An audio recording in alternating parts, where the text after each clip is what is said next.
boy.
It's the Great Smoke 2023 Mardi Gras Madness with Kim Keeney,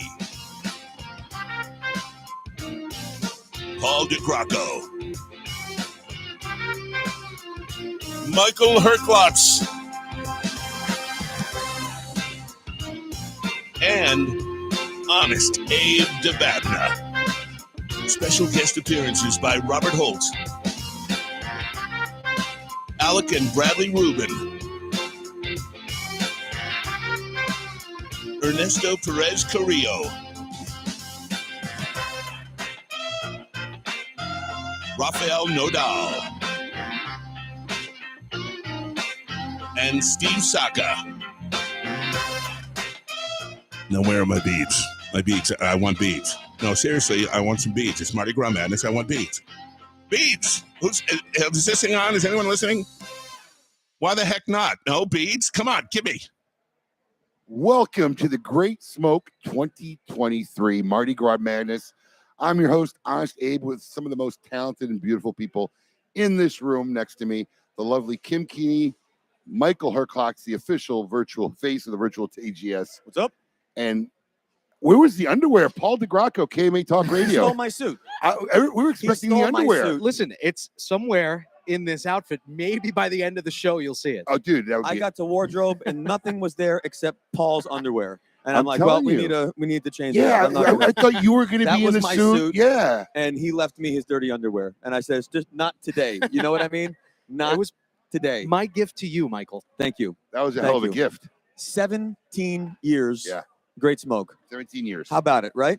And it's kind of like a tale of two events because this is also year 3 of virtual for everybody watching at home. Which you were obviously part of, the first one. And so was Kim. You're at the first. I was there. The digital experience. Did you think we'd still be doing this 2 years later? Absolutely not. Yeah. No. I wasn't, really? I wasn't sure. I was there too. I was just at the Boynton store. You were a remote calling. I was stuffing my fat face with Evan Darnell at the Boynton store and to eating. keep things consistent, you're going to be stuffing your fat face again today. I cannot wait. All over this floor. Oh, I can't wait. The food looks so good. Everything looks great. If you guys are watching from home, obviously we have 5 hours of fun ahead of us.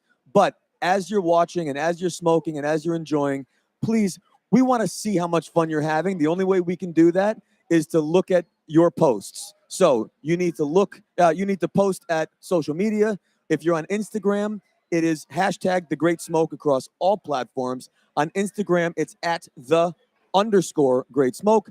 Facebook at The Great Smoke. But please post and tag us. Make sure that we can see you. If you're on Smoking Social, make sure you're posting to the group because we want to see how much fun you're having. It's part of the fun to get to see what you guys are doing while we're doing this. I tell you what, the post started on social media like Tuesday morning. Oh, yeah. People were flying in. We had guests flying in from Colorado, California, Alaska, Israel. Yeah, Israel was even Jersey. before that. There's a guy from Maine that's here. I met him the other night over at the store. I mean, there are people here from all over the world. We could say the world. Yeah, so it is the world, of course. Yeah, it's the world now. So. Oh, we got VIPs just coming in. Oh, the doors have officially opened. The doors have opened. Look at this. Yep, it's the scramble for the VIP seats. They were outside like hyenas. They were. I mean, I was scared to go outside. You didn't want to go outside for a second. I went out there, though. And we're going to see outside later. We're going to have a couple clips. Yes, we do. These guys were out there engaging with the crew. A couple things for you at home while we're getting everything underway. We do have the online store for you guys. So all the specials and promotions are available here, are available in the TGS store. If you bought your virtual ticket, you can access it. Please remember, allow 7 to 10 business days for us to process the orders. Everybody's going to be slammed, but we will get your order and your gift and your swag, all that out to you. We'll get it to you as soon as we can. And then everybody who got a ticket, whether you're at home or you're here live, you're automatically entered into a raffle. We got 25 pretty epic prizes that will be given away at 5 times throughout the show today. And I mean, I'm going to go through this bag later, but the stuff you get, I mean, never mind the 32 cigars that you're getting from all these vendors, but which have over a $350 value. Just the cigars. Just the cigars. This we is, did the math. Yeah. This is criminal. It is. It's absolutely criminal, but we do it for you. And whether you're here live with us in person, whether you're watching live and you have a virtual ticket, getting the ticket is the only way to really enjoy this. If you didn't get a chance and you're just watching live along with us, good for you. But next year, don't miss out on these packages and prizes and raffles and chances to win. It's just, it's an extraordinary event, an extraordinary value. I mean, look, if you can make it here physically, make it. The production, I mean, I was blown away when I saw the stages here. The set is unbelievable. Wait till you guys see what's going on. The crew was in here working at night. I went to the dinner that Michael actually hosted this year, fabulous Red Meat Lovers Club dinner with Ferio Diego cigars. And I came in the next morning. I was like, holy cow. It's the real deal. This is a production here. now. We're like life. officially a huge like production. So I did a couple behind the scenes stuff. You'll see it posted. But, you know, when you look at, you say production, there's lots of like productions, but this is real production. No, it's a production. Cameras, producers, full, whatever that is. Control AV center. over there. Call it control center. It's crazy, crazy, crazy. And let me tell you something. That dinner last night, I don't know if you saw the video I posted, but all I did was walk the length of the table, right? It was massive. We had over 200 people at dinner. So I took my phone and I just walked just take a guess on how much time that took. Realistically. To walk the table? To walk, I didn't speed up. I didn't slow down. Regular pace. Regular pace walk. It's got to be a few minutes. It was a minute and 20 seconds. Wow. To walk the length of a dining room table. And everybody got fed. And everybody got fed. Every server had to walk that length. Every steak and potato went that length. And they were killer. They were absolutely killer. It was delicious. We were all there. Everybody there. Oh, except Paul. Paul had a previous. I had a previous engagement. Yes. Yeah, he had a previous engagement. Yes. Yes. I mean, you were nuts to miss it, but it's all right. What do they call it? The Boston Tea Party? Yeah, that's what they called it. Okay. Yes. That's all the detail we'll go into. Okay. I'm sorry I missed it, but man, it is always a great time at the dinner, and I was having major FOMO. And we did really have the host with the most, so absolutely. It was an honor and a pleasure. Do we have login info? Is there like specific information for people to get into the TGS store? If they have their ticket, it'll automatically enter them in. All they got to do is log into their account. Right. If they're already logged in, it'll let them in. After 17 years, it's hard to continue to add it. I mean, the event used to only be 1 day long. So that's how we started 17 years ago. 1 day, it was an afternoon in a parking lot. Right. In a parking lot. Right. And now we're at 60,000 square feet in a convention center. Yes, absolutely. And I'd say really solid amazing. growth. Just a little. Really solid. Look at the crowd. A couple hundred people to a few thousand people. This is just the VIPs. Oh no, the masses are still outside. This is just the VIPs. Yeah, the masses are still outside. And they're outside having a good time too, by the way. Well, they're not just standing around. One of the things, we do have some entertainment and some coffee, tobacco, coffee bars out there. But one of the coolest things, after 17 years, and as we kept adding events, not Wednesday. Well, we did have one Wednesday, but Thursday, Friday, Saturday, Sunday brunch. You figure we can't do any more things. And of course, Mitch Rockwell, the Distinguished Ruffians, reached out to me last year after the Great Smoke and literally said, we're going to throw a tailgate party. Now, I wasn't able to go out there for 1 second, but I heard already from some of the people in line that I went out earlier that it was actually a pretty jumping good time out there. Espinoza was out there, right, with cigars. The donuts alone were the daily allotment of calories. My daughter and I picked those up at 7 in the morning. Add the breakfast beer. I mean, people the are breakfast beer. I love it. The people breakfast are off beer. to a serious. I think start. Eric was dipping a donut in a beer. He said By the you way, should try this. Here's the other thing.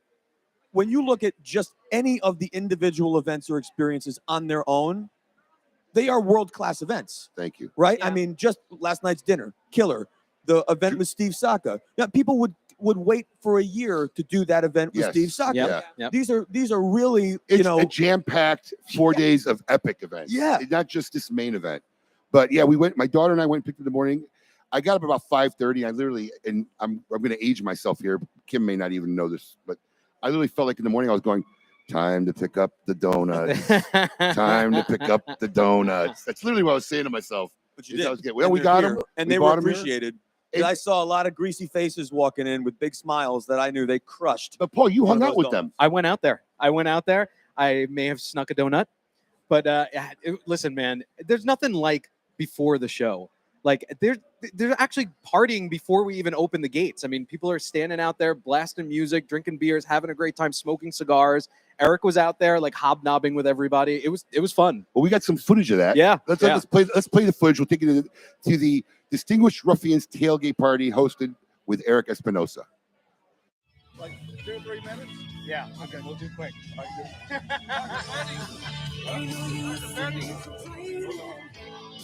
And I'll grab Eric too. I'll have him come over. He's the owner of Espinosa Cigars. Mitch is coming over.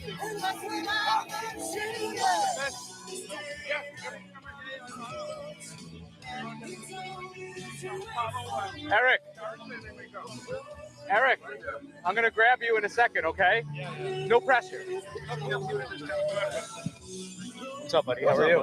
We're going to talk to you and Mitch and just talk about the tailgate party, what you guys are doing, okay? All right, I'm ready when you are. I want him to start talking to kind of find you and kind of pull you over. Yeah, that's fine. So just kind of be over here talking, and he'll just kind of pull you. Yeah. Yep. All right, here we go. Yeah. Okay. You want me to find you? He's going to call you over. So just be right there, and he'll call you over.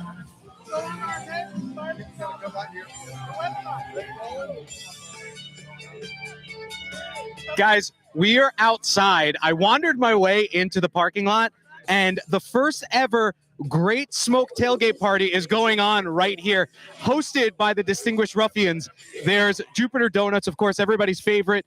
Lots of drinks going on, and lots of people having a great time. Before the Great Smoke even begins, we're out here having fun. And over here, actually, I have Mitch Rockwell. Mitch, what's your title with the Distinguished Ruffians? So I'm the founder, as well as it is a business, so I'm the owner of the business. Well, so tell us a little bit, for the people out there that don't know what you guys do, briefly, what is the Distinguished Ruffians? So it started off as a way to meet other people who smoke cigars, because at the time I was having trouble finding people that were interested in the same thing. So on a whim, I kind of started an Instagram page and a website just reviewing cigars and things like that. And just said, oh, if you want to be a member, do this, and this, not thinking anything would ever come of it. And all of a sudden, one person does it. I was like, well, now I got to do something. So I'm like, okay, you get a patch. You get a member patch to prove that you're a member. And then it spirals into this. All these people out here having a great time. And of course, I noticed another familiar face, Mr. Eric Espinosa of Espinosa Premium Cigars. Thank you. Do you like it? I'm looking for approval. I do. I would never wear it, but it's nice. You would never wear? I see you in those bright orange colors and things like that. This is not your jam? Orange is not purple, green, and yellow.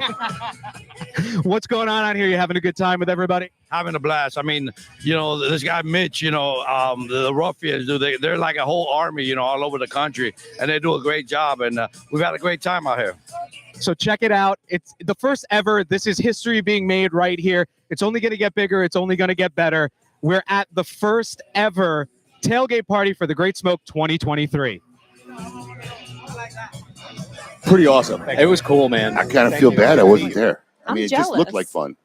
No, everybody was having a great time out there. It's just so crazy to see that they keep extending the amount of time that the Great Smoke, lasts. Pushing the limits. Yeah, exactly. Wait, regardless, there were people out there at 8 in the morning. Wow. 8:30. They're like, yeah, we're here for the tailgate party. I'm like, yeah, starts at 10. I mean, We'll start our own. I mean, that was the pre-tailgate, I guess. I don't know. We have to do a little fact check, but I think Eric Espinosa would wear that suit. 100%. He might have one. Yes, I'm going to talk to Eric Jr. later when we see him, and If I'm going to not, I find bet out. she's got like underwear Speedos in that color. It was lies. It was all lies. Probably does. Kim, you were out there too, talking with people standing in line. What was the vibe? Well, it was all the VIP people waiting to get inside. They were biting at the bit. My God, they if I opened that and then got in line. If I had kept that door open longer than 2 seconds to walk my body out, I think 20 of them would have run me over to She get had through. to slip out. No, My seriously, gosh, they were like, They're hungry. They're ready for it. couldn't hold them back. They were dying to get through the doors. I was a little like intimidated looking out the door. Honestly, they were all staring, and then But like, that's the problem. You wait, open the are you door and cra- everyone goes, yes. They're all Yeah. looking Is at me. it I'm like, time? Is it okay. time? No, But you guys, here's the issue. The security guard at the door. I said, hey, those doors are tinted, right? They can't see me through the window. He's like, yeah, full tint. I walk outside, 0 tint. Everyone saw me standing staring at them for solid 10 minutes waiting to get out. Now I realize why they were staring back. Didn't But- get it. Worth it. Worth it. Yeah. We have some footage. We have some footage There's outside. some footage. I met some people out She was there. out there. Let's take a look. Hey guys, I'm out here with the VIPs waiting to get in the door. I snagged a couple people, so let's have a conversation. First off, tell me, what is your name and how many years have you come to the Great Smoke? Let's see. I'm Brian. This is my 5th in person and 6th if you include the virtual. Oh, okay. So you were 1, 2, 3, 4, 5, 6. Did you go in person at virtual or you were a virtual? Virtual. Okay, so we got a couple years under our belt. How excited are you about today? This is the fan mecca. So I'm very, very, very excited. All right, I hope you have a good time. Have fun out there. Now I got somebody else. Tell me your name, and I think this is your first time. Yes, it is. My name's Jim, member of the Socialites. I went virtual 2 years ago. I was supposed to be here last year, but ended up in a hospital, unfortunately. So I knew I had to come this year. And so far, it's been excellent the whole weekend. All right, I love it. I'm happy you made it this year. I hope you have a great time. All right, what are you most excited for today? Just seeing all the people that I see online all the time on our social herfs. So pretty much that. All right, all your virtual friends in person. All right, well, you have fun today. Have a good time. Thank you. All right, now I have one other friend here with me, and this is actually somebody that I knew just from like Instagram weird stuff, and our first time is meeting this weekend. So tell me your name, and then tell me, I think it's your first time, but you tell me the details. Yep. So Justin, live in Ashburn, Virginia. First time at Great Smoke. Super excited to be here. Great meeting Kim, and then great meeting all of my virtual friends from Instagram and everywhere else. So yeah, it's great. All right, I love it. Okay, let me hear. What are you most excited about, or who are you most excited to meet here? Because there's a lot of people here this year from the cigar industry. Honestly, I'm really just here to enjoy good cigars and great people. I always love meeting makers, so whoever I get to meet is going to be wonderful. All right, everybody. Well, all the VIPs are very excited to come on in. See you guys in there soon. I think we have to really highlight, first of all, you got 3 different people from 3 different places. Brian, 5 events plus the virtual, then 2 brand new ones. But they're all talking about this idea of looking forward to seeing people either again or people who they know but have never actually met. That's a wild thing about this event. So, obviously the pandemic put us all out there. We made a lot of close relationships and friends through social media. And I met at least a half a dozen people for the first time this weekend that I've known now for 3 years plus. So that's kind of crazy and it's kind of awesome. We hear it all the time that the TGS is really a family reunion, and that's not overstating the importance of this event. I think it's testament to how good the event really has become, that they have dubbed it a family reunion. And it really is. They are almost looking as forward to seeing as each other as they are coming to an event, which is a beautiful thing, honestly, as far as I'm concerned. Whether you are here with us in person or whether you're watching virtually, we appreciate you buying your tickets and joining us for this. There's a lot more coming. Don't go anywhere. We will be right back here live at 2023 Great Smoke. Got hot beignets.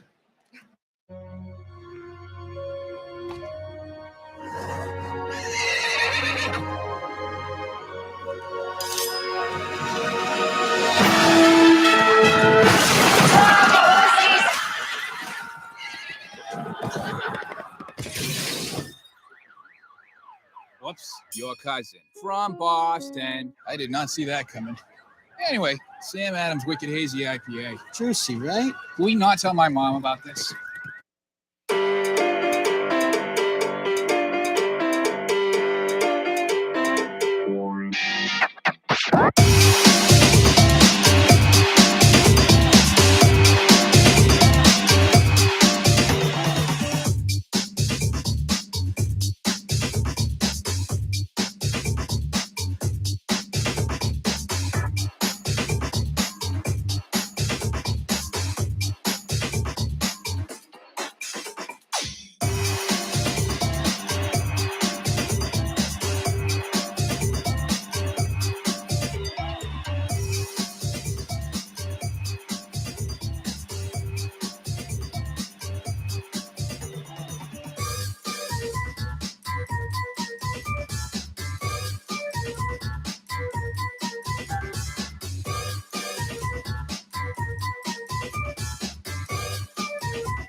This is Chris Duffy, the voice of KMA Talk Radio and The Great Smoke.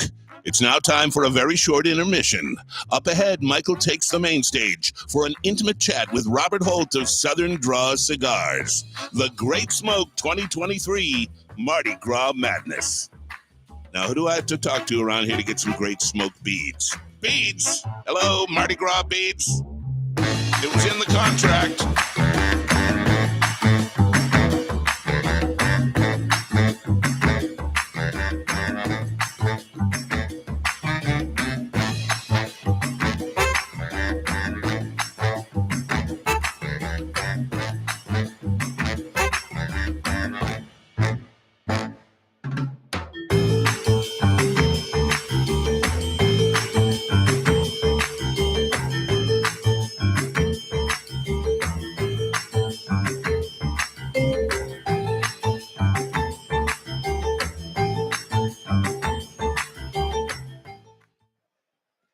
Welcome back, everybody. This segment of The Great Smoke 2023 is being brought to you by award-winning Yellowstone Kentucky Straight Bourbon Whiskey, a distilling tradition 7 generations strong.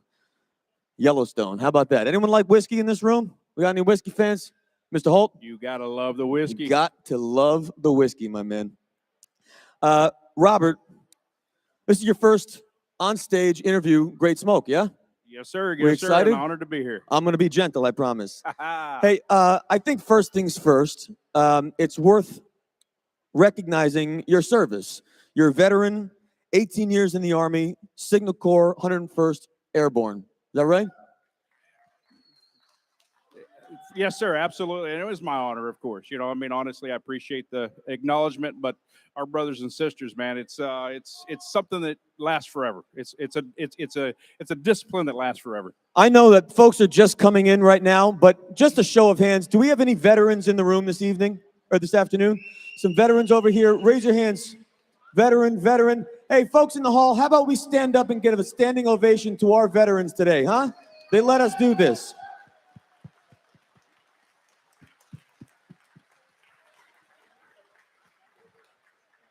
We appreciate your service, really. Robert, we've met a few times over the years. As a spectator watching Southern Draw, whether it was as a consumer, as a retailer, I have to say that the growth and development of Southern Draw is nothing short of extraordinary. It's 9 years, and your growth in 9 years, I think, would be the envy of up-and-coming cigar brands and cigar businesses, because you've really gone from brand new boutique to approaching that household brand level. I'm curious, can you describe some of your favorite moments in that journey where it was kind of the light bulb of, yeah, like another goal accomplished, another hallmark of success? What are some of those that stand out to you? And first of all, thanks for acknowledging that growth. You know, great family, great partners, great industry that's allowed us to participate. So, you know, we take our hat off to the influences. And for us, it is all about the influences, the godfathers, the kings, the queens, the ones that came before us that taught us to love a culture and a tradition, and then to meet all the way down to the humble people that actually make it happen, which is really where we wanted to fit in. But for me, the journey was about sharing the most influential people in my life. I'm now early 50s. I've been blessed to travel the world multiple times, but it's those few people that really stuck that you learn from, and you change your life, and you change your approach, and you change your mentality. So every blend for Southern Draw is in fact a story of character and personality of great influences on my life. But first and foremost, you know, the Rose of Sharon. That's what people know us for, and it's intentional. Because the Rose of Sharon, you know, obviously Sharon is my wife, 28 years, bless her, she's in the back. Bless her. But being able to bring something that showed beauty and grace in a world that's kind of topsy-turvy. to do that in a blend that captured that personality, that really captured and resonated with the people, to share her story has been the blessing of our company, right? To be able to share that. And it was the catalyst for the growth and the opportunities that we had. And we followed that similarly with other very influential people with blends that we believe that capture their character, personality, and let people get to know them as individuals. And if you think about when you sort of set your North Star on how you were going to approach your business and grow the company, certainly the idea of the furthest vision of success, I think, rings true in all of our hearts as brand owners of where we really wish to achieve some of those inspirational companies and brands that we would like to be included. Where are you in that journey towards what might be that ultimate goal? Where are we today, 9 years in?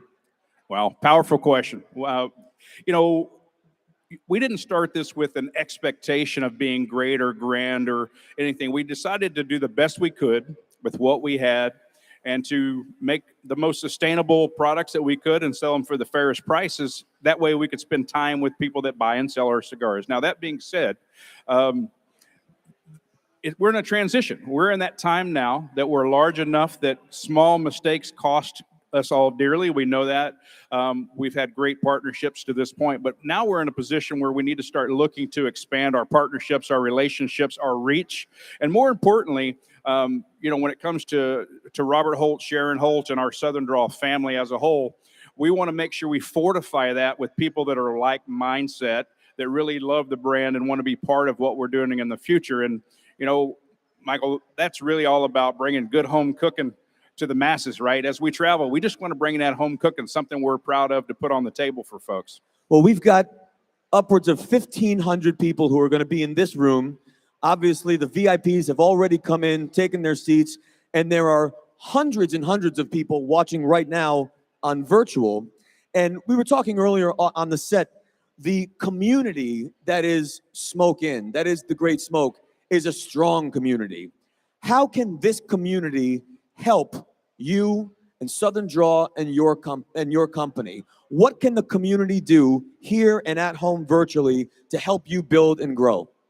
And it's, again, a great question, because I think in that transition over our last 8 or 9 years, COVID was really a blessing, Michael. And it was a sense that it taught us to do things differently and to accept that as the new norm and to use that as a way to fortify our path forward. So although we spent the first 7 or 8 years on the road every day in retail shops, 7, 8 shops a day, 330 days a year, great. COVID stopped it. And it stopped it and it said, okay, are you going to sit back at home or in the office and pout about it, or are you going to find a way to reach the people? Enter social media, enter virtual HERFs, enter a way to reach people and to spend time with them, even in the comfort of their homes or their garages or their RV campground. In our case, we traveled in the bus a lot. So this audience, getting to know us beyond the brand. And I think that is, do you want to be part of our mission? And our mission is we want to do all things with charity. We want to bring attention to great charities, which is why we're all here today with the Kids Cancer Foundation. And we want to make sure that each time we put something out on the market and we ask our retail partners and our consumers and our media members to join us, that they understand the mission and that they want to be part of that mission. So how they can help us is continue to support the brands that support the missions and the charities that are most important to them. And we hope that we fit somewhere in the middle of that. I think the idea of philanthropy and charity and finding a way to give something back can sometimes be a daunting challenge. It often overwhelms people, the idea of how can I find time to do it? And obviously you are very involved in charity. I've done a lot of charitable work over the years, and I find it to be easy if you think with that mindset of simply, how can I incorporate this? How can I do a little? A little is okay, right? Can you give us a little insight to some of the charities and the work that you're doing and the impact that Southern Draw is making on those charities? Absolutely. And I think the biggest gift that I have is, I don't know that my spiritual gift is a heart of service or giving. I think I work hard and I like to make a difference and I like to do the best I can to yield quantifiable results. Now that fits in this mission. but I surrounded myself by people that have hearts of service, that truly just want to serve others, not for pride, not for narcissism, but to do something good. Now, that being said, I think the fact that in our industry, we have the opportunity to let everybody in this industry play a specific role without any of us having to do the heavy lifting. So you are absolutely correct in a sense that it's easy. It's easy if you've got good retail, wholesale, consumer, media partners to join, because all of us are putting a coin in the bucket. You're not doing it and I'm not doing it. We're all asking them to join and to put something quantifiable in. But at the end of the day, what we have to do, whether it's in Nicaragua, Honduras, Dominican Republic, some of the outlying tobacco growing regions that we're in our own communities, is we've got to find something that we can make a quantifiable difference in and commit to it where they can expect and they can trust that we're going to deliver it. So we have to work harder. We have to do more. We have to have more events. We have to have more partnerships, because ultimately the needs of the world are growing. Just a little bit more makes a huge difference. I want to ask, obviously, 18 years in the Army, so with a strong military background, I appreciate your story, whether you look on your website and social media. It's a very authentic tale. This is not a marketing spin. It's truly authentic. And the two things that stand out to me when I dive into your story is there is a clear pillar foundation of military background, also a very clear foundation in faith. And I'm curious, how has your military background and your faith background, how do those two things play a role in how you lead your business every day and grow your business every day? Well, let's start with the military background and the exposure to structure. You understand, in the military, most people are trained in specific occupations to do a specific job, but that specific job entails everyone on the team to do their part. So there's a lot of trust. That trust has translated to all business, not just the cigar industry, the corporate world, and even the charities that we're supporting, right? So being efficient in what you do so that people can count on you, around you, and that you can also in turn trust them. I think that structure is vitally important to success in business, whether it's this industry or another. Now, the other side, faith is obviously the most important. I can tell you, sitting on this stage today, that I was a lost man for many years. I came from a background of faith, but I thought I had to change the world on my own. I grew up poor, I grew up abused, I grew up with brothers and sisters with hand-me-down clothes and patches, right? Life was a struggle. We all had a hustle. And all of a sudden you feel like you're big enough and strong enough, and then you realize when your mates and your family around you go, listen, Robert, you are the problem. The problem is you don't have faith and you don't have the ability to look past the things that have happened. So it comes down to this with faith. Are we going to live in the past and try to get back everything and every wrong that we think's done to us? Or we're going to focus on the future and work together to do something good?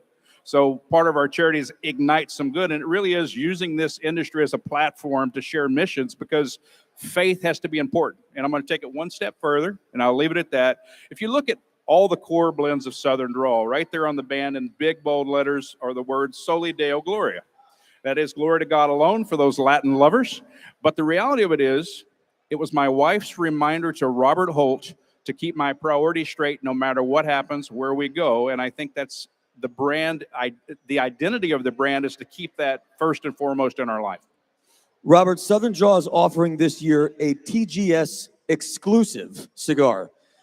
Just for the folks here, why don't you tell us, oh, you're smoking one now, smells delicious from here. Why don't you tell us a little bit about the Southern Drawl TGS exclusive? Brother, you've been in this industry long enough to know that we like to work on projects, and we do it for ourselves, and we have a goal behind it, and sometimes it's just too expensive to put on the marketplace. So in this case, this blend was something that we've had for about 10 years in the coffers. It was the early dream of Southern Drawl to release this cigar. It is a San Andreas Maduro wrapped cigar, beautiful, chocolatey, rich, but it's a San Andreas natural binder, some beautiful classic tobaccos, Pilo Tucubano Ligero. But when I looked at the cogs way back when we first started, when I thought, don't look at the cogs, bro. Oh, it's too late now, right? Don't look at the cogs. I had an accounting background, right? So it was terrible. But when you looked at it, it's like, there's no way Southern Drawl in 2013, 2014 is going to put out an MSRP $17 cigar. We wouldn't be sitting here today.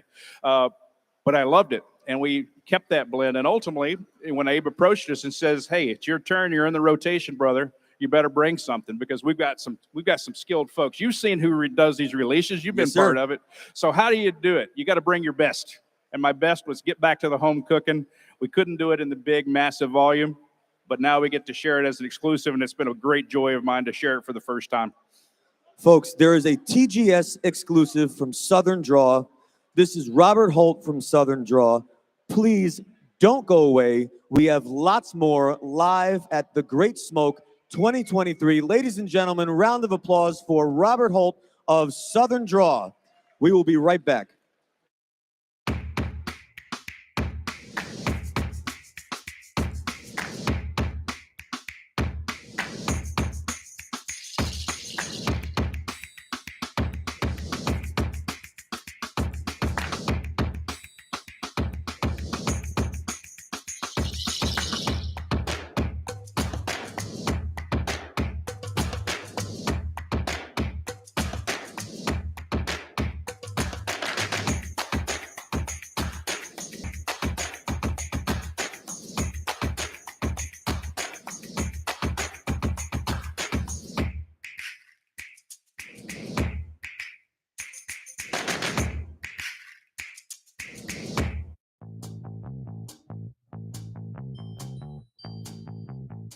Hello, my name is Ryan Ozzy Smith with Rabbit Air, and we are so happy to be here at this historic event. Rabbit Air has become very well known amongst cigar aficionados because of our -A2 unit, a premier smoke eater that does an excellent job removing smoke from many environments. With the correct setup, you can stay inside out of the elements smoking without your landlord, neighbors, or better half complaining about the smell. You'll see our -A2 unit in many cigar lounges and bars, including the prestigious Club Macanudo in New York. And just when you thought it couldn't get any better, we've just introduced our new product, the A3.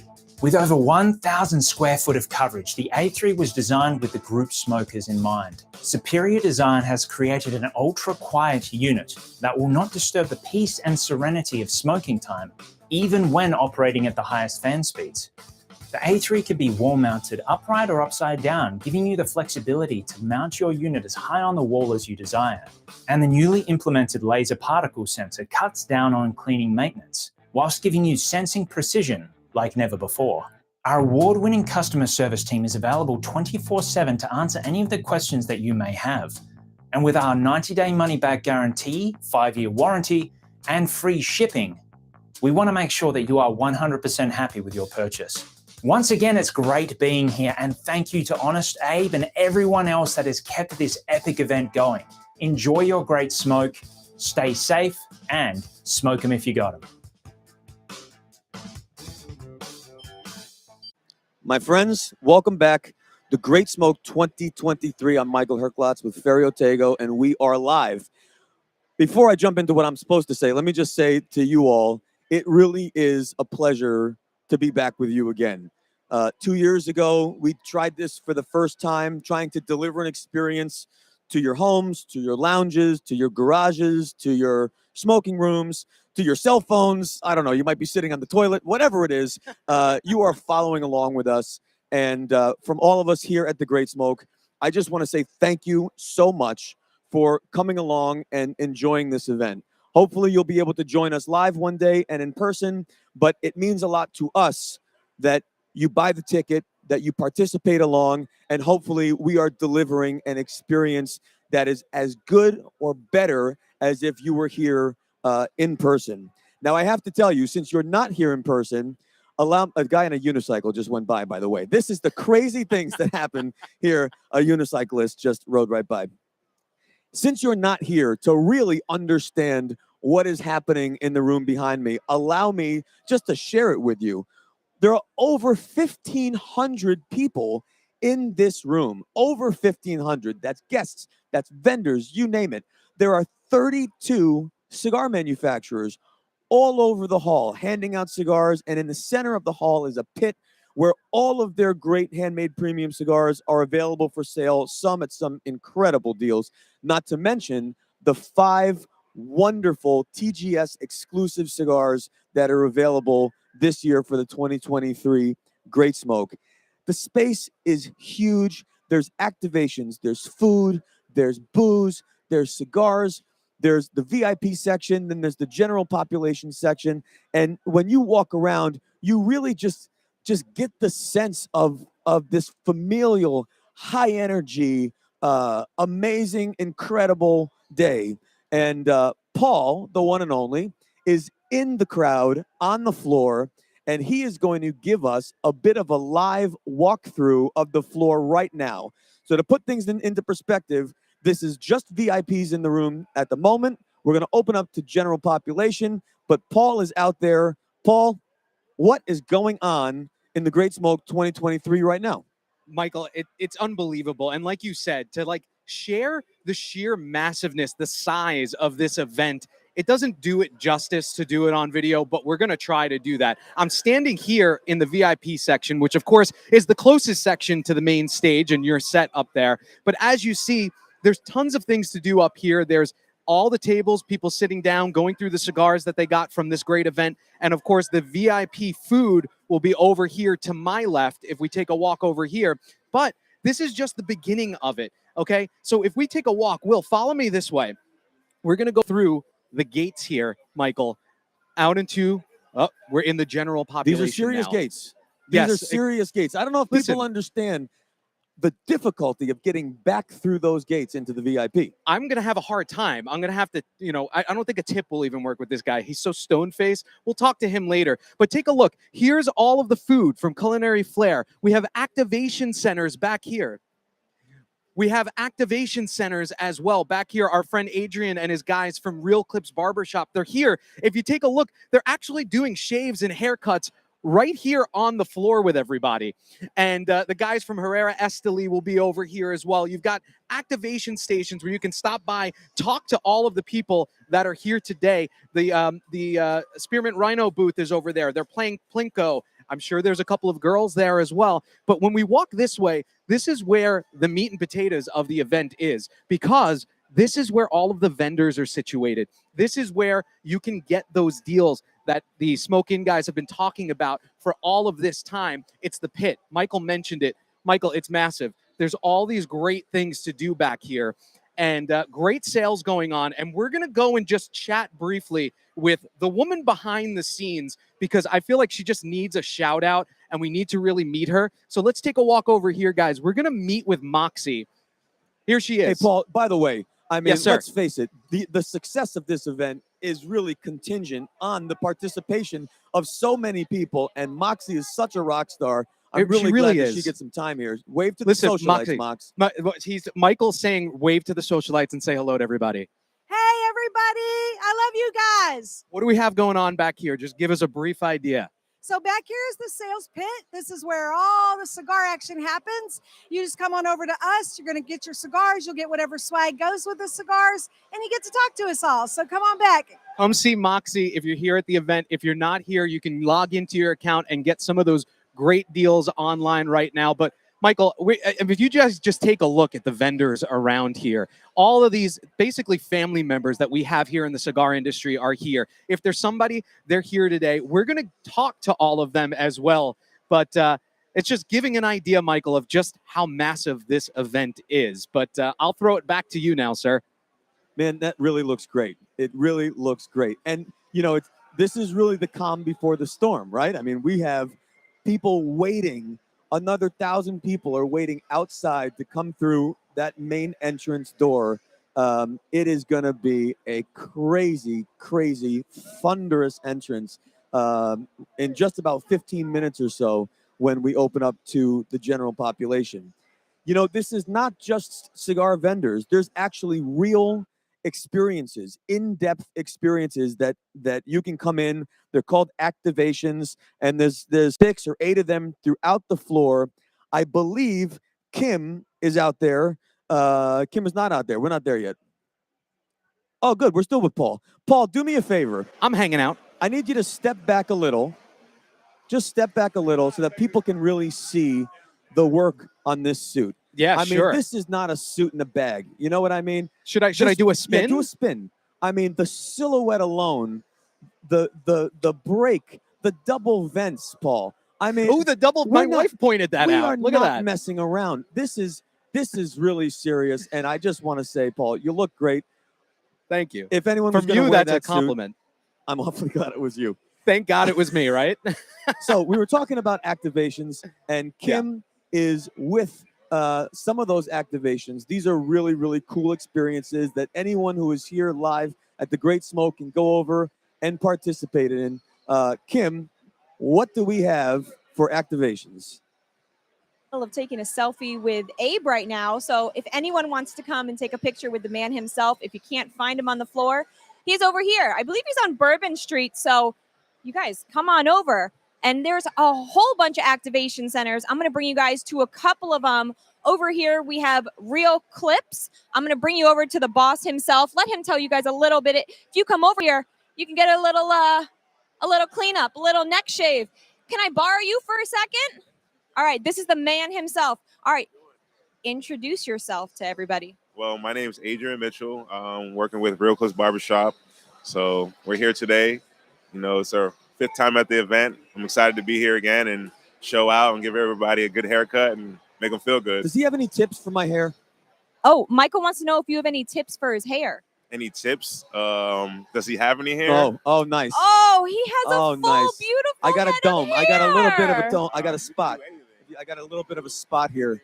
Scissor What do I cuts do or with nice that? skin fade, chop it all off, do It something got different sunburned maybe. too. It's terrible. I love it. All right. Well, you keep up the good work. We're going to go over to a couple other places over here. I know that Dunbarton sponsored something new and something I've never done, but apparently I'm going to try it today. It's a 360 camera. So I believe I have to like dance and do stuff in a circle real quick. There aren't many things you haven't done, Kim. There's a lot of things I haven't done, Michael. It's loud over here. If you guys just want to check, this guy is already having the time of his life on the camera, spins around. Everybody come over here, sponsored by Dunbarton. Come get your pictures done. Now, that's not it. There's a whole bunch of activation centers. If you guys want to follow me, Drew Estate this year set up a whole little lounge area. Little, I didn't mean little. There's a whole bunch of tables here. Drew Estate sponsored. Let me see if I can grab somebody over here. Oh, I see Ernie. I know he doesn't want to be on camera, so let's grab him. Hey, Ernie, since I know you didn't want to be on camera, so I'm going to grab you. All right, introduce yourself. Tell us a little bit about your little section you guys got over here. Yeah, absolutely. So I'm Ernie Watson with Drew Estate, regional manager for almost half the country. We are doing all exclusives on this table. So it wasn't announced initially. We obviously have our core product in the sales pit, but we got Liga Privada, we got H99, we got Numero Uno, whole bunch of stuff that you just can't get everywhere. We're selling it only here. So, all right, you guys heard that. Thank you for your time. Let's go see what else we have. Now, if you guys want to do maybe a couple games, I know there's some darts, so you guys are going to get the pleasure of seeing me absolutely be horrendous at darts. So let's come on in, sponsored by Herrera Esteli, and let's come in and let me see if I can get a couple darts. Hey guys, can I be rude and skip the line? I just want to throw a couple darts horrendously at it. Let me grab one from you. And why don't you tell us what you guys are handing out today? So those, if you hit it on the red, you get the Herrera Esteli Habano. If you hit the green, you get the Norteño. Everything else is the Maduro. And if you get a bullseye, you get 2. Okay, so I'm hoping I get 2. I'm probably going to walk away with absolutely got nothing. this. Hold on You one got second. this, Let's Kim. see.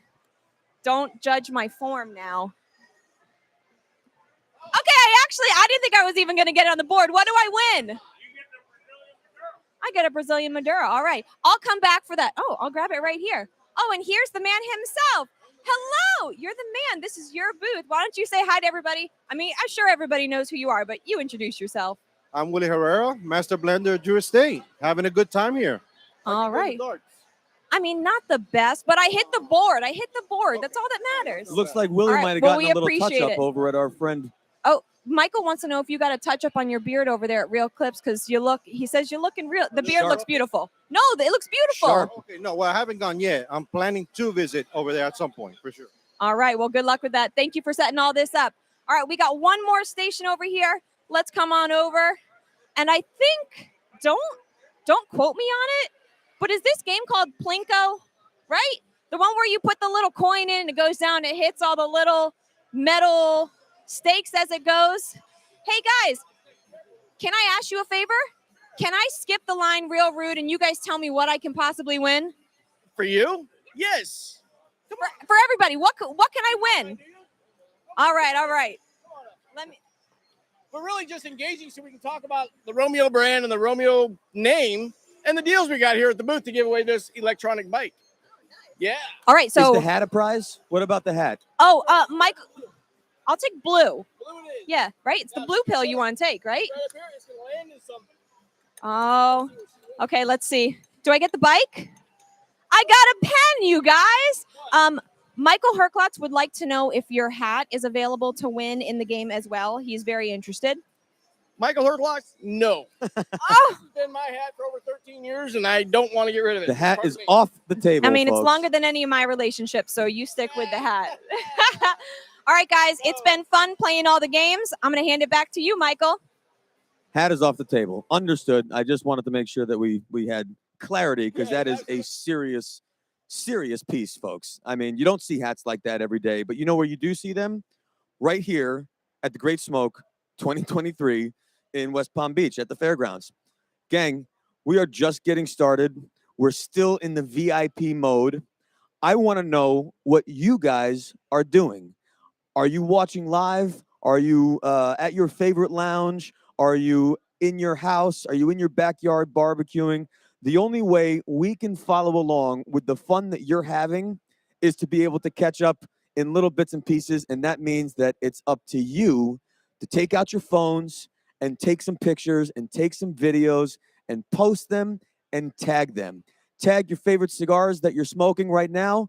Tag TGS or The Great Smoke. You can tag TGS 2023 and make sure you are tagging on Instagram _Great Smoke or on Facebook at The Great Smoke.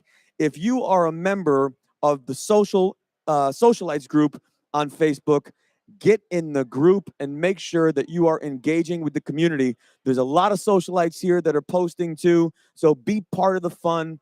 Put some content out there. Take pictures of your swag bag. I'm going to break open this bag in a minute and show everybody who is just watching live but didn't get a chance to get a ticket. I'm going to show you some of the incredible stuff that is included in that bag. Never mind those 32 cigars. We have a lot in store today. We saw the activations. We saw some of the vendors. We got to meet some of the people in line. We're going to keep it coming all the way till 5 o'clock. We had a great interview with Robert Holt of Southern Draw. He has a delicious exclusive that is available now for sale. There are 4 other interviews with the 4 other TGS exclusive cigar makers. So throughout the day, we're going to be on the main stage interviewing these 4 other folks and getting to know a little bit about their story, a little bit about the blends that they're offering. And then together as a community, it's up to us to build them up, to support them. They're here, they're supporting us. It's up to us to support them back. So make sure you have your phones out and you're taking videos and tag everybody because we just can't wait to see all the fun that you all are having. Listen, there is so much happening here, but we are just getting started. So let's watch a few videos and we'll learn a little bit more about why we are all here at the Great Smoke 2023.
Foundation for all of your support. Thank you, Abe at the Smoking, for your continued support. And the Great Smoke event to benefit the Kids Cancer Foundation.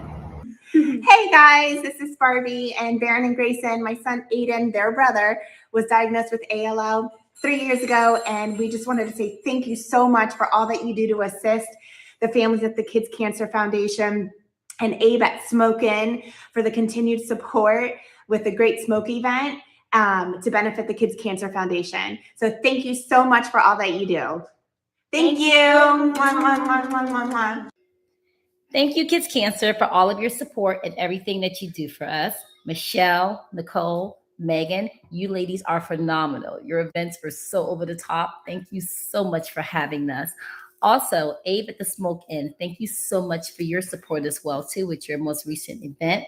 I greatly appreciate everything you guys do for us. Once again, thank you so much. You people are phenomenal. Mwah.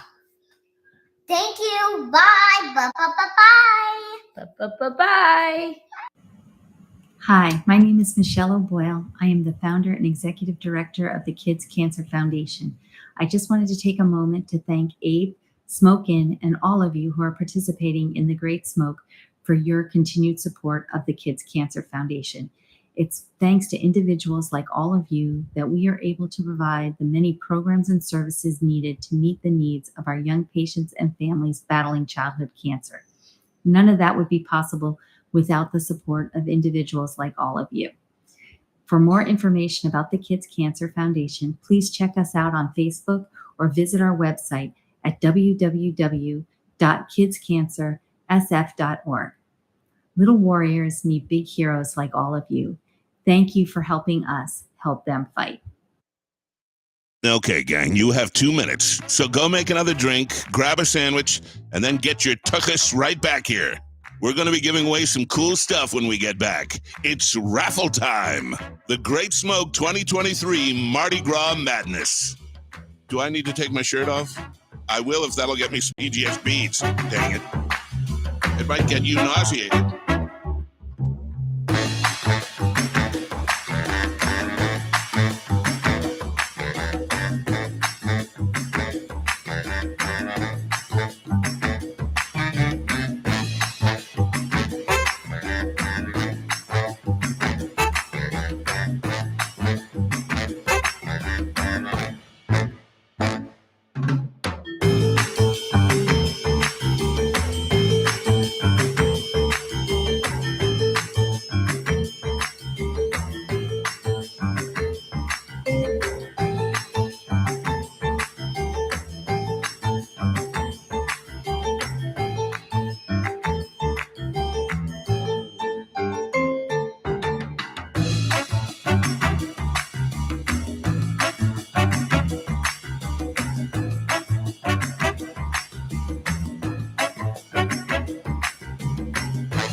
Welcome to the Great Smoke 2023.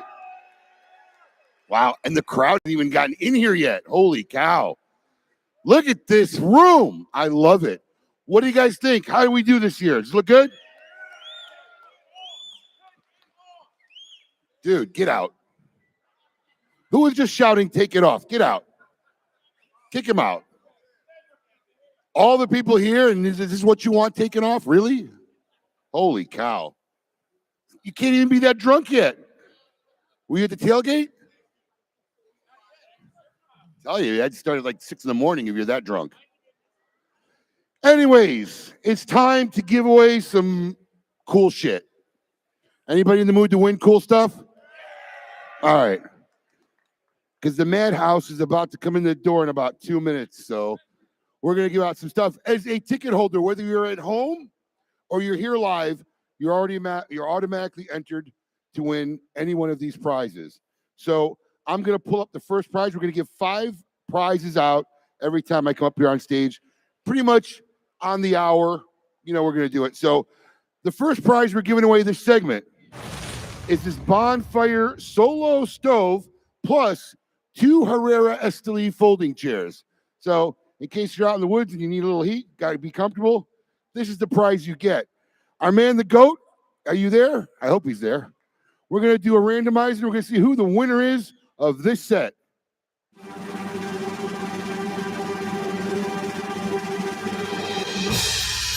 Justin Chafoy.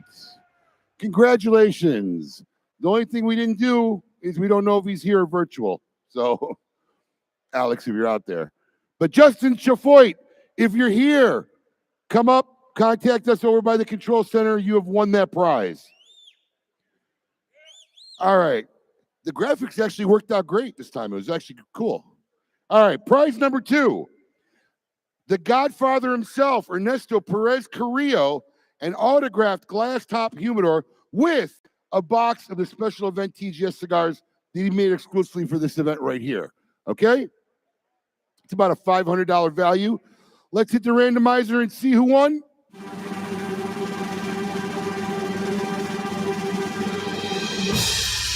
James White. Oh, it did say virtual. There we go. James White. James White at home. If you're watching, you have won. Give us 7 to 10 days to get your prizes out to you, but James White will get that prize out to you. All right. Prize number 3. All right. This is for those of you who want to roast your own pig. We got a Caja China box. It's like $600 value. This is actually a home pig roaster. So we're going to go up on this and we're going to see who won this prize.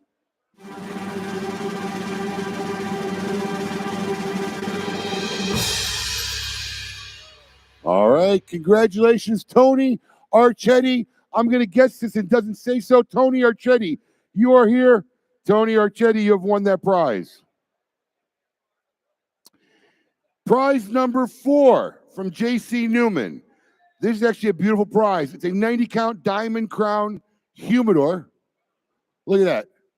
And an ashtray and a wall art. Pretty cool. And it's got a Zycar cutter with it as well. It's about a $650 value. My man, let's see who won that prize.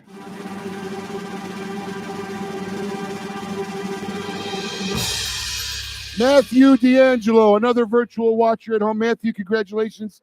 We will be shipping you that prize in about 7 to 10 days. And finally, last but not least, this Rocky Patel leather travel party case, ashtray cutter combo, plus a Herrera Esteli dartboard from Drew Estate. This is an $800 value. We're going to give this package away to a very lucky winner. Let's go to the board and see who won.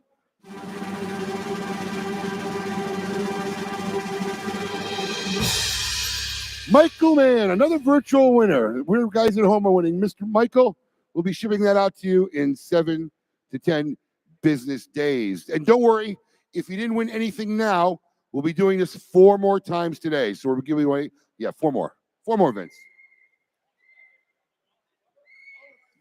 All right, as the crowd's rolling in, this next act is one of Central Florida's hottest live acts. What started as a pickup band covering a last-minute Mardi Gras gig soon became a delivering horn-driven tour de force, serving the region and beyond. Their music is rooted in their appreciation for New Orleans brand brass band music. I've been messing this up all day. I'm going to try to get it right, boy. This is a tongue twister. You guys know this, right? I've been doing this all week, and I can barely say it right. I'm telling you, everyone, please give it up for the Brown Bag Brass Band.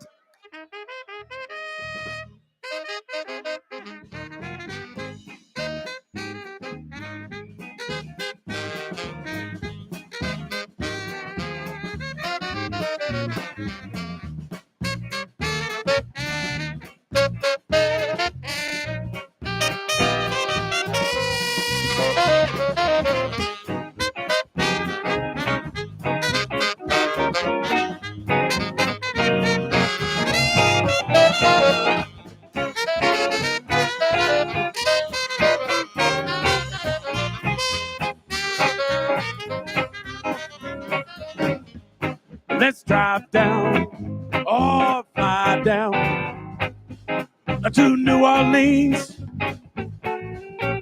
Oh, that city sure looks pretty. Historic scenes. Oh, but let me take you and operate you way on down on Smoking Street. That's right. Oh, see all those hot spots, hang out with those big shots down on Bourbon Street.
How's everybody feeling out there? Everybody doing all right? All right, good to hear from you. Good to see you all.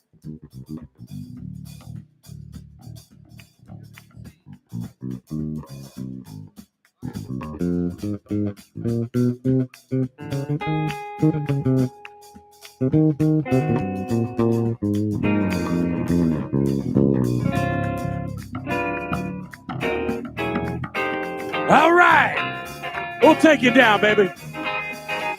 Open up, let's drive down or fly down to New Orleans.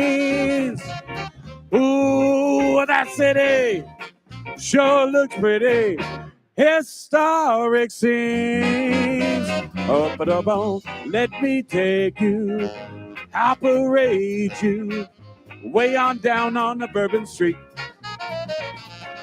You see all those hot spots, hang out with those big shots down on Bourbon Street.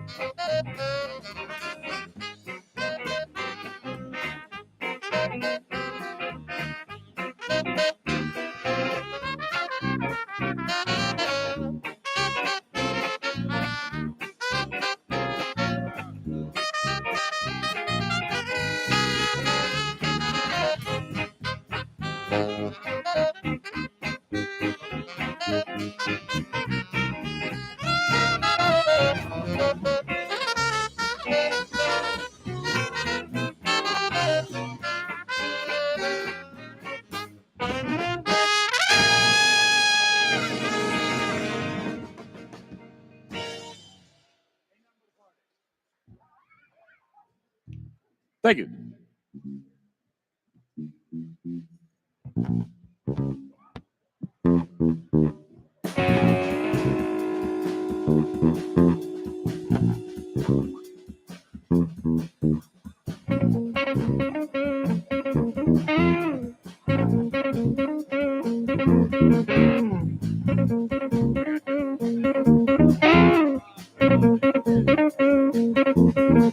Ooh, now ain't nothing but a party. Ain't nothing but a party. Ain't nothing but a party. Ain't nothing but a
Oh, now ain't nothing but a party. Ain't nothing but a party. Ain't nothing but a party. Ain't nothing but a party. Ain't nothing but a party. Ain't nothing but a party. Ain't nothing but a party. Ain't nothing but a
Thank you. The Brown Bag Brass Band. Brown Bag Brass Band. Brown Bag Brass Band. I mean, really, what a great performance. I mean, the energy and excitement of this music, of this theme, is ringing throughout this hall. Now we have Gen Pop is in, so ticket holders are all over. The VIP section is totally packed. The first round of food is out, and people are stuffing their faces and drinking and smoking, and the camaraderie and the energy is really just, I hope it's coming across the way it feels here, because it's a pretty special thing. There is a lot going on, and I think we've mentioned this hall behind us is filled with vendors. They're doing everything from booze and food and cigars. I mean, you name it. The activations, like we mentioned before. So rather than just kind of doing that quick walk by, we want to go in deep and be able to stop and talk to some of these folks. And the one and only Paul is going to bring it to us. Paul is out on the floor right now. Paul, where are you and what are you doing? So, Michael, I'm hanging out here by the vendors, and of course, I'm at the one and only TGS store where you can buy Smoke In swag, KMA Talk Radio swag as well. I mean, I got to get that plug in there. Of course, the Great Smoke swag, and I'm joined by Petra Dababna, who's no stranger to anybody here. Petra, tell some people about some of your favorites that we have here today. So I love all of the t-shirts. I love the one from this year, the Mardi Gras Madness t-shirt. It's super cool. All of the hats, I have like every single hat. They're like, I love all of them. And Collect them all, really. collect them all. Absolutely. And one really special thing that I want to point out here, because Abe was super excited about this, and I'm super excited about this. This is the first ever barrel selection bottle that you can buy here at the Great Smoke, at the TGS booth here. It's Elijah Craig Barrel Select for the Great Smoke only. It is delicious. All of this. It is delicious. Have you had it already? I have had it, as a matter of fact. All right, During that's not our fair. rehearsal, there might have been a bottle that used to be in Abe's office. It left in my belly. I saw that bottle there. Yeah, So you, it was now that makes it was sense. great. You know what was even better than the first one? The second one. And just from a moment of consistency, that's all. It was pretty extraordinary stuff. Well, I might have to get back at you a little bit, because thank you, Petra. Our next vendor is something that you really can't get your paws on right now, Michael, but I can. So I'm coming over here. I made friends a little bit earlier with this lovely young lady over here named Leisha. Now she's finishing up a big sale here, but we have the Culinary Flair New Orleans style beignets, and she's cooking them up back here. If you take a look, they're right there in the case, and we're going to try some. And Michael, if you're nice to me and you share some of that bottle that you had before, maybe I'll share some with you. But Leisha, tell us exactly, are these like super traditional, actual, like real deal New Orleans beignets or what? They are the absolute natural real deal. They are delicious. Once you have one, you cannot go back. It's almost like Lay's potato chips. I bet you can't eat one. Let's go. I'm willing to try right now. So we're going to do this right now. Michael, are you jealous yet? I mean, I don't even think Kim's these out are here. real beignets. So go ahead. I'm sorry I don't have a napkins. I need a paper bag, and then you do this, right, Michael? That's how you do it traditionally, Mr. Mardi Gras, right? I'm so hold hungry. on. Can we look in there? Will, get a shot. Can you see in that? Look at those. It's burning my hand right now. And now, here, look in there. Oh, There's more than one? Michael. Do you want to see how many I can eat in one sitting? Is that the? All right, Leisha, you tell me. I'm gonna give you my honest opinion. Come on. Oh, it's life-changing. Oh, here she is. Tell us your first reaction. I have dry bread. It's so delicious. How's your snack up there, Mike? I need water. I'm taking this with us. Leisha, thank you so much. Come and see Leisha. She's got the beignets here. We're going to bring them with us, because now over here, I'm going to go speak to my new friend, Janelle. Excuse us, guys. We're going to sneak right through here. Janelle, I'm going to put my beignets down, but can we talk to you for a minute? Tell us a little bit about Cigar Volume. Sorry. Oh, you're good. So Cigar Volume, we do custom traveling humidors. So we take the cases, we hydro-dip them any pattern, any color that you want, we can do that for you. So you'll see all of the different colors that we added on. Those happen to be my favorite, but we're able to do that. You can find me at Cigars and the City on my social media page on Instagram. Hit me up, and there you have a link to my store and all my contact. Well, just take a quick look at some of these. It's really, really cool stuff. The patterns are so unique. And it's really quality stuff. So Cigar Volume, one of the vendors here with us today, and thank you, Janelle. We appreciate it. And we're going to take a walk now to a brand that's no stranger to anybody in the cigar industry. But Nathan here is going to tell us a little bit about these two specific Rabbit Airs that we have here. Nathan, what kind of setups would you have these two going in? All right, so here we have the A2. This is our more basic cigar unit.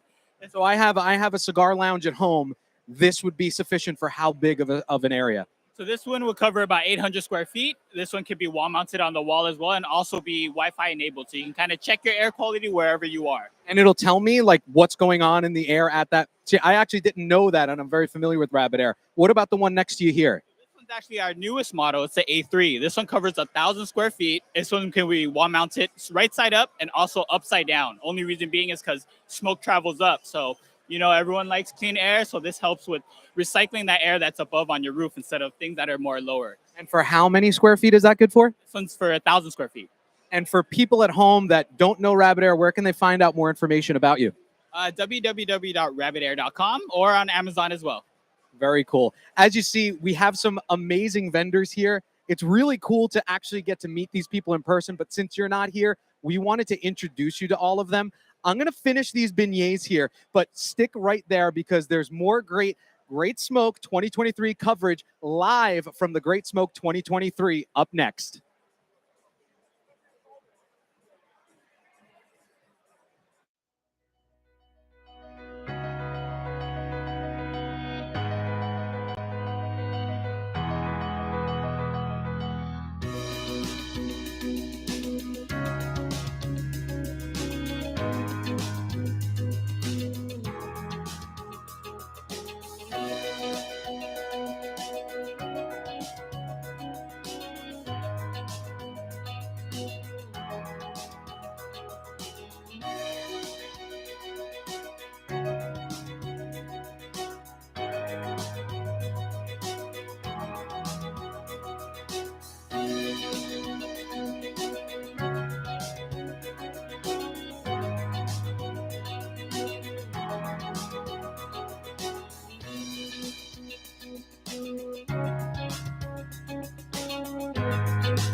Let's reacquaint ourselves with the places we've forgotten and the people we haven't.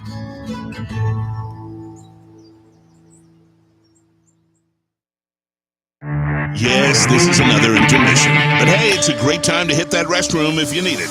The Great Smoke 2023 Mardi Gras Madness will return to the main stage with Alec and Bradley.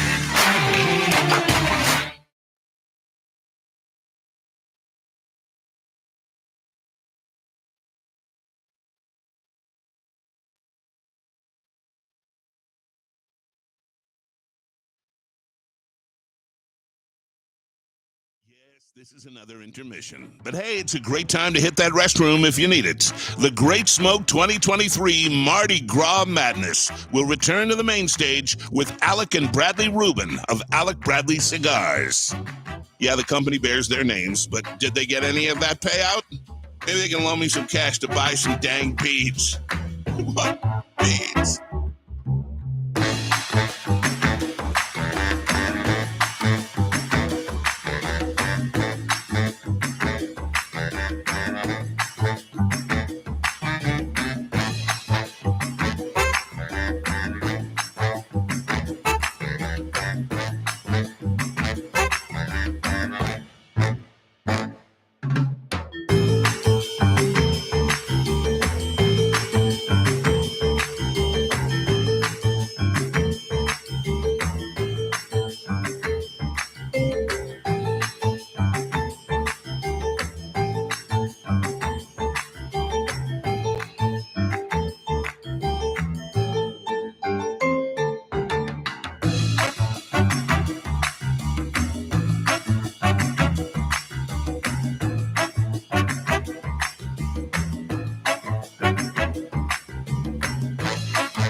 David time. Ladies and gentlemen, welcome back to the Great Smoke 2023. We are live on the main stage for another terrific interview. Now we have Alec and Bradley Rubin of Alec and Bradley Cigars. Fellas, what's happening? Not too much. Happy to be here. Thank you, everyone. Thank you. I mean, you do a lot of cigar events. I do a lot of cigar events. Yep. Is there any cigar event like this anywhere? Not at all. None better. None better. There's just none better. Now, folks, I don't know if you would agree with this assessment or not. I have spent the last, 3 or 4 weeks preparing for these interviews.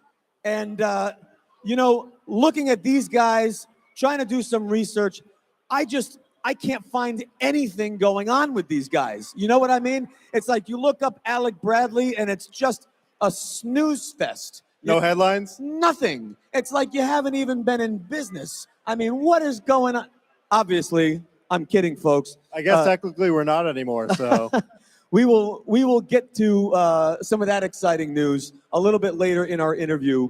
But first things first. Fellas, you grew up seeing your dad run Alec Bradley, your namesake. And at some point, you went from being Alan Rubin's sons and namesake to now having your own brand and being real contributors to industry. Before we get there, could we back up for a moment? And let's start with Alec first.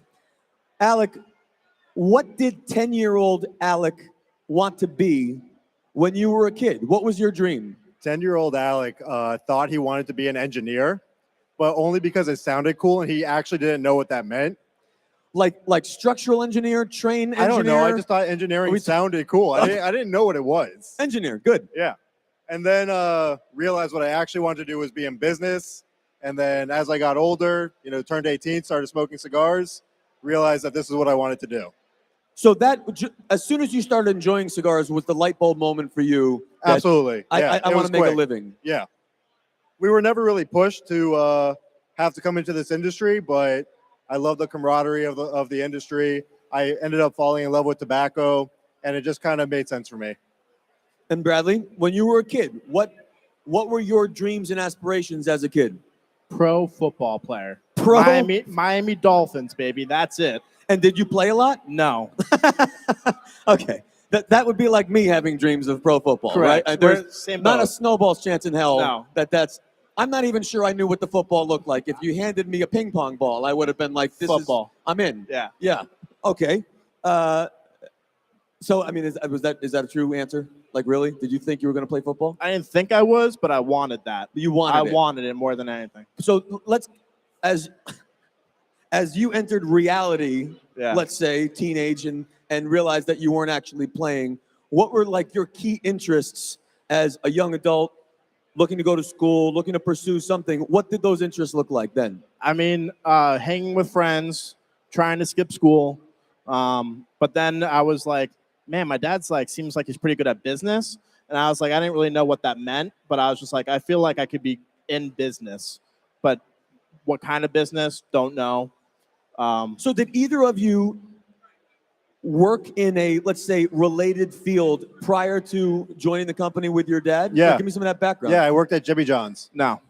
Did you? Yeah. And? Is that not related? Of course it's related. Oh, okay. I made donuts for 2 years. I did that too. Absolutely. Yeah, Dunkin' Donuts. By the way, did anybody get a donut out there? I didn't see them. I didn't get a donut. We got donuts. I mean, these guys, there was not a donut left. Trust me, when you showed up, they crushed all of the donuts. Okay, so fast forward. Finally, around 18, 19, it sounds like you both kind of got that bug, right? Yeah, absolutely. You enjoyed cigars. You got passionate about it. What was the conversation like with your dad to say, no, I'm serious. Like, we really want to be involved. How did that go? For me, it took a little longer. For me, it was right before I was graduating college. I did want to explore other options, maybe like some sort of sports marketing, going back to the football. But then I smoked cigars all throughout college, and I knew the cigars was the only thing for me. My name's on the company. Why would I want to do anything else other than this? But Bradley's not telling you. We were asking him for months. What are your plans after college? And what Because he didn't year tell are we us. talking? What year are we talking? 2017. 2017. Yeah. 2017. So 2017, you're kind of knocking on dad's door like, what is the plan? What are we doing? Right. Yeah, we were all calling him, being like, "What are you gonna do?" Yeah. And he's like, "I'm coming into the family business," and I just said it would have been nice if you told anyone. Okay. So how did each of you start in the company? You obviously did not start making your own cigars right away. Give a little insight to what that learning curve was coming into a family business. Dad's had a lot of success. What were some of your early roles in the company? Well, for me, we had just got rid of a marketing company that had been working with us for a couple of years. So we had no one doing social media. And they're like, you're young, you know how to do social media. I did not know how to do social media. And so that was the beginning for me, is social. But isn't that like one of the best ways to learn, when you get just thrown in without the option to fail, especially because you're not an employee, you're a son, for God's sake. Right. That's got to be different pressure. Yeah, huge pressure, always. But you made it happen. Yeah, I'm still learning. You know, I could always get better, but yeah, I still run social media, so I think it's going pretty well. Great. What was your early stuff, So work? my transition was a little bit different because while I was in school, I was also working part-time at Alec Bradley, doing kind of whatever needed to happen. And then the day I graduated, I just went full-time. So But still doing that kind of grunt work, all Yes. hands, whatever needed to be done. yeah, you whatever were needed doing it. to be done. And the cool thing was our dad never threw us into one position. He said, go learn everything and then figure out what you're passionate about within the company. And so that meant that you had to work with fellow employees, right? Yeah. People have been working with the company. What was it like for those folks who were training the owner's sons? What was the pressure like there? Oh, they Was it- harassed the shit out of me. I love it. So at some point, you had to have had a conversation with your dad that said, okay, enough with the grunt. enough with some of the all hands work. We want to get serious about this, and we want to start making cigars under our own brand. What was that conversation like? When did it happen? It happened at the end of 2017. I went to Alec, I went to our father, Alan, and was like, hey, I think we should be making our own brands. That way people get to know who we are. As my father doesn't want to travel anymore and we start traveling, people get to know us, our personalities, because brands are a reflection of who we are. Alec Bradley is a reflection of our father, not necessarily us. So we wanted the opportunity to create brands so people got to know who we are. And have you found, so you presented this idea to your dad. It's time for us to do our own thing. That was end of 2017, right? What was his response? He said, let's do it. Yeah, but the problem was he said, let's do it. And then Bradley said, no, you don't understand. You're not involved. Uh-huh. So we're going to do this without you. Yeah, we needed the creative freedom to not have them, Which I guess is illustrated by the fact that you started working with factories that your dad did not. Correct. Right? And Yeah. that was Ernie. Ernesto Prescadillo. Who we're going to be interviewing a little bit later on this afternoon. So now you're in a new factory that has no pre-existing relationship, no baggage, no bias, and I don't mean baggage in a bad way, but just that pre-existing idea of what Alec Bradley means. Alec and Bradley is a completely different proposition. How did the work start to develop with Ernesto and his team? So first, Bradley came to me and told me what he wanted to do, which was make a cigar in the Dominican. And I said, okay, who do you want to work with? And his first choice was Ernesto. So really the first step was, because I was seeing him a few weeks after that, was going up to him and just having that conversation of, hey, do you want to do a project together? And he said, 1,000%. Now, were you intimidated to have that conversation first? I was very intimidated by Ernesto. He's a real dude. Yeah, I mean, he's I'm intimidated to interview him, and I've known him for 20 years. Yeah, I mean, when you look at him, he doesn't seem like the most friendly person in the world, but when you get to know him, he's a sweetheart. And him Like being Abe. a legend, right? You see, Abe, you're scared half to death. Right. I still am. Listen, let's talk quickly about post-acquisition life. We just have a couple minutes. For those of you who don't know, Alec Bradley was recently acquired by STG. Tell us a little bit about what is the thing you are most looking forward to post-acquisition? I think just working with a different team, having the resources, the people that they've worked with. We both know a lot of them there. So I think we're just excited to see what they can bring to the table that we didn't have at Alec Bradley and the resources. So Coming from a small family business, coming into this big company, I'm excited to learn. I'm really excited to learn. It's always exciting to be able to surround yourself with really smart people and just absorb what they have, to share. And so I think the future of Alec Bradley and Bradley is awfully bright under General. Thank you. You all have an exclusive TGS cigar that is available today. In the 2 minutes that we have left, can you each give me a little snippet about the cigar and what people can look forward to about it? So at least I'll talk about the brand. It's called Crew. A crew is the people that put together Mardi Gras. And so this cigar is meant for the people here at Smoke Inn, the Great Smoke, that put this together. They spent all year working on the Great Smoke, and it's Mardi Gras, theme. So I thought nothing better than to name it Crew in honor of all the people that worked very hard to be here. And can you tell us a little bit about the blend? Who made it? What does it taste like? What's the experience?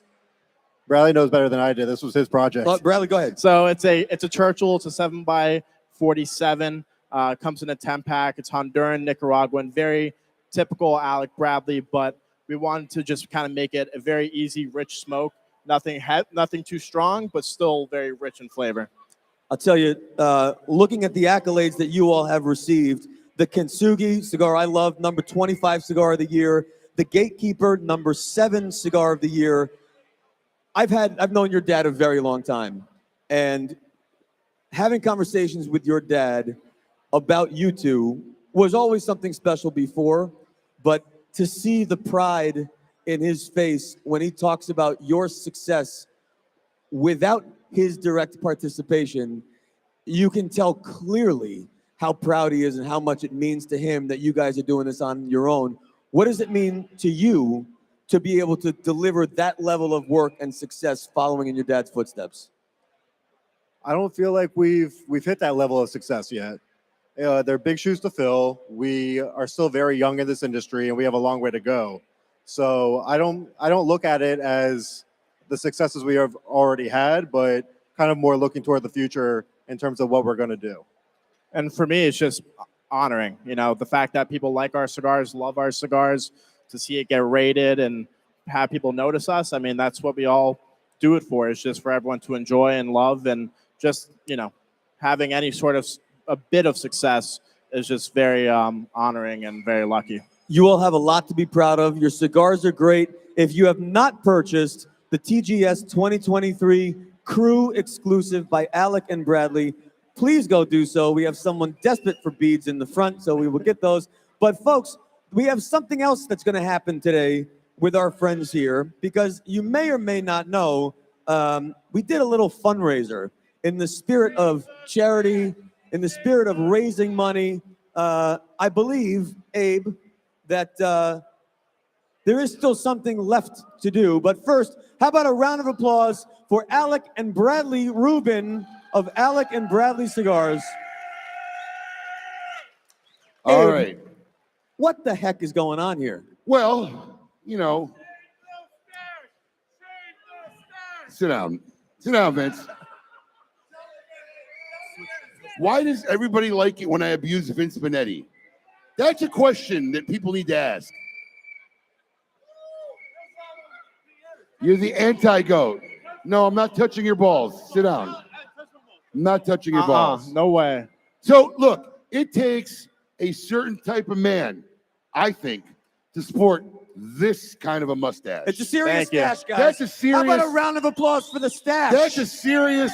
I mean, this is stash goals. That's some, really, professional mustache going on. And I've teased Bradley Rubin about this for years. So I think it was, what was it? Was it during our broadcast for the release of the crew? Yeah, for the release. Yeah, so I said, if we could raise $10,000 for the charity of your choice, would you shave the mustache live during the Great Smoke? And he agreed. It's coming off. Did we hit it? And we did raise the $10,000. So I have my partner, Adrian Mitchell. This is my partner in my Real Clips Barbershop. They're the guys cleaning us all up, making us look good today. We're going to run a video first? No? Wait. Sorry. I'm not a rookie, Michael. I've done this a couple times. This is my barber, Adrian Mitchell from Real Clips Barbershop. He will be shaving the stash. Now, everybody pay attention because it gets a little creepy. I'm going to collect the hairs from that stash. I'm going to throw up from that stash. I'm going to collect the hairs.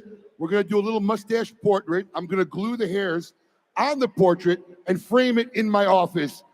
Bradley Rubin's mustache, shaved at the Great Smoke 2023. So I need a volunteer to hold the smock. Who wants to volunteer? Well, I think I should give it to the man who came the furthest. He came the furthest from Israel. Comes here. Come on, Seth. Let's do it. He did jump up first. That guy's, he sprung like a spring chicken, man. I never seen him move so fast. Around the side.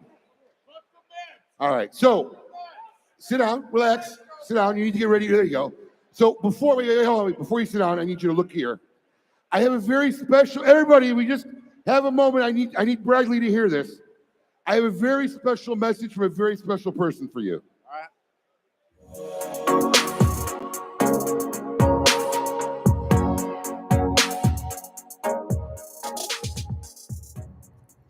Bradley, you're an amazing person, always the first to give of yourself. I know the mustache has become a bit of a calling card, but you are willing to get it shaved off for a good cause. Congratulations on raising $10,000 for the Boys and Girls Club of Broward County, a very worthwhile cause. You are in an industry filled with a lot of great people, and I know someone else will step up next for another good cause. Since I know Matt Booth, wouldn't it be great for Matt to be the great cigar person to step up and do the cutting today, and the next one to commit to getting shaved for a great cause? Abe, thanks for putting out the challenge, and I hope you have a great event. Didn't see that coming, did you? Not at all. No. So not at all. Just so you know, his mom, if you haven't figured it out, the highest contributor to the cause to have his mustache shaved. I need audio. So, if you will, have a seat. Shows you how much you really All want right. that thing Well, gone. before- I Is she going to be elated? How happy is your mom going to be? Oh, the happiest I've ever I heard. must be one of her favorite people right now. Oh yeah, Yeah. 1000%. I got this to happen. Yeah, absolutely. But thank you. Before we shave it off, I want to say thank you, Abe. Thank you, everyone that contributed to a great cause, the Boys and Girls Club of Broward County. This is the best community in the world, and I can't thank you guys enough. So There you go. let's get rid of this thing. And I'm gonna take a little picture Now, wait, first. Before we take, how long have you had this mustache? I've had this mustache since February of 2020. Woo! Whoa. But it was a beard before that. We're taking a little picture, everyone. Last picture before it gets shaved. Woo! Now Awesome. now you can sing "Shave the Stash." Let's do it. Hold There you on. go. We're gonna need a better tool for that. Do we got any kind of background music for? Oh, that's what we need. We're There gonna we need go. a real tool. No, don't give it to We're Seth. gonna need a real no, tool. Seth. Don't no, let go, let go, no, let no. go. Don't give it to Seth. We're gonna need a real tool for that. I Seth, don't think like it's an gonna work. 8-year-old. You do not give him dangerous I don't think it's toys. gonna work. No. I get Shave to do the this. stash, baby. All right, Shave sit down. the stash. Do we have any Shave music? Do we the have any music stash. from the DJ? Shave or no? the Can't do it? stash. All right, let's shave the stash. I really hope your mom is watching live at home right She now. is. Now you got to catch the mustache now. No. Get it in here. All right. Don't drop the smock. The goal is to wrap it up and take it so I can collect it. No. You ready? There you go. Oh, we got a side cam. Look at that. I think I see a tear. I'm going to tell you something. How good of a sport. Bradley Rubin does not want to have his mustache shaved. I got Alan Rubin on Oh, there FaceTime. he is. His dad is on FaceTime watching this. Those are real tears. Those are real tears. Oh, you look good. You look good. Oh my God. All right, we can clean him up back at the barber shop. Collect them hair. Collect them Say hi hairs. to Pops. That's historic hairs. Collect it. Can you believe this? Those are historic hairs. We'll do anything for fun, really. It's kind of crazy. Say hi to Alan Rubin, everybody.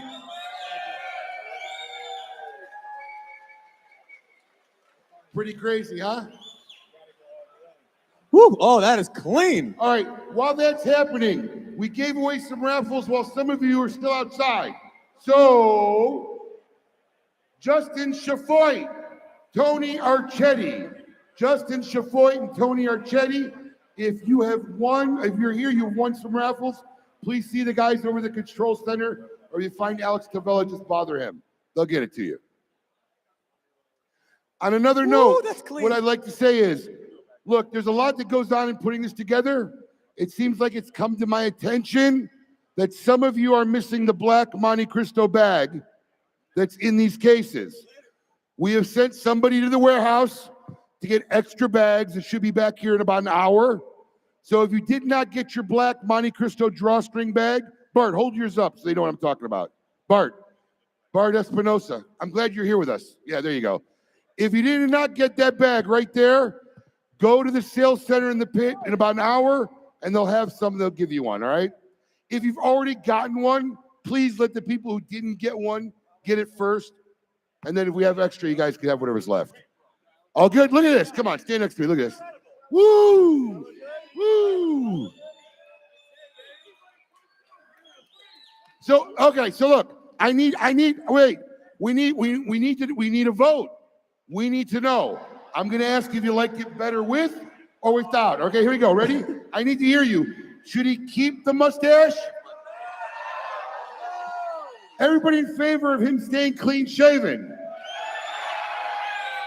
The people have spoken, bro. I don't care on this one. The people I have shaved it. spoken. I shaved it. It's coming You back. good. Do I? Yes. I don't know. All right. Wait. Speaking of looking good, We have our lovely Kim Keeney. She's out there on Whiskey Row. Gonna take you people at home and kind of show you some of the beautiful libations and spirits that are here at the Great Smoke. And we'll be back after that. Take it to Kim. All right, guys, I am on one of the fun little sections here, and it's called Whiskey Row. Last year, if you tuned in, you know that me and Paul took my For my Lord, brother, Brad. the mustache. Solidarity, brother. My gosh. All right, well, if you guys want to follow me, we're going to go to our first vendor. I'm going to squeeze my way through this. I'm sorry, everybody. Now, Let the lady with the boots through, please. can you let me know what you're pouring for me today? Today we're pouring a little bit of Dos Maderas 5x5. Oh. All right, Paul, you got to get yours. I got to get mine. You I'm know ready. the tradition. I'm ready. All right, ready? And here's the. Cheers. Just smell that. Oh, Delicious.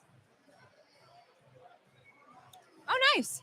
that is like I'm good for it. caramely and smooth and I wow. appreciate it. Thank you, Thank you everybody. so much. Come get a drink over here. Yeah, All let's right, go. now we're just going to continue drinking the entire way down. I mean- Next one, oh, man. Oh, we're already Tequila? hitting tequila. Tequila early. I thought tequila would be at the end, but apparently we're at tequila early. Hi, ladies. How are you? Can you tell me what you're pouring for us today? We have Casa Azul. It's a tequila soda. We've got 4 different flavors. We've got lime, strawberry margarita, peach mango, and watermelon. Can you pour us 2 little tastings for us so we can have a sip each?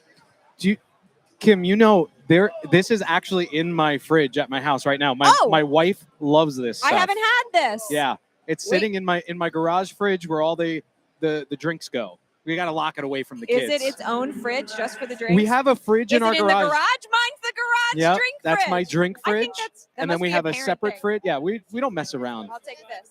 Never. Oh, the golf cart. Yeah. Okay, I got strawberry. Mm. Oh, Oh, I'm yours. sorry, Michael. Hold on. Here's one. Thank you. Sorry, Michael. No, we're tasting. This is sophisticated tasting. Delicious. Oh my God, what is that? Like Oh. cherry? I don't know what the stuff is, but it's yummy. It's delicious. All right, next up, we're moving on down here. Excuse me, gentlemen. Can I cut the line real quick? I'm so sorry. Hi, ladies. How are you? Can you tell me what too you're much. pouring today and then pour us a little Too shot? much. So we're pouring Yellowstone. All right. Which Oh, one? Yellowstone. Which one are you going to pour for us today? All right. So today I'm gonna pour the bourbon whiskey. Love it. Are you ready for some Listen, more I am bourbon? a bourbon guy. I love so, and I've never had this, believe it or not. I've heard of it, but I haven't had it yet. So I'm excited about this one. Will you pour us 2 little ones for us? 2 little ones, Michael, huh? Just give him Oh, a you're gonna full mix it up. one. I'll take a little You're gonna one. mix it up. I He'll, think he'll take a full maybe one. I'll mix it up a little. Paul, you're getting a full one. Yeah, I'm I don't sorry. know, I'm whatever. I'm sorry. That's fine. This is I'll take just- a full one. This is just fun Oh, for me where's to the watch this happen. That looks nice. I'll do a shot of that too. Oh, I better slow down. We got a long show ahead. All right, thank you. Michael, you have legs. All right, Cheers, cheers. Kim. Woo! Are we going That to say is really- delicious everywhere we go today? No, I'm going to change my adjectives around, but that is very Yummy. good. Yummy. Yummy is my Yummy word. bourbon. Pick another word, okay? Thank you so much. All right. All right, he's- All right. Hi there. How are you? Can you let us know what you're serving today? Welcome to the Big Machine Table. Today we're showcasing the Clayton James Tennessee whiskey. It's a pot still whiskey. They don't use white corn in their mash bill. They don't use yellow corn. They use white corn in the mash bill. Aged for 3 years in number 4 char American oak barrels. Also from Big Machine, we have these cool packages here. They're called spiked coolers. Get a shot of vodka in each pouch. We also have the double spiked, which is 2 shots of vodka. Hey, guess 2 who shots. joined us? Oh, we need 3. We need 3. Please. Here you go, I've Michael. had 3 water shots. You get one first. And I really need to hydrate. Water You know what I shots. mean? Oh, Lord. Which one are we trying? That's a really good question. Which one are we trying? Tropical punch. Cheers, Tropical boys. punch. Oh, it's nice to have you over Tropical here. punch. I just wanted to see what what Oh, the adults are doing. That is so dangerous. It is absolutely delicious. That is though. dangerous. Oh, Thank you. Beautiful. Thank you for oh, sharing. Lord. I love Let's see. it. Thank Michael's you. got to go back to the safety of the stage. Bye, Michael. All right. Hi, ladies. How are you? What are you ladies pouring for us today? Ghost tequila today. It's 100% blue agave silver tequila from Jalisco, Mexico, and it's infused with ghost peppers for an added heat. Oh, Kim, that's your jam, isn't wait, it? Spicy. we had this last year. It was Do you very- remember? It was very spicy. Okay, here we go. I'm ready for it. Oh, I'm ready for it. It's like 1 o'clock Could in you the pour one afternoon. more? Just one more. It's That's all for you. It's Does it taste? I mean, does it smells- smell spicy? It smells like fresh pepper, like fresh. Do they ghost pepper. do they serve this at Disney? Maybe somewhere in the countries in Epcot? Epcot might They have might. it. You might. You Thank you, might very get much. it. Oh goodness. Cheers. Oh Cheers. goodness. Oh my God, it's spicy. It's spicy, but not too much. Delicious. That and a margarita. All right, guys, we have Great. a whole bunch of. You're good. Don't worry about it. That was my fault. You got to check we it got out a whole over bunch here. of other spots. Hi, how are you? Can you tell us what you're pouring? So we have a Dark and Stormy with our Kirk and Sweeney Dominican Republic rum. Oh, I can give you the rum if you'd like. that's what we Oh want to yeah, try. we want the rum That's for what we sure. want to try. Oh, delicious. All right. Oh, you, Oh, sorry. you drank before you cheers? I got excited. Rum. It's so good. Oh, It's that's so- nice. I like that. Everything is better than the next. This is the kind of atmosphere you have You here, guys though. got to come down. There's a ton Seriously. of places we haven't even hit yet. Come on down. Try everything you can, guys. Absolutely. All right. Are we throwing it back to Abe? I think we are. He's ready All to right. go. Let's go see what Abe is up to. You know, they always get all the fun stuff to do, and I got to be up on stage all the time. I don't know who writes this shit, but I need to have a talk with that person. I know I do. I know I do. All right. It's that time, folks. It is raffle time. Anybody want to win some free shit? That's what I like to hear. All right. We got some epic raffles coming up right now.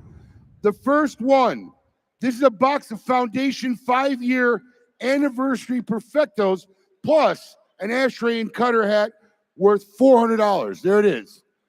All right. Is the goat ready? There you go. Let's wind her up. Brandon Linbury at home virtual. Man, virtual people are having the luck today. Brandon, you have won that beautiful prize. We will get that out to you in 7 to 10 days. All right. Prize number 2. Perdomo Estate Selection Vintage Executive Collection 30 count box. From what I understand, this cigar is not made anymore, so it actually is a rarity now. Ashtray, tumbler, cutter, and a lighter set worth $500. Let's take it to the goat.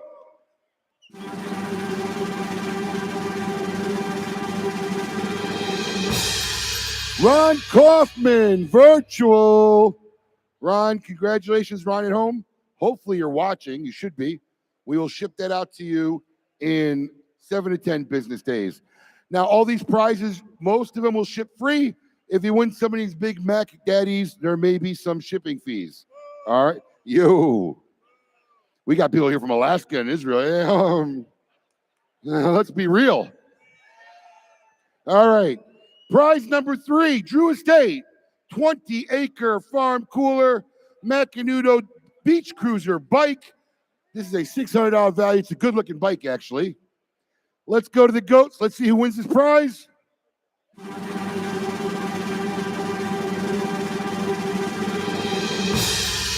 Alan Horn, you are here, Alan Horn. If you can hear me, Alan Horn, you have won the prize. Come down to the outside over here by the virtual stage, and you will take that bike hopefully home with you today. Thank you, Alan Horn. Prize number 4, this Odyssey White hot putter. Now, if you're a golfer, I guess you know what that means. I'm not a golfer, but this is supposed to be like a big putter. The Odyssey White hot putter from Mccalla Cigars. And we're giving you a Romeo and Julieta branded golf bag to put that package in. This is like a $700 value. All right? So let's take it to the goat. See who wins.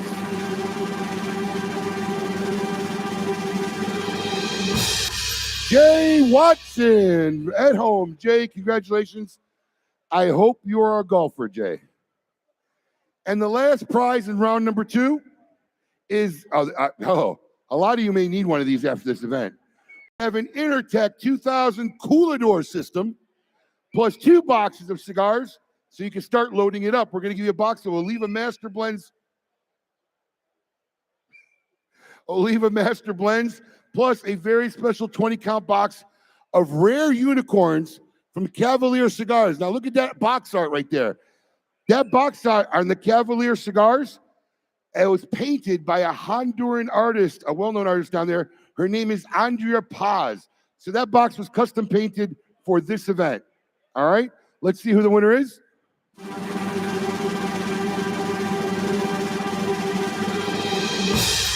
Donald Finger. Donald Finger, if you're in the house, make your way up around the side over there.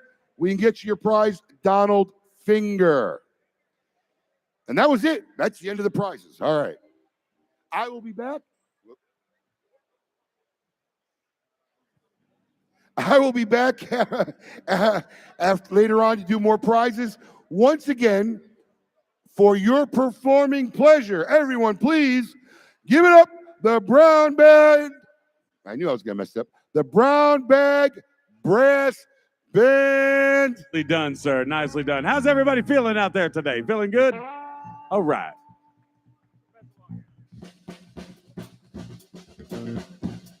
Hope you're enjoying your festivities. I love the get up. It's really nice, really nice. And the cigar smoking. It's a nice touch. In the words of the late great Professor Longhair, if you go to New Orleans, you ought to go see that Mardi Gras. And we're gonna do it in B flat. That's right. Oh.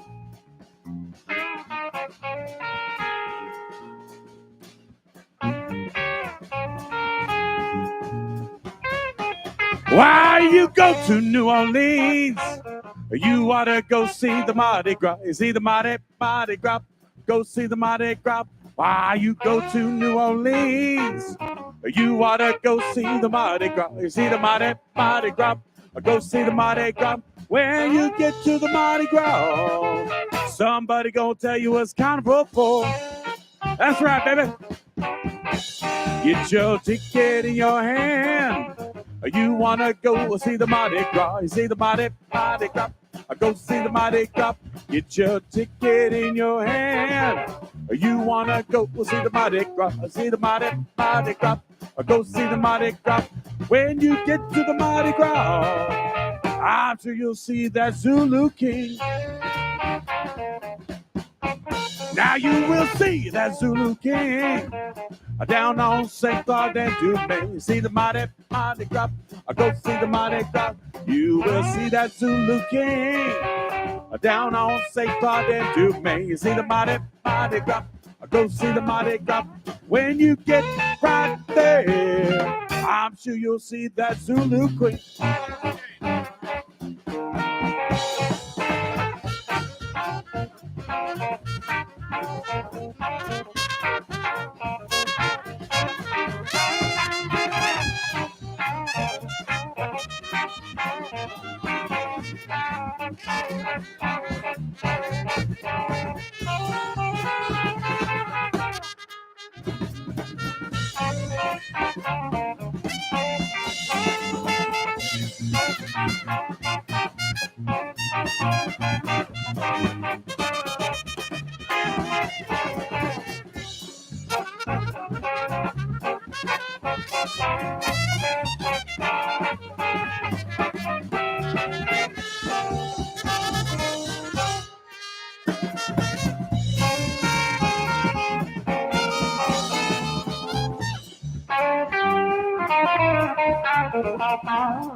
Why you go to New Orleans? You ought to go see the Mardi Gras. See the Mardi Gras. Go see the Mardi Gras. Why you go to New Orleans? You ought to go see the Mardi Gras. See the Mardi Gras. Go see the Mardi Gras. When you get to the Mardi Gras, somebody gonna tell you what's carnival for.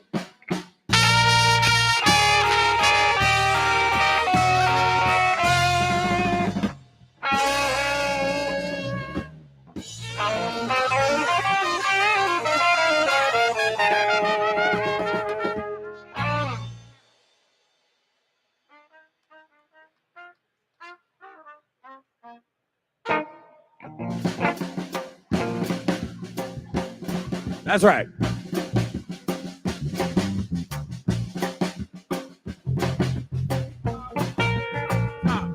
Now, down in New Orleans where the blues was born, takes a cool cat to blow a horn on La Salle and Rampart Street.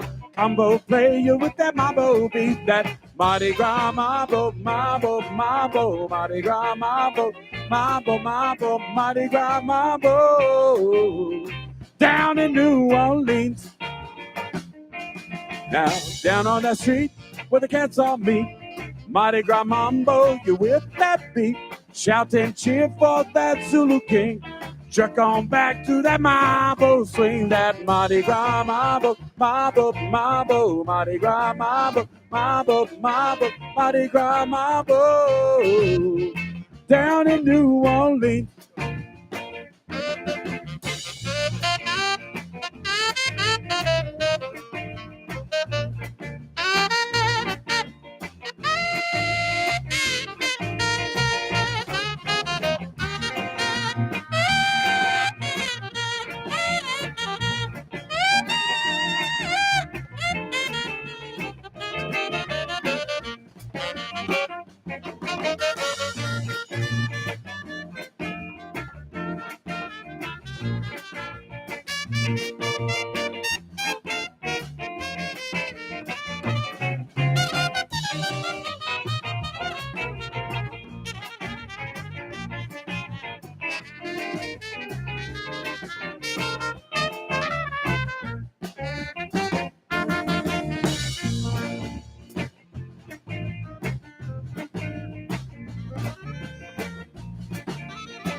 Now, down in New Orleans where the blues was born, takes a cool cat to blow that horn.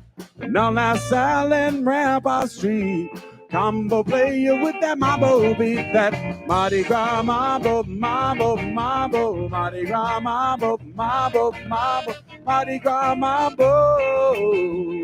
Down in New Orleans, that Mardi Gras mambo, mambo, mambo, Mardi Gras mambo, mambo, mambo, Mardi Gras mambo. Down in New Orleans.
Thank you. Be right back.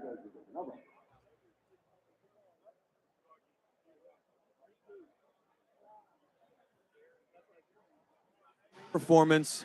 I am with Evan Darnell of the Red Meat Lovers Club, and we're going to talk a little bit about all things Red Meat Lovers. But first, Evan, I mean, what do you think of this event so far? This event is something that I look forward to every year.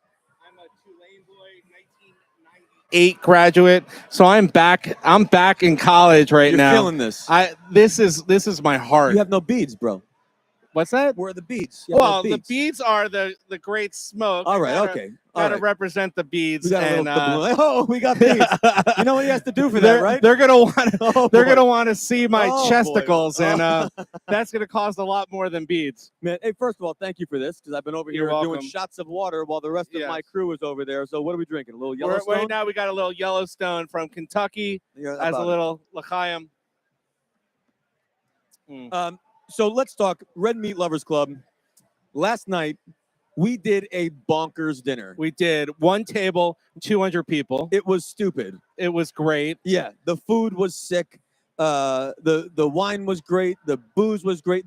If we just had the appetizers alone, it was like enough to feed an army. Well, you know what I say, rookies fill up on the appetizers. And so when you're done with dinner, then dinner begins. Yes, I got to tell you, I saw a guy with a plate literally stacked with 4 sliders and 3 of those chicken balls. Yeah. And clearly the 4th one had fallen off. Yeah. And so he stuck it in his mouth. Yeah. And he was walking with the plate, his glass with a hurricane in it, and 1 chicken ball in his mouth. And I zoomed in with my camera, and it's like he didn't even see me. He was just glazed with the love of meat. And exactly. That was it. He was in a world of a meat dream, if you will. So Red Meat Lovers Club, we've been around now, what, 6 years? 6 years. Well, I started it back in college, back Yes. in 95, but we reestablished in 2017 as a way to just get to know other like-minded men. And it's grown. But it's certainly a different thing now than it was there. 100%. So let's talk about the last 6 years. Red Meat Lovers Club, I feel like it is one of those things that people now have heard it. It's not like they haven't heard of this before. Right. But maybe there's still a little bit of that question of, What what is it? exactly is it? So like 60 seconds. Yeah. What is the Red Meat Lovers Club? So the secret is that we are truly the world's best business networking club. And the way that we do that is through eating meat, raising money for incredible charity partners. Every meeting that we do, we have a different charity partner. And I'm super proud to say that we've raised $1.1 million for various charities since we started raising money back in April of 2018. And I think that is certainly one of the most meaningful parts for me as a supporter, because, I mean, sure, it's great to get together and eat and drink and smoke, talk about our businesses, whatever, but we're awfully fortunate to be able to do stuff like that. 100%. It's awfully nice to be able to give back to people who need a little extra help at the same time. Yeah, and I'll tell you, this month has been an incredible month for us because we just launched with our friends at Casa de Monte Cristo our own charity via George Snow Scholarship Fund. So we're going to be able to raise money to put kids through culinary school in underprivileged kids, which is truly very special to me. Red Meat Lovers Club, I think, is obviously a huge success here in South Florida, but it doesn't only exist in South Florida, right? So folks at home who are watching, who are interested in participating in Red Meat Lovers Club, are there chapters? Are there events in other cities and towns? Like, how do they know what's what? So everyone who's watching will be approved in our private Facebook group, which is where I put a lot of energy into getting the message across. But we're all over right now. We have some events planned in May in Nashville. We're taking over the Battleship, New Jersey again in June. I got golf tournaments in April. We're all over. And RMLCLUB, RMLclub.com is where all our events live, and you can buy tickets. And it's truly a stepping stone for us. This idea of community, it obviously exists in the premium cigar industry. It certainly exists within the Smoke In and the Smoke In social community. Certainly everyone watching live on this virtual is part of this community. And Red Meat Lovers Club really is its own community in and of itself. What can this community do to help support the community of Red Meat Lovers Club? I think just follow our mission, and we have 3 words that I live by, which is united in causes. So if we're raising for this month for, say, Boys and Girls Club, like they just did, just follow that message.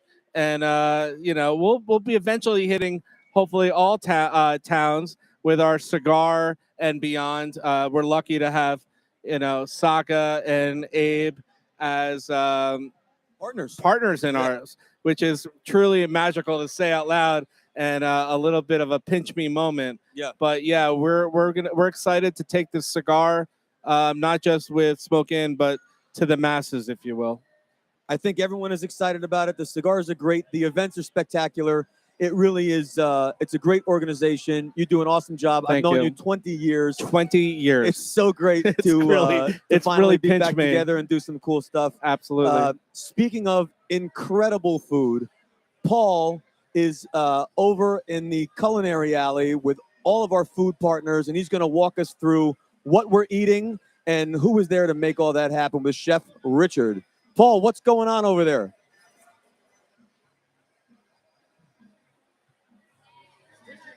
We're not going to go to Paul. Paul is probably We're ready. stuffing his face. I'm ready. He's stuffing his face. That's what happens. You put your guard down for 1 second to eat a piece of meat, and you think that you're not going to get stuck on live, but I'm holding the bag. Come on, Paul. Listen, Paul's knuckles deep in gumbo. Evan, thanks, bro. You got it, bud. For the first time ever, from Culinary Flair, like if you don't know this company and you're involved with Smoke In, you have to know this company. Every time that Abe does something with food, Chef Richard is there. This guy is there. He's on the front lines. He's got a great crew. It's a family business. And this is the 17th year that Chef Richard has been with The Great Smoke. But we've never really done an interview with him. And he's a guy that's always on the front line helping. I just grabbed him back there from like bringing food out and prepping things. But Chef Richard, thank you for coming and talking to the people. It's my pleasure. We want to talk to you a little bit about the food here. I know you're running around doing some things, but tell us about what does it take to feed this many people? What kind of stations do you have going? What kind of food do we have going? We have the VIP station that consists of the shrimp, Creole, roast beef tenderloin. We have pasta made with shrimp. And then we have 4 other stations on the right of me. So what are these stations here that we have in the general admission? The general admission is bourbon wings, roast pork with a mashed potato with bacon and cheddar. Then we have roast pork again down there with the mashed potatoes. And then of course we can't chili, and we have the jambalaya. The jambalaya is where I got to go next. But now. And the what? The gumbo. You got to have gumbo. That's true. That's true. New Orleans, as they say. But now you're famous for like cooking up all different type of cuisines. I mean, how do you learn how to do this type of thing and cook for so many people? Well, I've been in the culinary field for over 40 years, and I've been a chef for the most exclusive hotels and country clubs in the area, out of the state, out abroad, and I've been cooking a long time. So you have that experience, and that's what it takes to feed this many people. But when I tell you, like, listen, this isn't like a regular catering event. When Chef Richard is there, you're getting good food. You're getting traditional food. The last thing I want to ask you about are the beignets. Now, tell me about that. I mean, you don't have to share the recipe, but like people are specific about their beignets and their New Orleans style. And I've had real beignets before. So what is the secret? Well, we took a page out of Café du Monde, and the most famous, right? So we went with that, and that's the route we took on that, And we're making them from fresh out back, Just made the batter this morning, and we're frying them to order. Just so you know, these guys are out back. Chef Richard and his team are outside in the heat. There's a huge setup that nobody here ever sees. A giant setup where they have a full kitchen set up outside. And they are enjoying, putting together the food for all of these attendees to enjoy.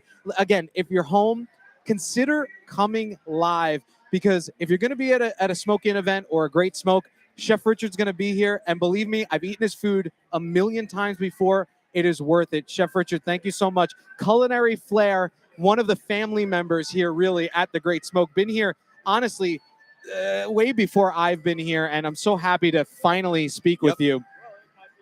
That looks And, awesome, Paul. I think Mike, you're I hanging mean, out over I gotta there tell you, hungry. I had a little snack. You tell Chef Richard I had a little snack, and I asked Oh, so- myself, what sustenance do I need? And I grabbed a little of that pasta and some of that sliced meat, and it is exactly what I needed to start having a little more of this Yellowstone bourbon. So Michael Herklotz had some of your food, and he really enjoyed it. He said it's the sustenance he needs to keep going with tell him this. it was so good. I'm pretty sure I ate that shrimp with the tail on. He's saying he appreciates it. Thank you, Chef Richard. It's a pleasure. So, hey, Paul, while you're over there, yes, sir. Why don't you look at some of our hungry guests? Yeah, let's take a look out here. I mean, I'm happy to chat with some people. Let's turn around here, Will, and talk to these guys like waiting online.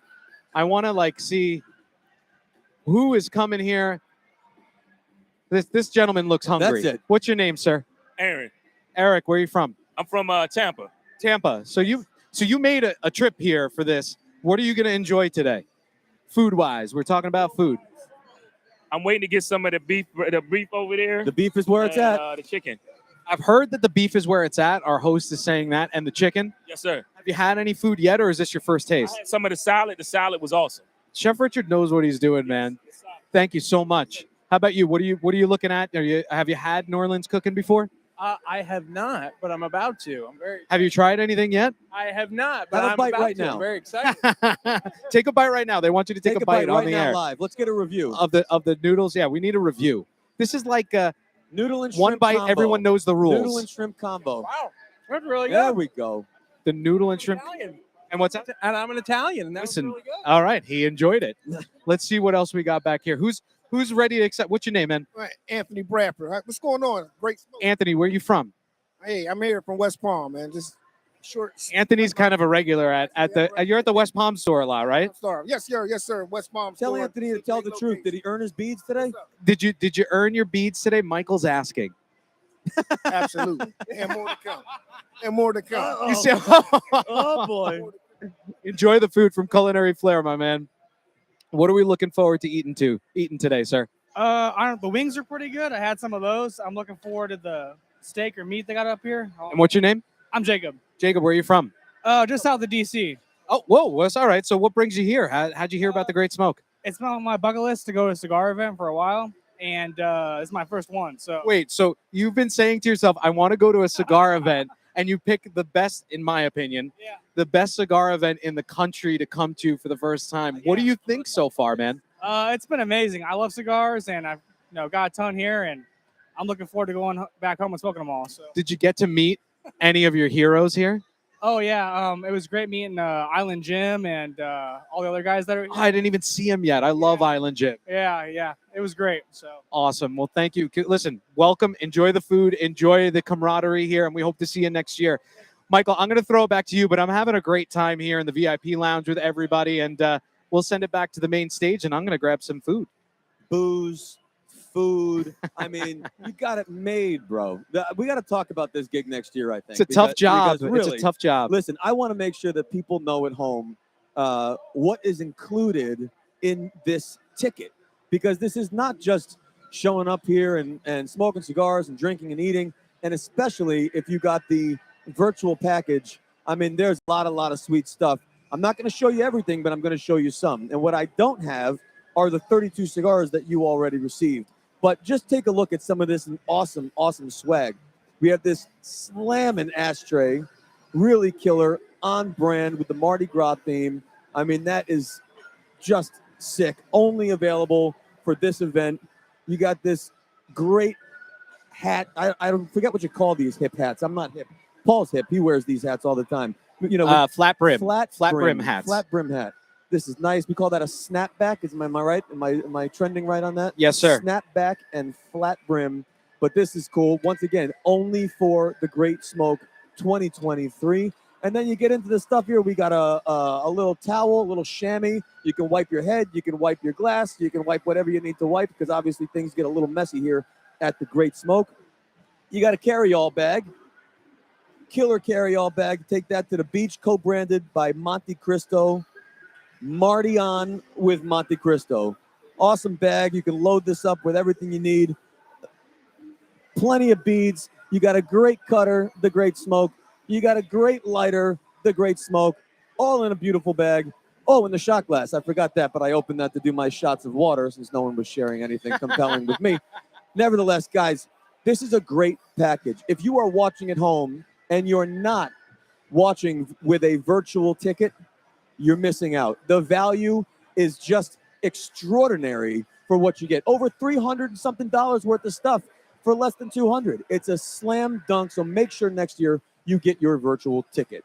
We are live at the Great Smoke 2023, and now we are going to join the one and only Abe DeBabna on the main stage. Abe, what is going on? Hey, hey, hey. Hello, everybody. Is everybody having fun? I don't know, but it looks like it to me, so it's pretty wild. Cool. So one of the coolest things when the pandemic hit is we thought, what do we do now? We don't want to cancel this. So we did this historic virtual broadcast, all like virtual, to everybody across the country. And we simulcasted people in. One of the coolest things was, while we're all having fun here, there's 1,000+ people at home watching it right with us, having fun amongst themselves. And they started doing things called Watch Party. So has anybody ever heard of a group called the Cigar Dojo? I thought so. How many people from the Dojo Nation are in the room? Let me hear you. Not shabby. Well, our good friends, Master Sensei himself, has got a little watch party going on at the Dojo Studios in Colorado. And we're going to bring him up live from Colorado. Master, there he is. What's up? Can you hear me? He looks mad. I hear Jordan. We're on? You're on. We're on. This is Cigar Dojo. They've had already too many. We are, if you can hear me, we're live in beautiful Lakewood, Colorado, enjoying the Mardi Gras Madness virtual event. Having a blast in Dojo Studios. We got our studio audience over here. We got Matt. We got Emmett from Blind Man's Puff. We got Jordan. We're hanging out, having a good time, enjoying it. Normally, I'm down there in person. It's just kind of weird for me not to be in person. But hey, this is a cheers to all of us virtual people out here. Cheers! Don't forget about us virtual people, because we're all over the world enjoying this event, having a good time. And we actually have a drinking game that we do during this event. Every time Michael Herklotz says, "What are you gonna do?" we all drink. So that's how we do the virtual event. We drafted our cigars from the pack. We each got our own a draft of cigars. We're watching the show, watching Michael, watching Kim and Paul and Abe, having a great time here in Lakewood, Colorado, and super excited to be a part of this event. Can you hear me? Can you hear me down there? And if I'm still on, I don't know. But yeah, no. Can anybody hear me? I'm talking to them. I wish we were there. That's what I can say. I wish we would check into the event on dojoverse.com. Grab your phone, dojoverse.com. Check into the Great Smoke. They cannot hear me. Or it's bonus points. Become a black belt like me, or actually, I'm a Grandmaster Ninja. So, all right, everybody down there in South Florida, have a great time. I hope. I wish I was there, but hope everybody has an amazing day, and I'm sure you will. Cheers. Cheers, guys. Thank you, Eric. Thank you, Eric, and the guys at Dojo. All right, that's the second time we've tried to simulcast during a live broadcast. We don't have that taken down too well, so, but I can hear you now. Anyways, once again, watch parties. One of the coolest things about the Great Smoke. If you don't know or you're unfamiliar with Cigar Dojo, check them out. It's another great community that's out there for all our cigar lovers, and it's Cigar Dojo, and they have an app too.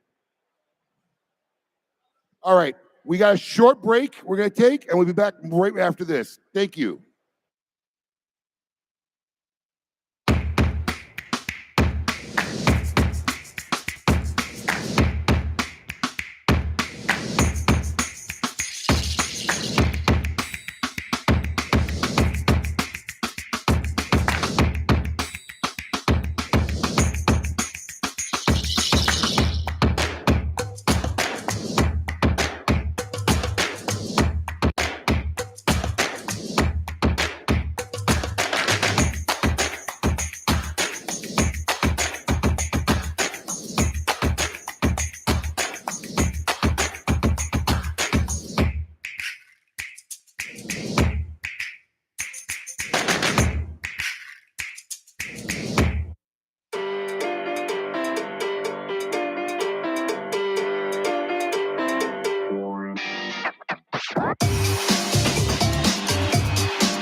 Okay, gang, this is going to be a long break.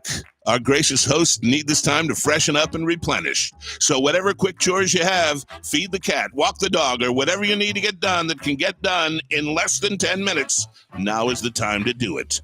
If the goat did his job, you may have some neat footage during this break. If not, you'll have to settle for watching the crowd. Hi, crowd. When we return, Steve Saka will be taking the main stage with Michael Herklotz. Oh, this should be fun. The Great Smoke 2023 Mardi Gras Madness. Speaking of the crowd, look at them. They've all got beads.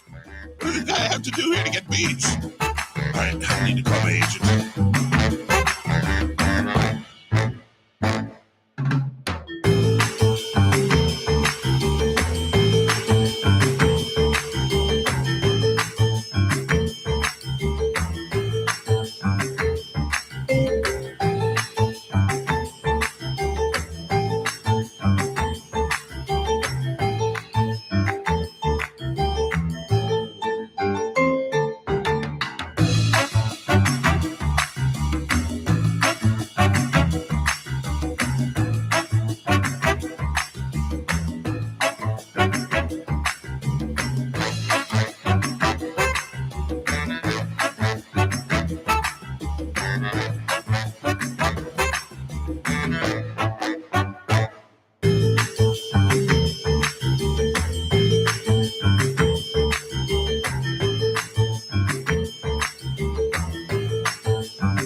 What up, folks? Goat here. And if you made it this far into the broadcast, I just want to take a minute and personally thank you. We appreciate you. Really hope you're enjoying the show.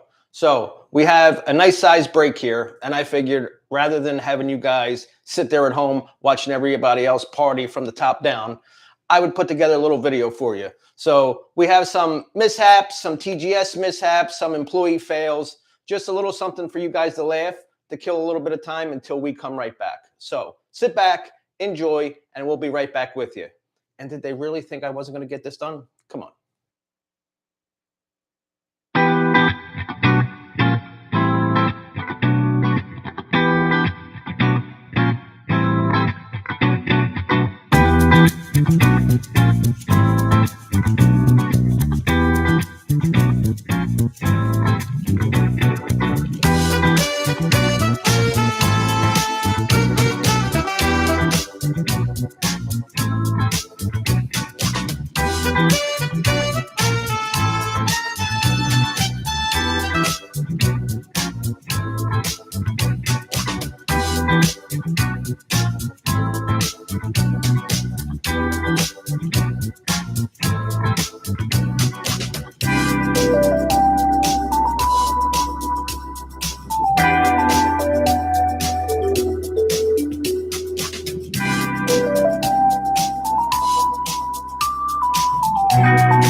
Ready? Yeah. Okay, ready? Hello, Smokin' fans! I mean, No, get yourself ready. are we good? Are we good? Are we good? Are we Yeah, good? this We is good? all We going good? to be on Facebook. I want you to know that. No, it can't Not be. in- It can't be. It not can't be. in the video, but where's good? Let's figure out. Is this good right here? Welcome, Smokey and Wait fans. a minute. I need like 5 seconds before I'm done talking, so I can cut it. Is it good here? It's perfect. Hold on. Go that way. There we go. Ready? Go ahead. Welcome, Smokey and fans. Join us for a special event celebration of Al Michaels' 80th.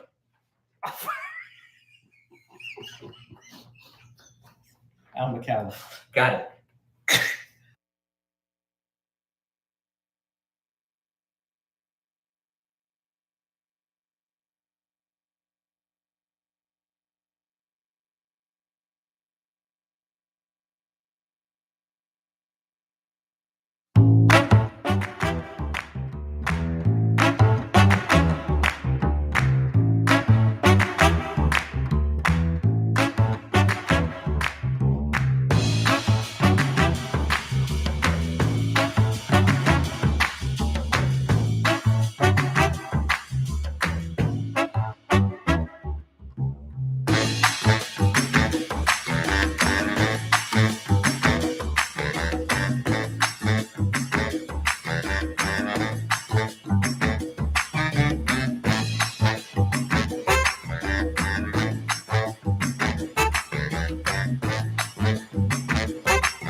Welcome back, everyone.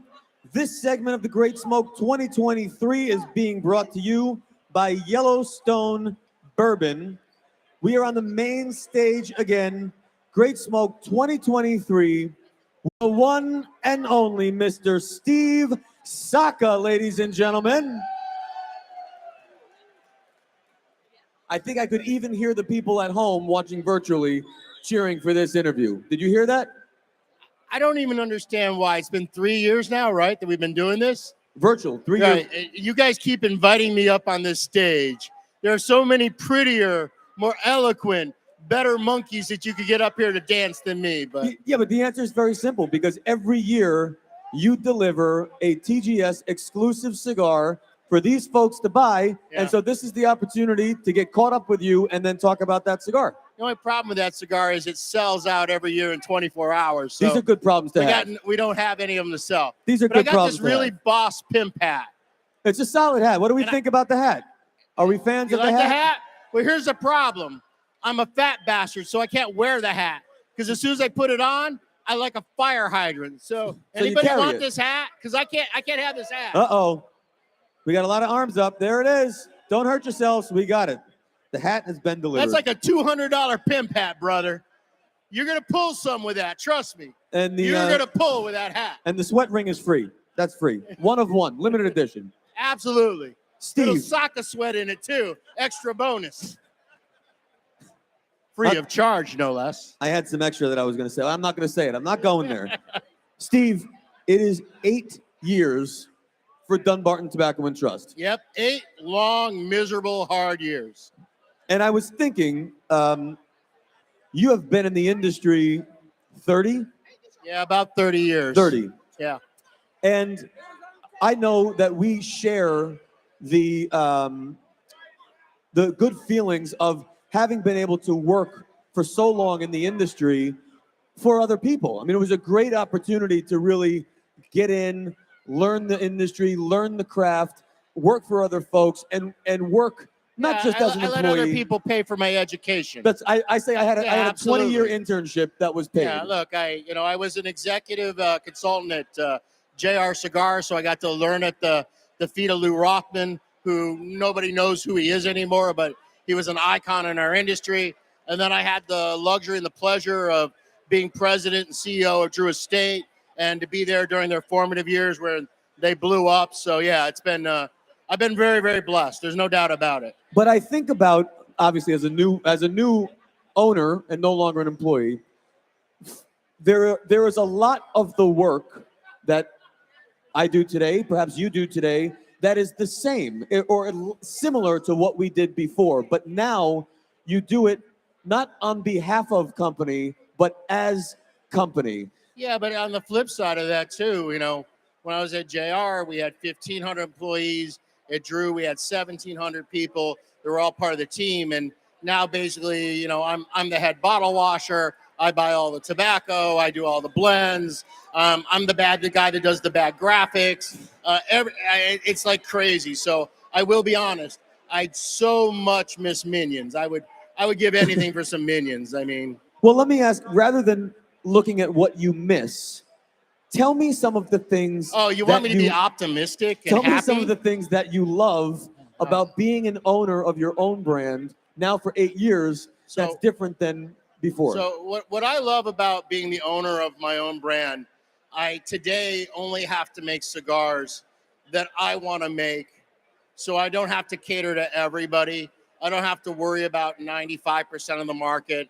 I can just zero in on the type of cigars and the type of things that I like to make. And that's very, very liberating. And the other thing too is I get to do all sorts of really messed up stuff, and I just get to eat the mistake. You know what I mean? There's nobody to answer to. So everything that's wrong is entirely my fault, but everything that's good is also my fault. Separate to the fact that I have a great team. If I didn't have a great team, I couldn't do what I'm doing at all. Do you find this is not an easy industry to be in? Let's face it. We were just actually talking. You're asking me now, my first 2 years in. Yeah. You were talking about your first couple years. I don't want to talk about Michael's experience. I can only talk about my experience. Honestly, 3 years into this, I was pretty glum. I mean, I was sitting on Abe's back patio one night, like crying in my beer, saying, man, I don't know if we're going to make it. It was really, really grinding hard. And, everybody from the outside always sees how good things are, but they don't know what it really is like in the trenches. But thankfully, God willing, we've really managed to become like one of the hottest companies in the marketplace today. And we've been very, very blessed. And had I not gone through that period of what the hell am I doing, I don't know whether I would have stuck it out, but I did. So I'm glad I did. It's not an understatement to say that you have really a profound army of brand fans that love what you do. And a lot of them you are connected with on a regular basis through platforms and social media. So for me, obviously the cigar, the tobacco, that's always number one. You have to have a good product. If you don't have a good product, it's kind of mute. You can only market and brand yourself so far. But in the end, even more important than the cigars are the cigar smokers. And I started as a cigar geek, as a cigar consumer, somebody that would pay the ticket, come to an event like the Great Smoke. So I've always understood that from the beginning, that it was more about the people than even it was about the product. The product had to be good, but you also had to really understand what cigar smokers want, why they want it, what they like, why they like it, and embrace that. And also just understand that every success that we've been enjoying is only because people are willing to support us. It's not me. It's the people that are willing to support our small little family company. And if it wasn't for them, who cares? So when you talk about that balance of the people who are enjoying the product and the story of the product itself and what makes it stand out, there is in our industry this kind of unique and necessary balance of sharing kind of the raw facts about blend and product, as well as kind of balancing the more fanciful tales that make the cigars compelling. Well, How yeah. do you So for balance me, that's that really authentically? easy. Anybody that knows me knows that I'm kind of a dick. So I just pretty much I just say things straight. And so that is oddly in some way something that's kind of worked to our advantage.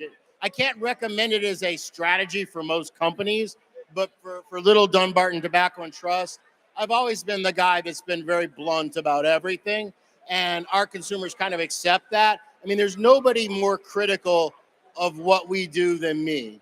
I mean, it's nice you come to this event, people want to take pictures with you and you sign boxes and you're truly honored. But in the end, you always, in the back of my mind, I'm always worried about, am I going to fail? Is the next thing going to be as good? Am I going to satisfy people? I'm always very apprehensive and very nervous with everything I do. But doesn't that apprehension and nervousness, isn't that what makes you fine-tune something, make sure that you dot the I's, you cross your T's? You don't take a product for granted. You certainly don't take the people for granted, because that fear of failure is what makes you take the extra look, the extra step. Yeah. And I also admit selfishly, I like dancing on the graves of other people too. So it's always kind of nice when you're like, there's no better revenge in life than being successful, right? And I know that may sound kind of shallow to say, but there is a certain joy in that too. I mean, I've managed to make my two former companies very wealthy over the years with a lot of the work that I did. So it is kind of nice to do that independently too. So, and I take a certain amount of personal satisfaction out of that. But also, there's always in the back of my head, what if the next cigar isn't as good? What if the next one doesn't do well? So I'm always worried about that.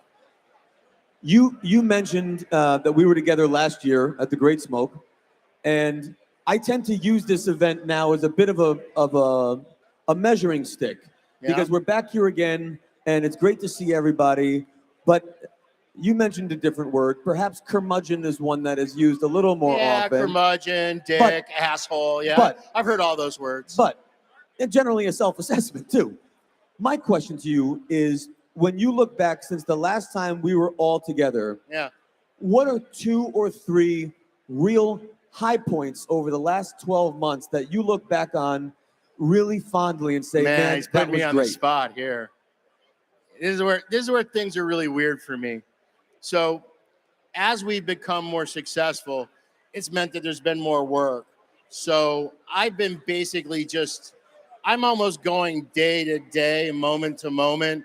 I mean, I'm here today. I'm in Nicaragua on Monday. I leave Nica the next week. I'm in Arizona for a week. I come back and I'm right back in Nicaragua. So oddly enough, I don't really get to take it in, So as the company is growing and we're becoming more successful, you'd think I'd be on cloud 9. But the reality is, it just means that there's more work. And don't get me wrong, I'm not complaining about it. I'm grateful that the work is there, but I'm just so overwhelmingly busy that sometimes it doesn't really set in. So one of the nice things when you do an event like this and you have, 60, 70 people come up to you and say, I really love your cigars.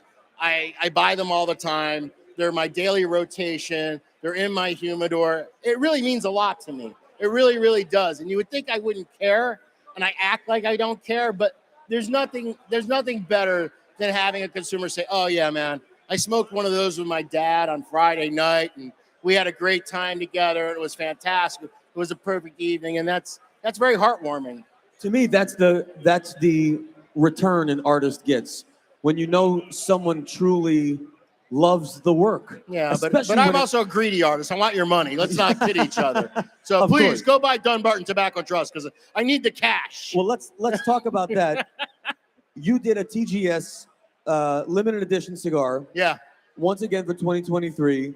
Yeah, I think I've been the only manufacturer who's done it 3 years in a row. 3 years in a row. Yeah. Tell us about what made this year's release particularly unique or special. Yeah, this year's release was kind of interesting. Look, we all grow a variety of different seeds.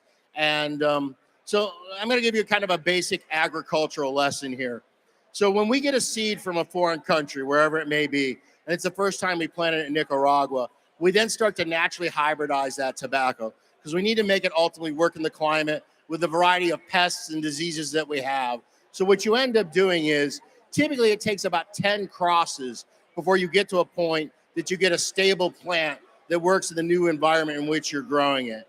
And so what ended up being the tobacco that was in this year's limited release was a seed that was directly smuggled out of Cuba, and it was the very first planting of it being done in Nicaragua. First generation. The very, very first time. It's never been done before. And the thing is, that seed, ultimately, it will go away because it's not sustainable from a, look, when we get into technical tobacco terms, as a farmer, we're always worried about yields. Yields is how we make money in the field. We need the crop to produce so many pounds per manzana in order for it to make practical sense. But when you start with a new seed variety, you're not worried about that. You're worried about integrating that particular seed in that particular environment to get it to a point that it's stable. So those first few crops are almost universally, by practical commercial terms, a failure. But they still produce tobacco, and they produce tobacco that's quite unique.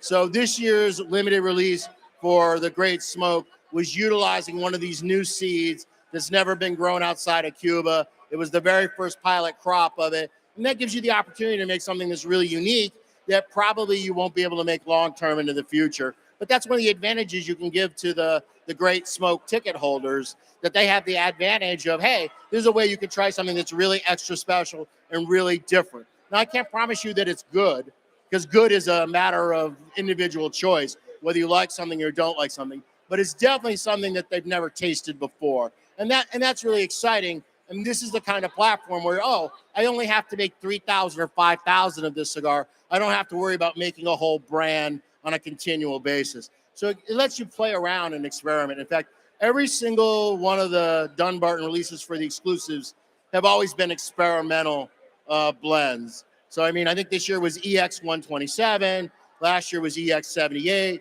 The year before that was EX38. So as a blender and as a cigar maker, it's a lot of fun to do those kind of projects, understanding that they're not really long-term commercially viable, but it gives you something special.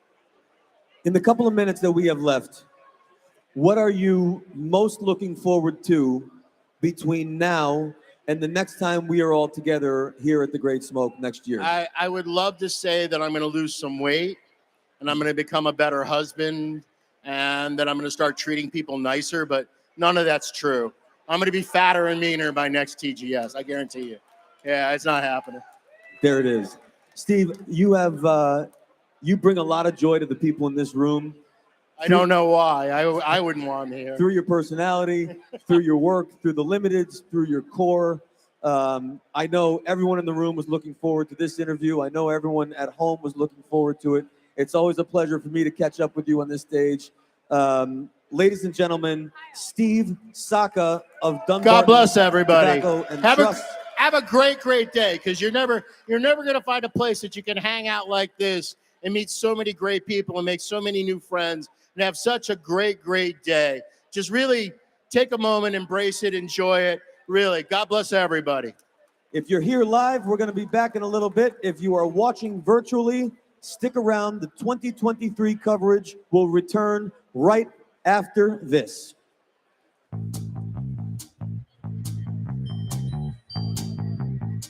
Hello, my name is Ryan Ozzie Smith with Rabbit Air, and we are so happy to be here at this historic event.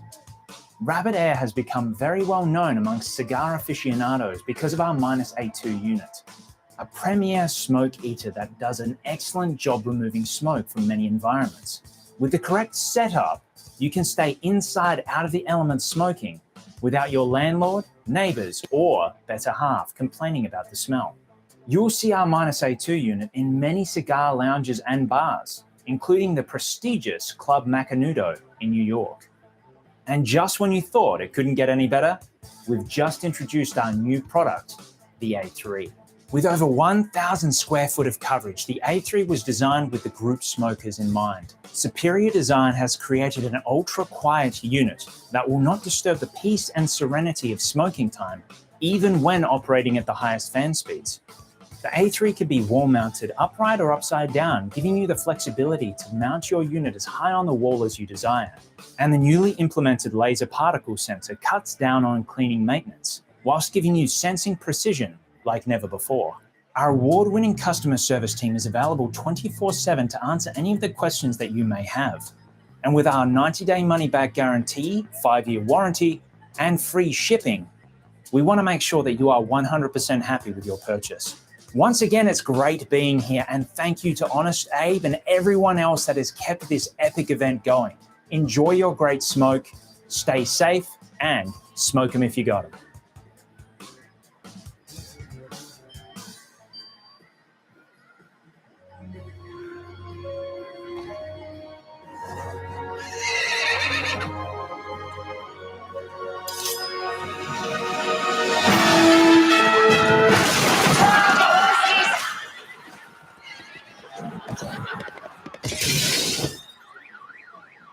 Oops, your cousin from Boston. I did not see that coming. Anyway, Sam Adams Wicked Hazy IPA. Juicy, right? Will we not tell my mom about this? Y'all still with me? I hope so. This is a really quick break, but when we return, it's raffle time. The Great Smoke 2023 Mardi Gras Madness. Okay, are we off? This isn't funny anymore. They said I would have my Great Smoke beads by now. No beads. Getting a little red around the collar here. See this? Yeah, it's not healthy for me.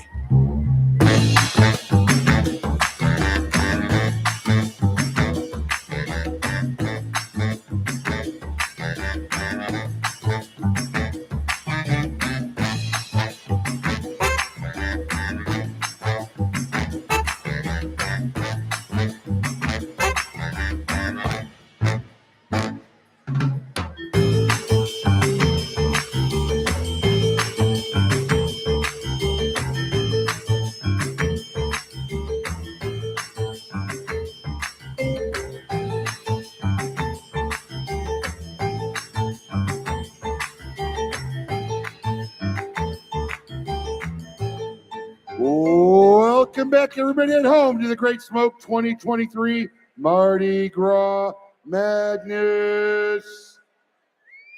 Anybody want to win some shit? Giving away some more stuff.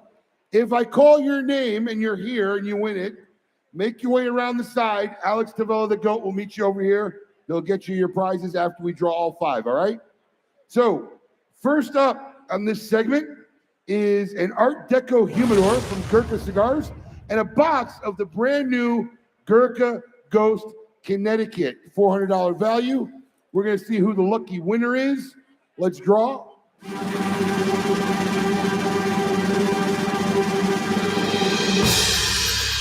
Cassandra Elliott, another virtual winner at home. Cassandra, congratulations. We will get that product to you in 7 to 10 business days. Thank you very much. Prize number 2, a Sancho Panza package, along with a branded Lotus cutter. You get a branded Lotus cutter and 3 boxes of Sancho Panza cigars, one of each blend. This is a $500 value. Here we go. Let's see who the winner is.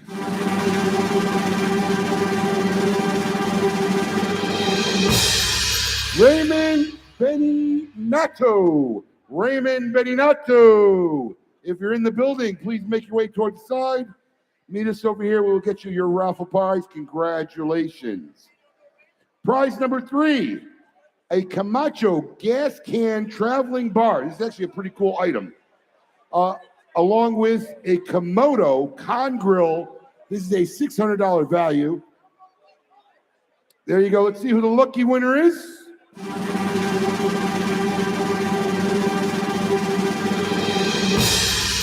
Rocco Zucchero. Rocco Zucchero, if you're in the house, congratulations. You have won that prize. Make your way down the side, please. Package number 4, we call this the Camacho Party Set. It's a set of branded lawn chairs, a mega ashtray, a giant ring toss, and an 8x8 Camacho tent. Perfect for the next time you want to go out and have a picnic or party outside somewhere. There you go. And can we draw the winner, please?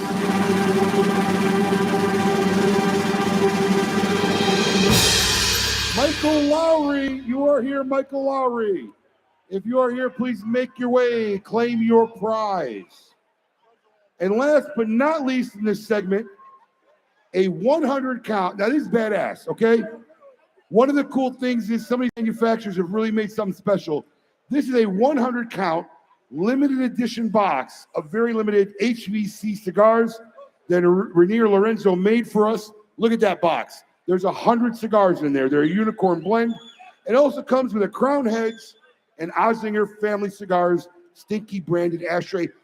This is a $1,500 value, all right? Anybody want it? Let's see who the winner is.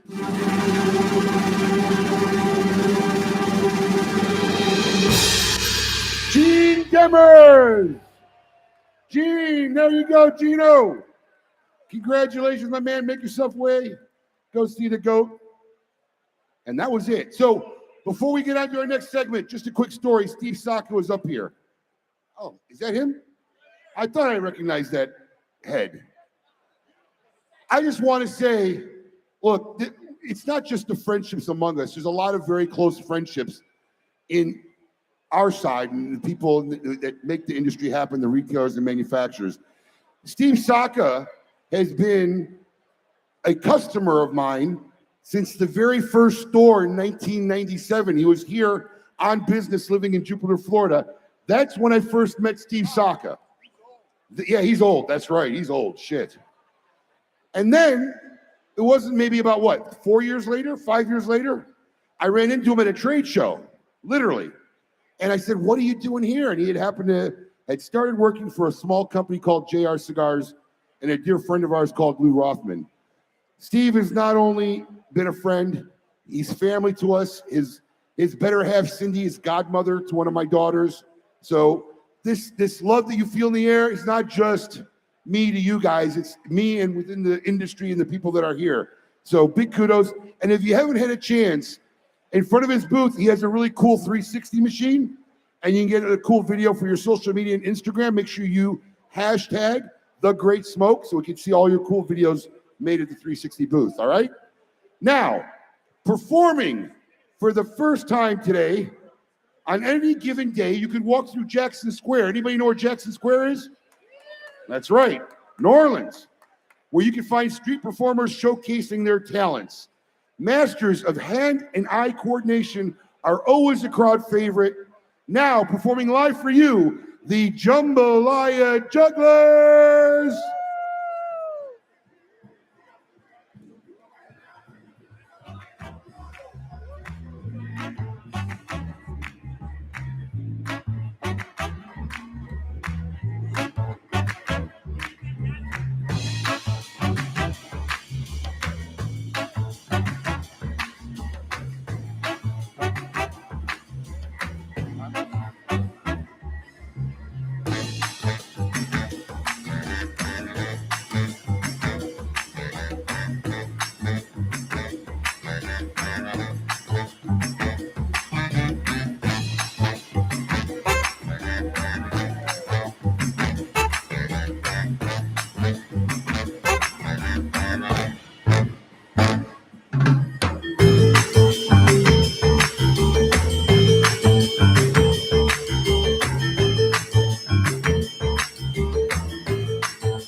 Welcome back, everybody. Jambalaya Jugglers.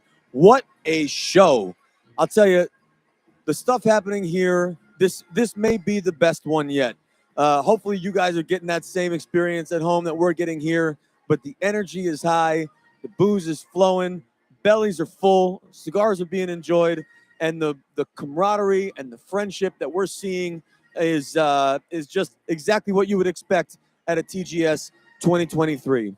Speaking of the fun that is happening behind me, the one and only Kim is out there with some of our favorite vendors. Kim, where are you and who are you with? Hey, Michael, I'm down. I'm in like the vendor section, but right now I'm with the owner of the magazine that I feel like most people have read, Cigar Snob. I'm here with Eric Calvino. Now, he's got the edition that tells us their top cigars of 2022.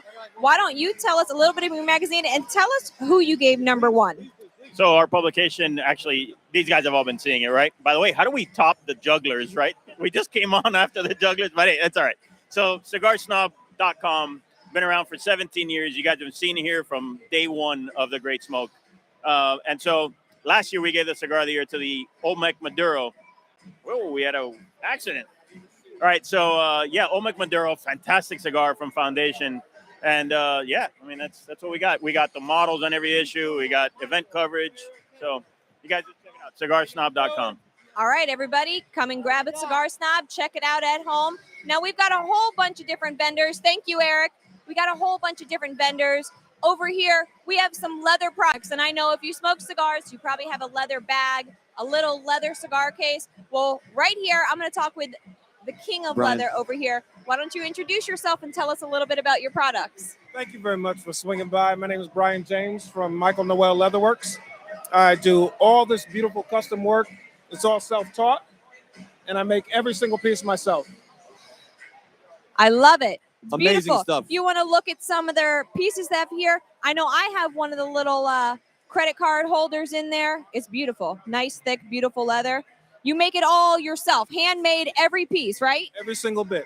So I designed this about 6 years ago. It's my cigar pouch. It's designed to hold 3 cigars, your cutter, and your lighter, all in one spot. I love it. It's beautiful. Thank you so much for your time. All right, now over here. Oh, we got a crowd of people over here. Hold on, I gotta fish my way through here. Hold on 1 second. Hey guys, can I borrow you and some of your product for 1 second on the camera? Hey, you want to come on camera? You can't fight over who's going on camera while the camera's live. I gotta take one of you. All right, why don't you introduce yourself to me and a little bit about your product? Hi. Mark, what's your car? What's your name? My name's Kim. Kim? Hi, Kim. So Chakar is a cigar smoking accessory. Basically, it's a glorified roach clip, but it's actually cool, and you want to use it. So you put your cigar in. Let me show you. Can I get a cigar, Dan, so I can show them? Definitely. I've never even seen this before. This is awesome. This is pretty cool. Exactly. Look, here's a customer. You see how it gets to here? Okay. How to manage? Yep. Just put the damn thing in here. There you go. Smoke it to the very, very end, guys. It's perfect. Sir, for the camera, can you rip that for me? Go ahead. I caught it. So now he gets a better draw, and it seals it when it starts cracking and breaking toward the end, so he can actually enjoy the rest of his money that he spent, and it gives a cooler draw, and it's badass. Nice. I love it. That's awesome. And then it has a magnet piece, so when you're going like this and you're golfing, you just stick it to your golf cart. Perfect. All right. Tell me again the name of your company. Chakar. Chakar. All right, you guys. Chicarello, but it was too long, so I shortened it. Shortened it. There you go. All right. Okay. Nice to meet you. Thank you for your time. All right. The next one we have for all the ladies out there, all the SOTLs, I have a female-owned company. If you don't mind, guys, I'm going to squeeze in. Hey, Queen. Queen, could I borrow you for 1 second? I got the cameras here. If you want to tell us, your name and a little bit about your company. My name is Michelle Russ, and I'm representing Queen Smoke. We focus on the queens who smoke cigars. So my brand basically is a YouTube channel as well as merchandise. Just basically, I want to lift up the women, where we do meetups or I interview people and things of that sort. But it's all about the women who smoke cigars. But I won't forget the men, I promise. I love it. SOTL power. Go on, ladies. We got this. All right, next over here, everybody's got to keep their cigars at the perfect humidity, right? Well, we have a company here today called Boost, and with one of my buddies. All right, why don't you introduce yourself to everybody and tell us about your product today? Sure. My name's Omar Fernandez. I'm with Integra Boost, and we make two-way humidity products, the official two-way humidity product here at the Great Smoke. All right, I love it. All right, what percentage is your favorite? Let's hear it. I got to keep it real. My favorite is 69%. That has been the favorite here at the Great Smoke, and I'm sure our viewers at home probably agree. There are some 72 lovers, but you know. All right, I appreciate it. All right, everybody, come get your humidity packs and keep those cigars perfect. All right, thank you. I'll see you later. All right, our last booth that we're going to be visiting over here is actually, you can come see some products that you guys can actually put some bids on for charity. I'm going to grab some of the people here from the company. And wait, I think we have a guest I'm going to make be involved too. We have Evan here from Red Meat Lovers Club. Why don't you introduce yourself first and tell us what we have going on here so everybody can at home can see it and everybody here can get involved. Yeah, I'm Andrew from GSM Charity Auctions. We're raising money for the Kids Cancer Foundation today, which helps to support kids and patients and families going through cancer. And what type of things are you guys putting up that people can bid on? We have all sorts of items from sports memorabilia, entertainment memorabilia from Frank Sinatra, Jack Nicholson smoking a cigar. We got some great trips. So we got all sorts of stuff to help benefit the foundation. Oh, we got trips. Where are the trips to? I might have to jump in on that one. Wine country, Costa Rica, private villa in Bali. So those are just a few of the amazing trips that we have. Evan, do you have anything that you would like to add as well, sir? You're not camera shy. Come on over here. What I want to say about these guys is that Red Meat Lovers Club, I'm proud to say, has raised over $1 million for different charities. And the way that we do that is working with GSM, and they literally come with us to all of our events around the country, and we're like charity partners together. And that's how we do it. We raise money through live auction, silent auction, and raffle. And without GSM, we're not having a club. That's philanthropy. Oh my gosh. Here we go. Here we go. How many times the word Disney has been uttered today? Wait, I only think 2 times. We talked only about twice. it when we drank. That's and right. we talked about it now. Because we were talking about It Epcot. hasn't been that crazy. These guys are great, though. They're awesome. They always have great product. It's really Did you cool. bid on some Disney stuff? Not today. I didn't see any Disney stuff here today, but I didn't have in the bring any past. Disney Still waiting, just you're for still him? waiting for the lifetime pass that only is issued to people that are either Executives. convicts or you. Sorry, I didn't mean to interrupt. No, but stay with us for a minute.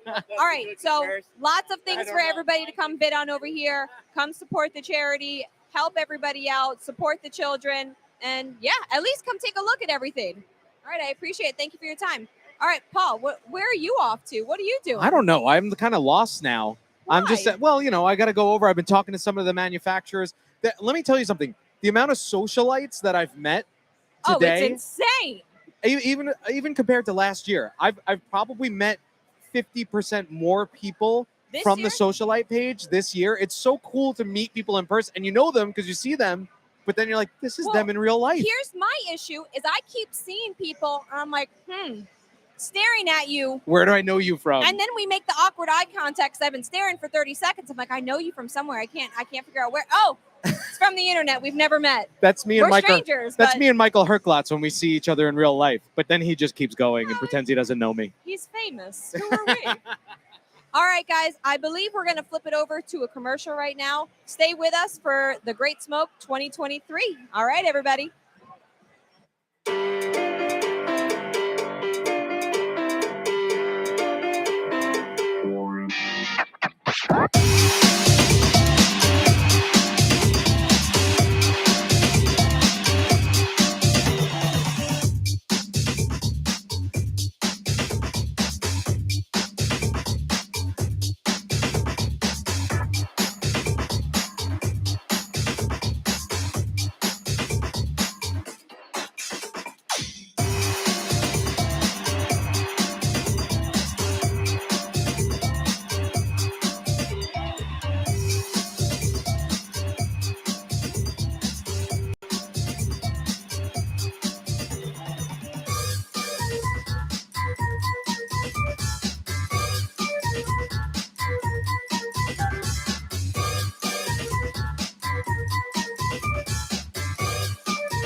Welcome back, everyone. This segment of The Great Smoke 2023 is brought to you by Yellowstone Bourbon, faithfully yours since 1872. We are here again live on the main stage, The Great Smoke 2023, with the one and only Ernesto Perez Carrillo. Ernesto, how are you, my friend? I'm doing great. Thank you. Thank you for inviting me. You know, Michael, the first time I came to this event was, I think, about 15 years ago. And I have to really congratulate, you know, Abe and everybody involved, because this is amazing what's happening here today. I mean, the growth has been incredible. And what can I say?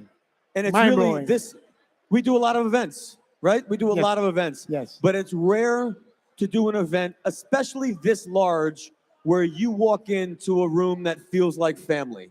It is 100%. You know, from the moment I walked in, you know, all the manufacturers, my friends, all the fans that came up and say how happy they were with, you know, what we're putting out there. So, I mean, it really touches the heart. And, you know, Steve brought this up earlier, Steve Saka. I asked him, you know, what are the bright moments? Obviously, this is a lot of work. This is not an easy business. It's a lot of work. Right. But what stands out? And he said it's when people come up and say thank you and share a Exactly. moment when they enjoyed your stuff. You agree? I agree 100%. You know, that's why we do what we do. You know, we're not only in a business of making cigars, but we're in a business of giving enjoyments to those that enjoy smoking cigars. And when people come up, they say hello, we enjoy your cigars. I mean, it really makes all the hard work, all the effort that goes into it worthwhile. I think it's interesting the way you phrase that we're not just making cigars, but we are creating something intended for people to enjoy. Exactly. You have a background in that, as do I. We have some interesting things in common. Yes. Number one, we're both drummers. Right. Number two, we both moved to New York City in pursuit of our dream of being musicians. That's correct, yes. Number three, while in pursuit, we both worked for Nat Sherman. Yes. Crazy. And number four, we have since come to find profound fulfillment in delivering joy differently than we intended. Exactly. But for me, as an artist, it feeds the same part in my soul. It does. As a musician. I'd like to hear from you. I mean, there are a lot of musicians and a lot of artists that have found this hobby or found this profession. How do you find your background in music has inspired your growth and development and process in premium cigars? That's a very, very good question, you know, and you can probably attain to this. When you're in music, you know, it's like the discipline of practicing every day 6-7 hours just to be good. I think this is something that, you know, now in the cigar making, you have that discipline where you are constantly, let's say, practicing to come up with that great new blend. You're looking at different tobaccos. You're meeting a lot of interesting people. In music, you know, I had a lot of mentors in music. And in the cigar business, you know, I find the same. There's a how do you say, a collaboration between music and cigar makers and cigar smoking. So to me, that those years that I was a musician, there was also that drive to always do better, to be better than the other musicians that were up at that time. And I think with cigar making, it's pretty much very similar, because you're always trying to see what's out there and trying to improve it or come up with something that's going to be unique where your fans will enjoy it. You talk about that discipline, and it's sometimes, well, first, there are so many talented musicians. Yes. And very few become stars. Yes. There are so many great cigars on the market today. Very few enjoy the success that you have enjoyed. But in particular, you've not enjoyed it just once, but you've enjoyed it twice. Yes. Your story is really a one-of-one story. So let's catch people up just to make sure, in case you don't know.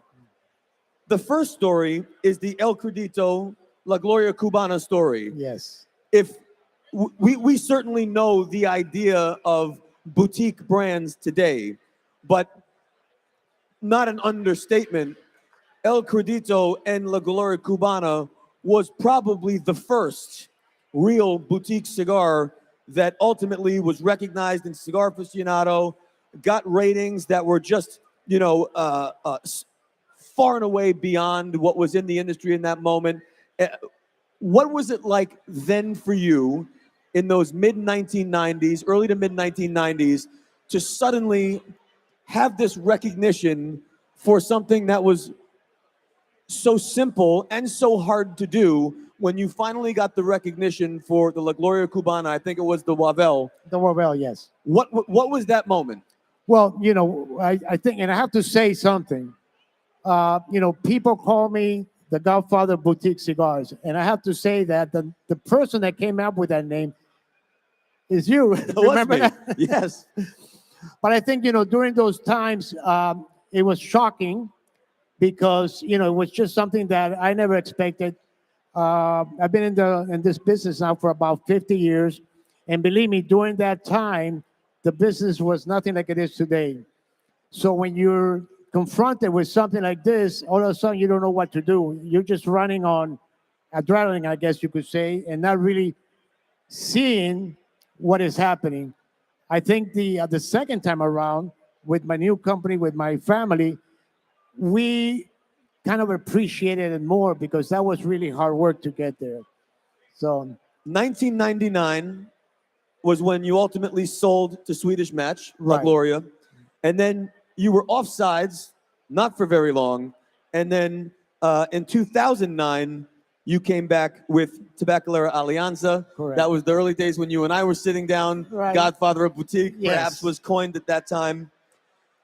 And since then, I have to say, I think the room would agree, a pretty disappointing track record. I mean, if you just look at this, the number one cigar of 2018 and 2020, the number two cigar in 2014, top 25, 2017 and 2019, Cigar Aficionado Hall of Fame. I'm just wondering, when are you going to start trying? Do you know what I mean? Like at this point, you really should start putting some points on the board.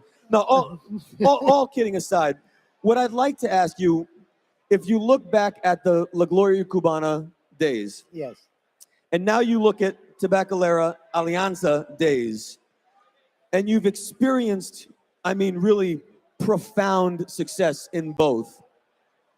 How have you approached Alianza and EPC differently based on the mistakes you made during the El Credito time? Well, I think with the new company, Michael, first of all, we have to admit that nowadays there's a lot more competition. There's a lot more great cigars out there. With the Gloria Cubana, I think it was a market that was there because of Cigar Aficionado when they came out. All the craziness that went on with it. After when I started my new company, there was a lot more challenges. And I'm blessed to have my kids working with me because they take care of part of business which I frankly don't understand. So I think that a lot of the success that we've had as this company was because of that challenge out there of trying to make a cigar that would stand out among the crowd. And like I said before, there are great cigars out there. So nowadays, to make a cigar, you really have to be in a certain way unique. So that people will try it at least. And before with La Gloria Cubana, it was just, the heydays of the industry. And now that I find, now there's still the heydays of the industry, but a more, how could I put this, a more centralized, consumers, they know what they want to smoke. They're very knowledgeable about what's out there. So you really have to be in your top game to stand out. And so how do you do that? How do you, I imagine it now as a young brand owner, there's something about that fire, 24 years into the business. Yes. You're 50 years into the business. And a lot of folks who have had 50 years in, let's say have have slowed, or they've passed some responsibilities and torch, but you are still. You're like the Roy Haynes of the cigar business, although you're not as old. You're not as old. Roy Haynes is 91. I know, no, you're not as old. But this guy I'm is getting still close. This guy is still out there. You know, he's still playing at he's his the best. best level. And I think that goes back to this idea of the mentality of an artist. It's never over. It's never over. Right? It's always this quest to get better, this quest to be different. Yes. How does that feel today as a veteran of industry versus when you were, let's say, younger during La Gloria? Is it a different effort? Is it a different emotion? How does it feel today when you are still full throttle trying to be your best?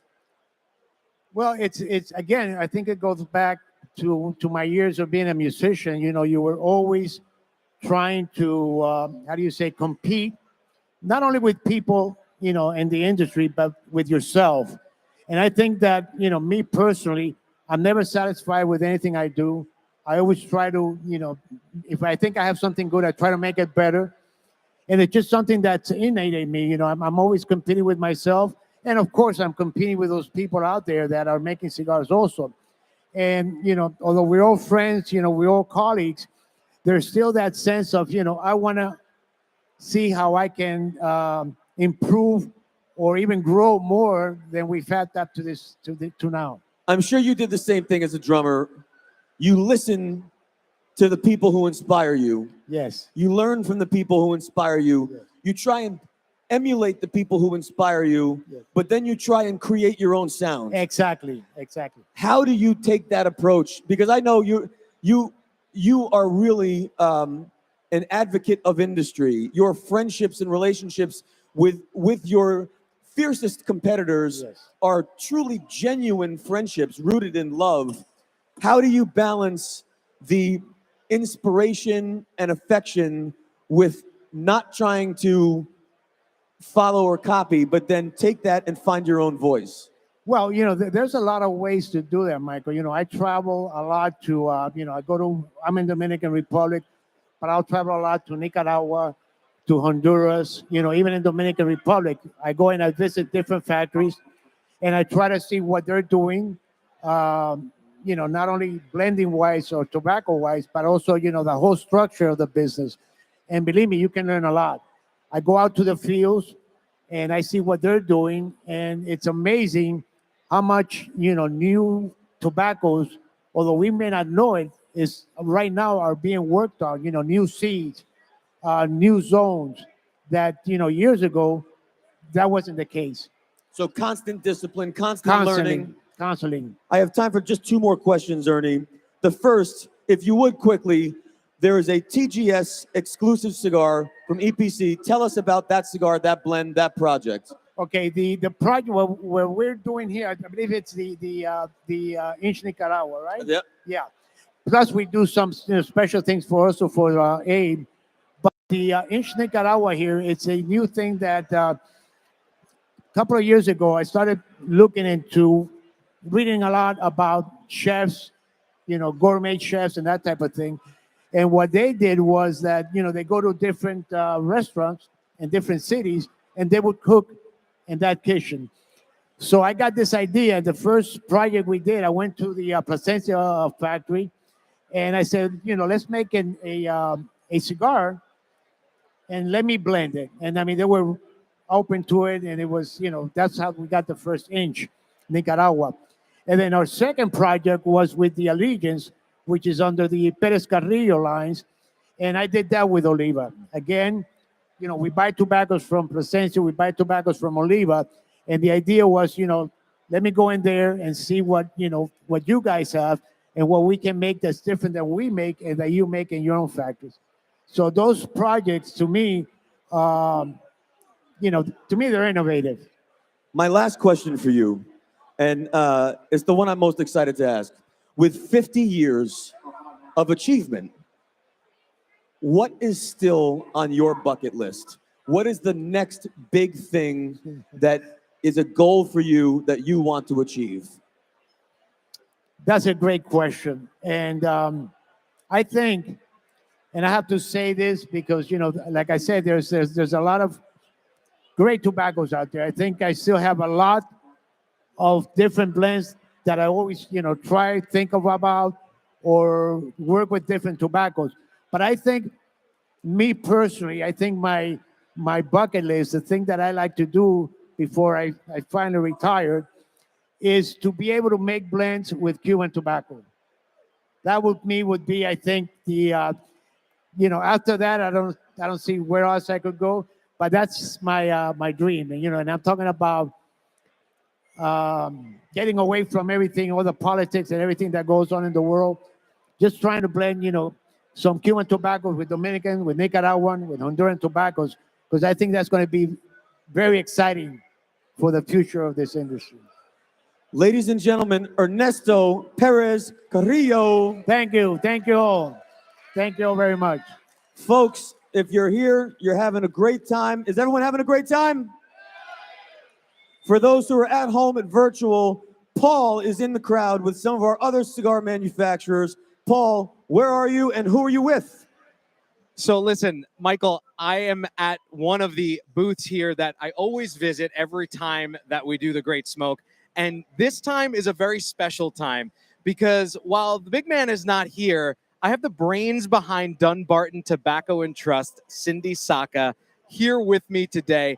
Cindy, tell us a little bit about what you guys are featuring today. So today we have our Sober Mesa Brulee Toro. That is our giveaway cigar.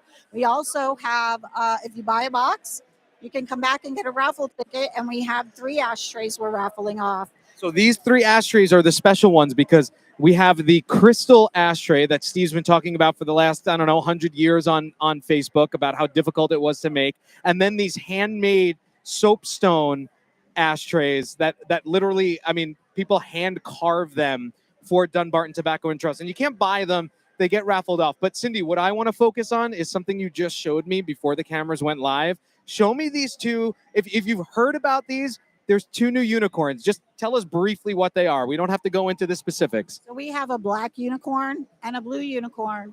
And these won't be for sale, not to regular retailers, but we'll be doing something special with them at PCA this year. And you'll be able to see these in your shops probably October, November. So listen, the elusive unicorn is actually here. I wasn't allowed to touch it, but thank you, Cindy. We will come and see you in a little while. So guys, we're going to also take a walk over here because one of our dear, dear friends is Mr. Juan Lopez. Juani, as he's affectionately known from Gurkha. Juani, now listen, the big thing about Juan is that, Michael, you may know this, Juan just got married and his daughter got married last night. And guess what? He's here. Juani, say hello to everybody. Hello, how's everyone doing? Paulie, you look fantastic. Thank you, my friend. You're about 8 inches shorter than Matty Rock, but it's okay. I'm gonna hold that against you because I love you. Tell us what you guys are featuring today. So we are featuring the Gurkha Ghost, Connecticut. So first place to get it was here, and I promised Abe we would do that. And I also promised Abe I'll be here. So I drove all the way from Miami to get here for a few hours. But yeah, so it's the same exact blend as a regular Ghost, except with a Connecticut wrapper. So it's Connecticut wrapper with a Mexican binder, Nicaraguan Dominican filler, more of a medium body kind of Connecticut. A lot of spice to it, a little bit of creaminess. Amazing. That retail between $9 and $10. Go buy some because the bank account is not doing so good right now. 2 weddings in 6 weeks is not good. Congratulations on your wedding, on your daughter's wedding. We love you, buddy. So again, another TGS special release. You can't get it anywhere yet. It's here at TGS. Let's take a walk down this way, guys. We're going to also see some of our other friends from, we're going to take a walk down this way because I spotted at some point, Dan Thompson. Dan, do you have a brief moment? Oh, what's going on? Dan Thompson from Mccalla Cigars. Dan, welcome to the Great Smoke Virtual. Thank you, Paul. Tell us what you guys are featuring today because you also have a special cigar. Yeah, no, we're delighted because we've had the Leyenda, which has been part of the Gomez Sanchez family. But minus all the packaging, so it's more affordable. Right. And it's in a Toro and a Robusto now. But what never had a Toro before. That's what I meant. Minus the Toro. So now you have a Toro. Now we have a Toro. Now we have a Robusto. And they're available. Today's the first day the world's seen them. Another first-time release here. Thank you, Dan. It's always good to see the Mccalla folks here. And we're going to speak to some special guests from Mccalla later on at TGS. So stay tuned. We're going to take a walk over this way because we have some good friends from other cigar manufacturers. We got to see if he's at his booth. We're taking we were supposed, there he is. Okay, I see him. I see the main. This is who we're going after. All right, here he is. Here he is. Come here, my brother. Hold on. I have to take a photo with this young man. Oh, all right. Well, you can take a photo. We're live, but we sure. Yeah, Michael, do we have a second to wait for Boofy to do a selfie? He's doing it right now. Take a look. Listen, Matt Booth is a man of the people, okay? He's a man of the people. There he is. All right, he's back. He's back. Look at you. What do you think? You look so nice today. Oh, thank you. You've been swishing that sweet ass around here like you own the joint. I've seen you sashaying around here, man. Listen, I feel confident today. I'm having a handsome day. And it shows. Tell us what you guys are featuring today, my friend. We're on the dead plant side of town? Yes, sir. So we've got Farce Nicaragua, made proudly with our partners at Hoya de Nicaragua. Nicaraguan Puro, released last fall. You got fillers from Condega and Esteli, and a Nicaraguan Habano wrapper. It's fantastic, man. And what else do you guys have coming up? I mean, there's a lot of things in the works right now with you guys. Telling. Oh, you don't want to? This is not the time? There's a super secret cigar you're going to get tonight. Never for sale, only given by me. And it's going to be at Boynton Beach. At the event tonight? Yeah. We're going to take gallons of our precious Room 101 gin elixir and pipe it straight down their faces and then give them these super secret cigars. And what I like to tell people is if you're not a gin fan or you think you're not a gin fan, try Room 101 because it is a special blend of gin. It's delicious. I mean, it's moderately decent. I like it. Thank you, my friend. It's good to see you. Oh, Michael, you're a gin fan? Dear Michael Herklat says his how glass do you is have empty. Gin fan? Hi, Mike. No gin. I miss you. Gin fan. There is no gin. I don't think we have Room Piping 101 down gin my face. here. I heard piping down my face. There is. Oh, we do. There's nothing. Well, I apologize, sir. Man of the we'll see people, what we huh? can do. Boofy says he's got it at the bar. Well, somebody will get you some. Would I you promise. warmly embrace Matt Booth for me, please? Yes, warmly. he just smacked my ass, but 2 hands. All right, 2 hands, please, and hold it. There it is. There it is. I wish His it was hair me. smells delightful. I wish it I'm was not me. gonna lie. I'm doing it too. I'm doing it too. Matt Boo. Thank you, Boofy. All right, Mike. We're gonna stay out here and chat with some people, but we're gonna throw it back to Abe up on the main stage.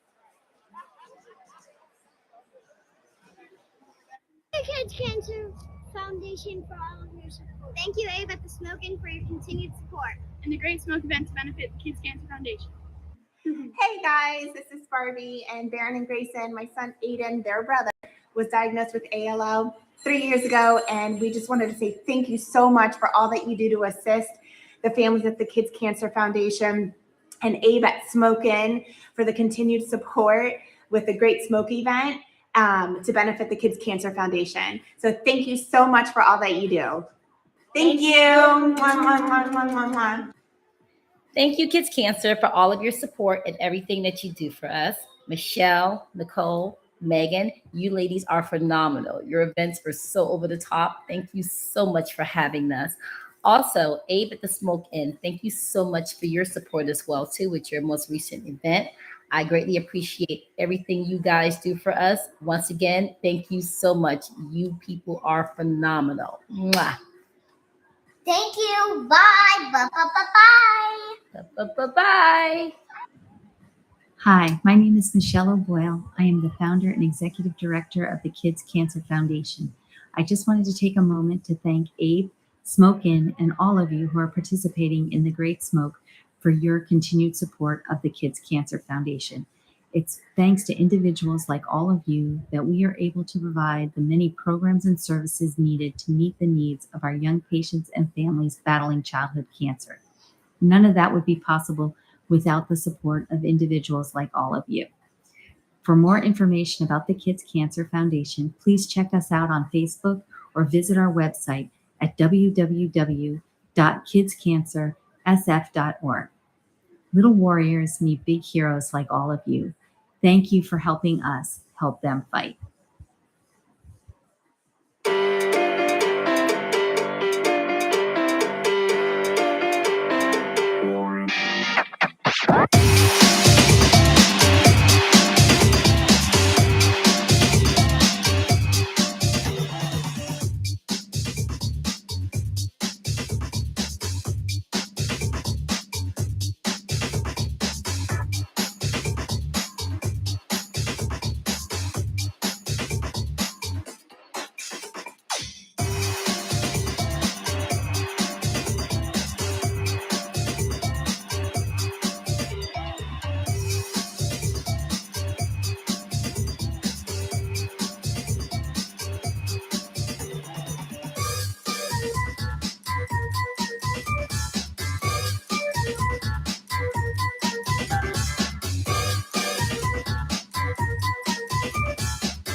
We're in the home stretch, folks. Hope y'all have been having a blast.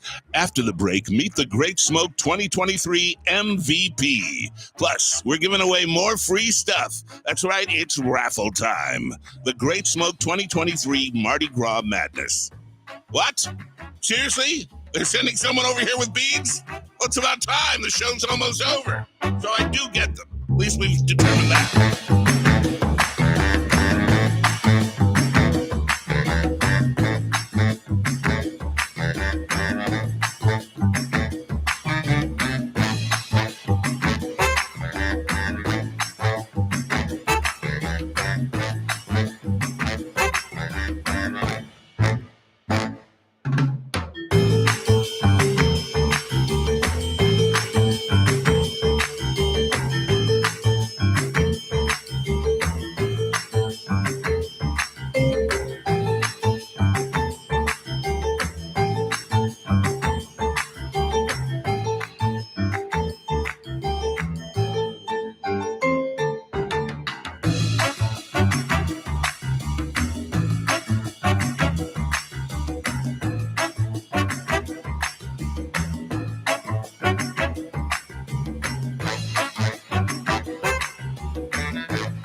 Ba.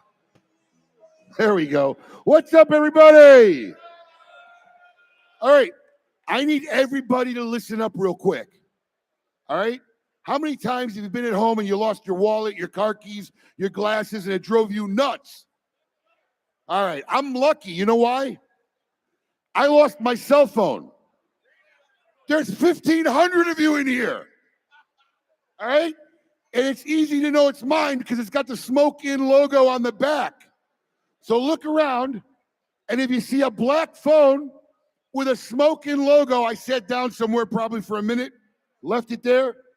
But if you see a phone, a black phone with a Smoke In logo, it's my phone. I'd appreciate it if someone could find it. What was that? How much? One in every group. All right. That being said, is Kevin Shahan in the house? Kevin Shahan. Where are you? Come here. Oh, yeah, come here.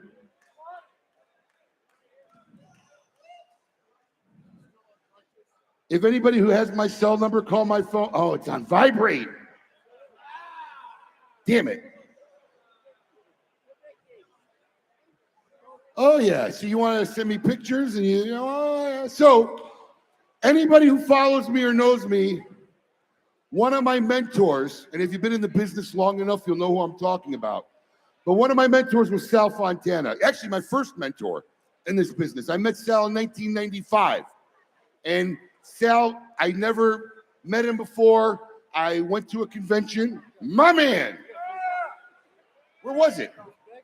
Yeah, it's where I was taking a break. Thank you so much. Always have faith in the people. I knew it would be found before this segment's over. Are you calling me to tell me to help me ring my phone, Scott? It's Scott Weeks. It is Scott Weeks. If anybody doesn't know who Scott Weeks is, from Iconic Cigars, he was watching the broadcast and called my phone. Thank you, Scott. My man. There we have it. Beautiful thing. Thank you very much. So, Sal was my mentor and very much my elder. Sal was already in the business for 30 years, I think, before I even started.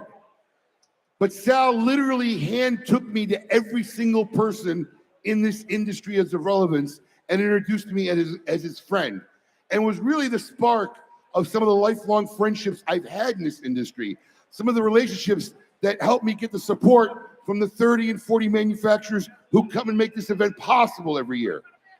Sal passed away 10 years from the 2021 digital experience at 80-some years old.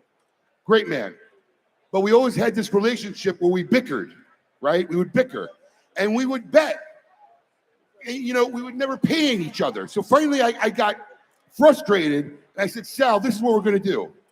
We're going to bet $1. $1. But when you lose, you have to sign it. I was wrong. You were right, Abe. Man, that pissed him off. He never wanted to do it. I have a stack of bills in my drawer about this high now, about 20 years later, and probably 8 or 9 of them belong to Sal Fontana. God rest your soul, Sal. I love you. I miss you. So I have this thing that I started. It all started with Sal Fontana, where when I argue and I bicker with people, we bet $1. We don't hurt nobody, but you have to sign it. Now, I have lost. I've probably lost 10 or 12 times in my career, but I have a stack like this, so my win ratio is pretty good. And maybe about a year ago, we have a Whereby channel, and somebody was on the Whereby channel, and they questioned something. And I didn't see who it was because they didn't have their photo open. They were just talking. And I said, no. And they said, you want to bet a signed $1 bill? I said, yeah. I didn't know it was this man. If I'd known, I wouldn't have bet, because I know he made a review of every cigar we send out. So I lost a signed $1 bill. How long ago was that? By the way, if anybody doesn't know, this is Kevin Shahan of Cigar Prop. All right, he has a social media channel. He makes some great tools for your cigars. Look him up, please. But how long ago was that Whereby happened? Is his mic hot? Can we get his mic hot? Nope. About 3 months ago. Was it really only 3 months? No. No, I don't want to bet. I don't want to bet. But it was the Connoisseur Club. The Connoisseur Club's been over for 2 months. Yeah, don't bet me. You might lose this one. Was it? All right. So, but Kevin lives on the other coast, and I don't see him all the time. So, and the reason why I was looking for his phone, and you won't be able to see this, but I'm going to try to show it anyway. During the event, he texts me a picture of my cutout over in the corner, handing him a $1 bill. This is what I get during the event. It's a picture of my cutout, and he's taking the $1 bill from me. So what you get is you get me giving you a $1 bill live, signing it in front of everybody. Oh, that's absolutely That's what perfect. you get now. Perfect. So, here, you can talk while I pull out my $1 bill. Hang on.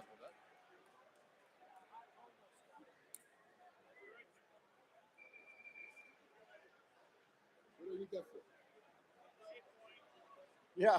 Sit down, Vince. Sit down, Vince. That's the theme of the day.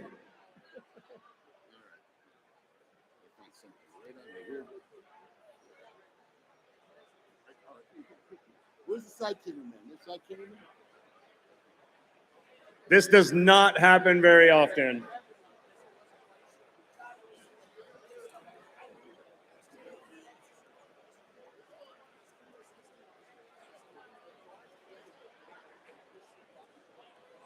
Big shout out to Nick Melillo Foundation Cigars. You are the reason Abe is signing this $1 bill for me. There you go. Right here.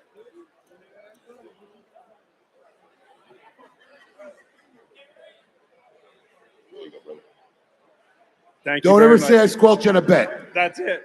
Thank you very much. Enjoy that $1 bill. There's probably only a dozen of them floating out there. Right on. Give it up Have a for good Kevin one. Shahan, everybody. Check him out on Cigar Prop, please.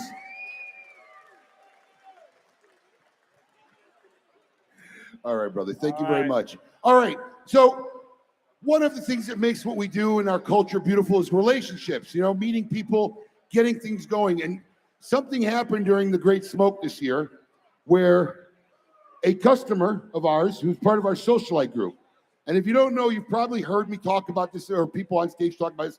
We have a private Facebook group. If you like the energy of what you're feeling today, what's going on today, the feeling of being and sharing this passion with a bunch of brothers and sisters of the Leaf, we have a private social group on Facebook that we try to emulate this feeling every day. Now, if you're a member of the socialite group already, my daughter is in the swag booth over there Go show her that you're in the group, and she will give you these I Am a Smoking Socialite patches that you see some people wearing. If you don't have one and you want a patch, just go join the group and show her you joined, and she will give you a socialite patch to take home. Let me hear all the socialites in the room. One more time, all the socialites in the room.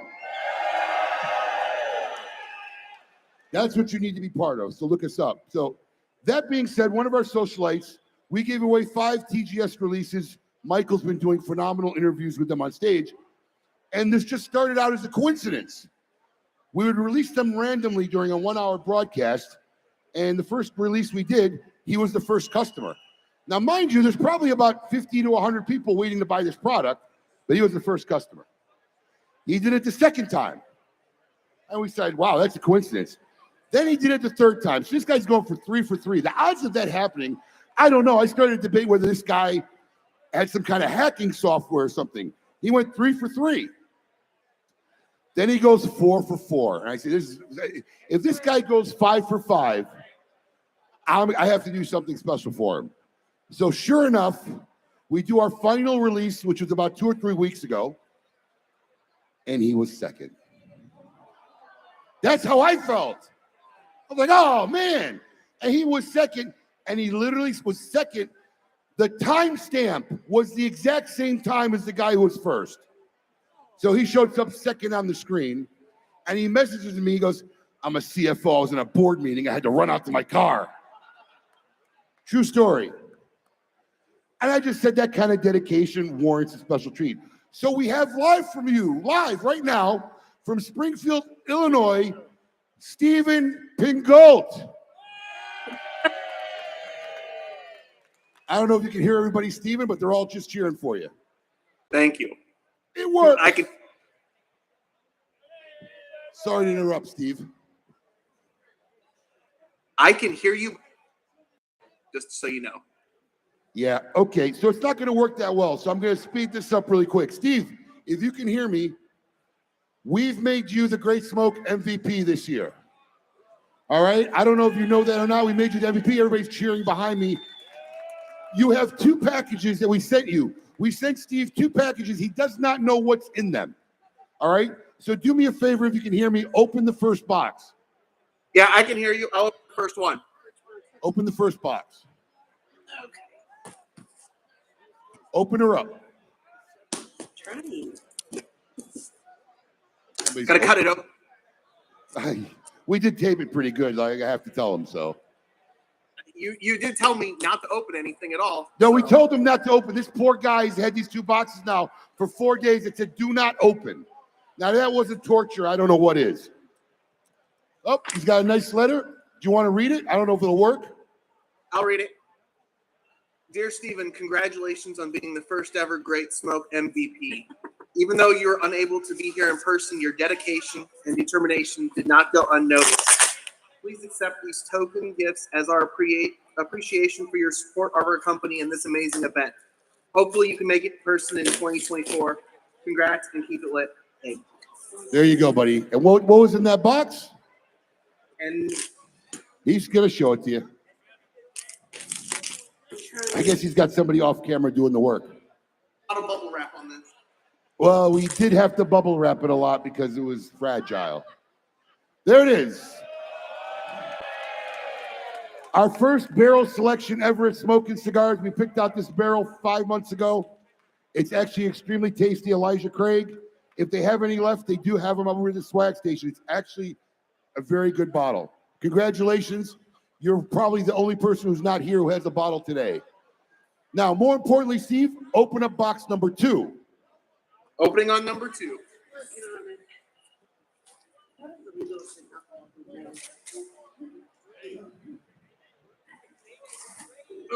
And anybody who jumps out of a board meeting to go place an order in the car in the parking lot deserves it. Yeah, it was crazy. And I thought I still had it, but the service was jumping, and I didn't have both my screens set up, so I couldn't watch Alex like I normally do to see when he moves. Is when I start to refresh and move. So I was just going off of a constant refresh as quick as I could.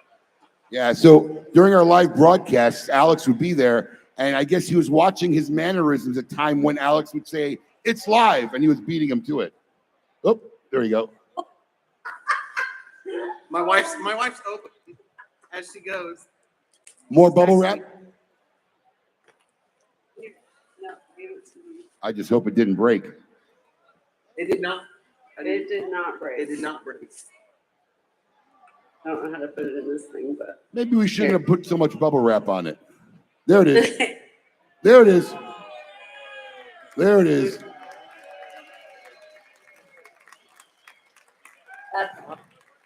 And there's a little stand that comes with it. You can throw it on your shelf, and it'll always be the Great Smoke MVP, Stephen.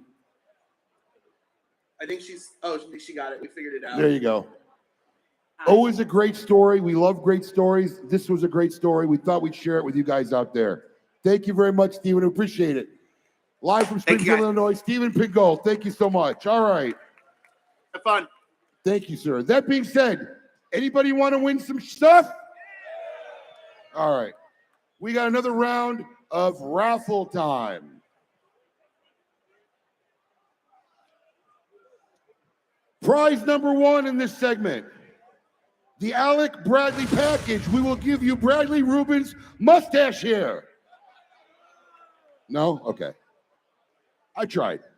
You will get the Alec Bradley package, 1 red badge ashtray, 1 tumbler, 1 mega burner lighter, 1 3-finger case, 1 mugshot lighter, and 1 chunk sampler. Alex, take it away. Let's see who the winner is.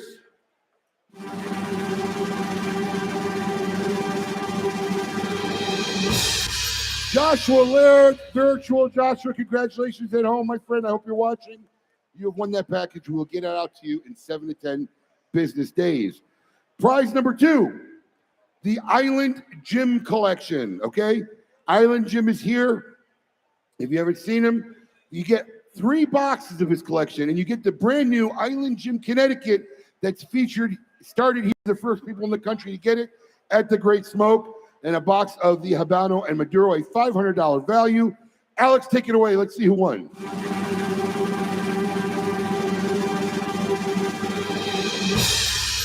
Dallas Bone, virtual. Congratulations, Dallas. You have won that prize, and we will ship it out to you in 7 to 10 business days. Prize number 3. Oh, this is a big one. This is a My Father mega standing ashtray and a box of Flor de las Antillas. It's a Flor de las Antillas humidor. This is a $600 value. This ashtray is gorgeous. Great for any man, woman cave out there, all right? Let's see who won.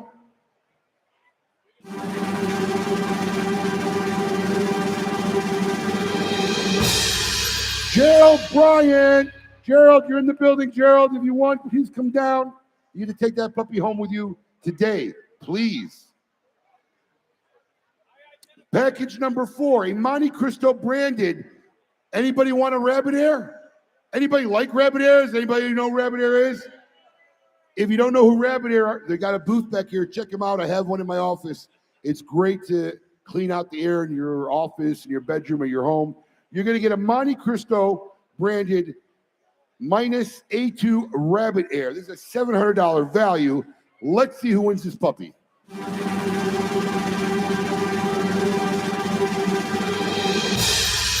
Julio Cancillo. Julio Cancillo, if you're in the house, please come on down. You have won that prize. Take it home with you. Thank you very much. And the last prize, Benetti, the last prize is the Saka-licious sampler. There he is. Look at Steve all over there. The Saka-licious, Mr. Saka-licious himself, right there. All right?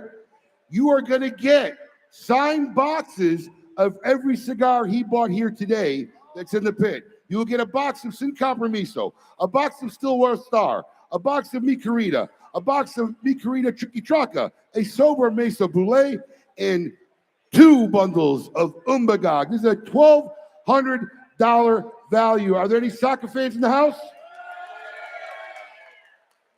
Somebody want this package? Let's see who wins.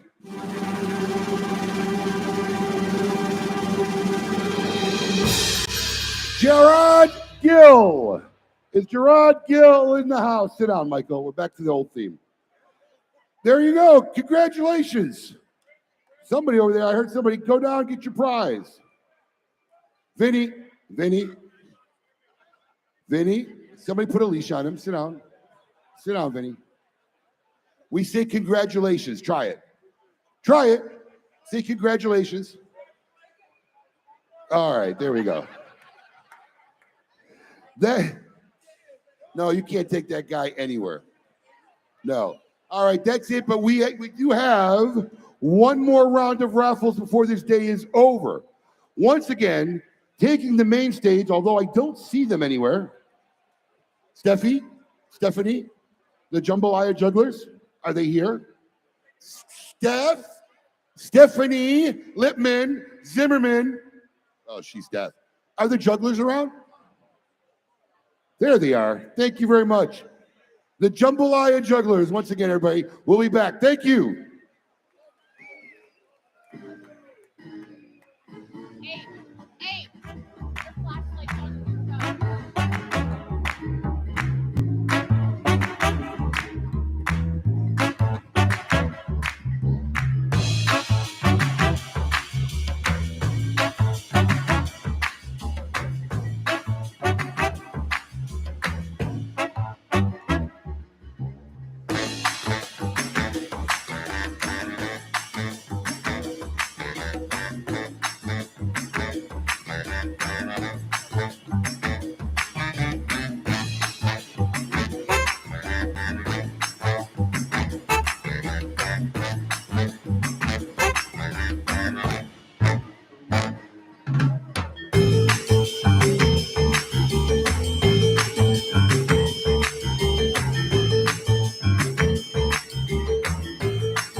Ladies and gentlemen, the Jambalaya Jugglers, for the last time tonight, you're not going to believe this, but we are in our final hour of the Great Smoke 2023 live here in, where are we? West Palm Beach? Something like that. Anyway, it's been such a fun show.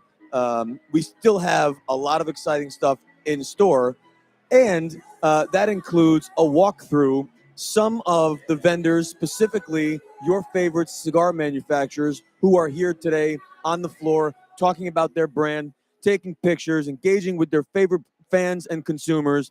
And Kim is on the floor talking with some of those manufacturers now. Kim, who are you with? And I can't get them to stay focused. Focus. Right here. Focus. It's time to focus, Focus. guys.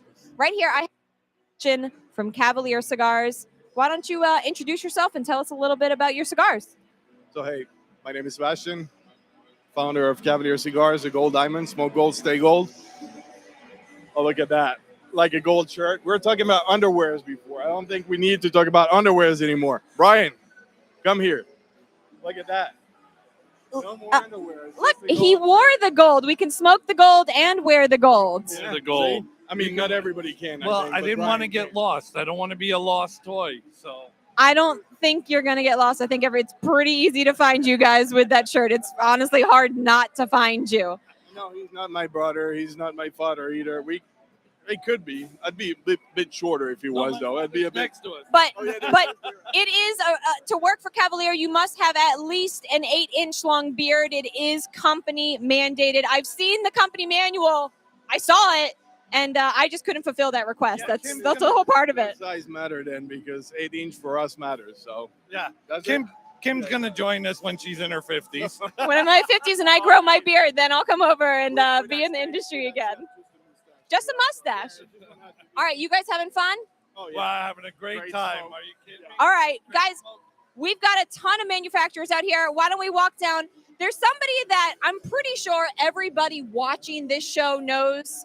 You've probably smoked his cigars. Has anybody smoked a Foundation cigar out there? I'm pretty sure a lot of you can say yes.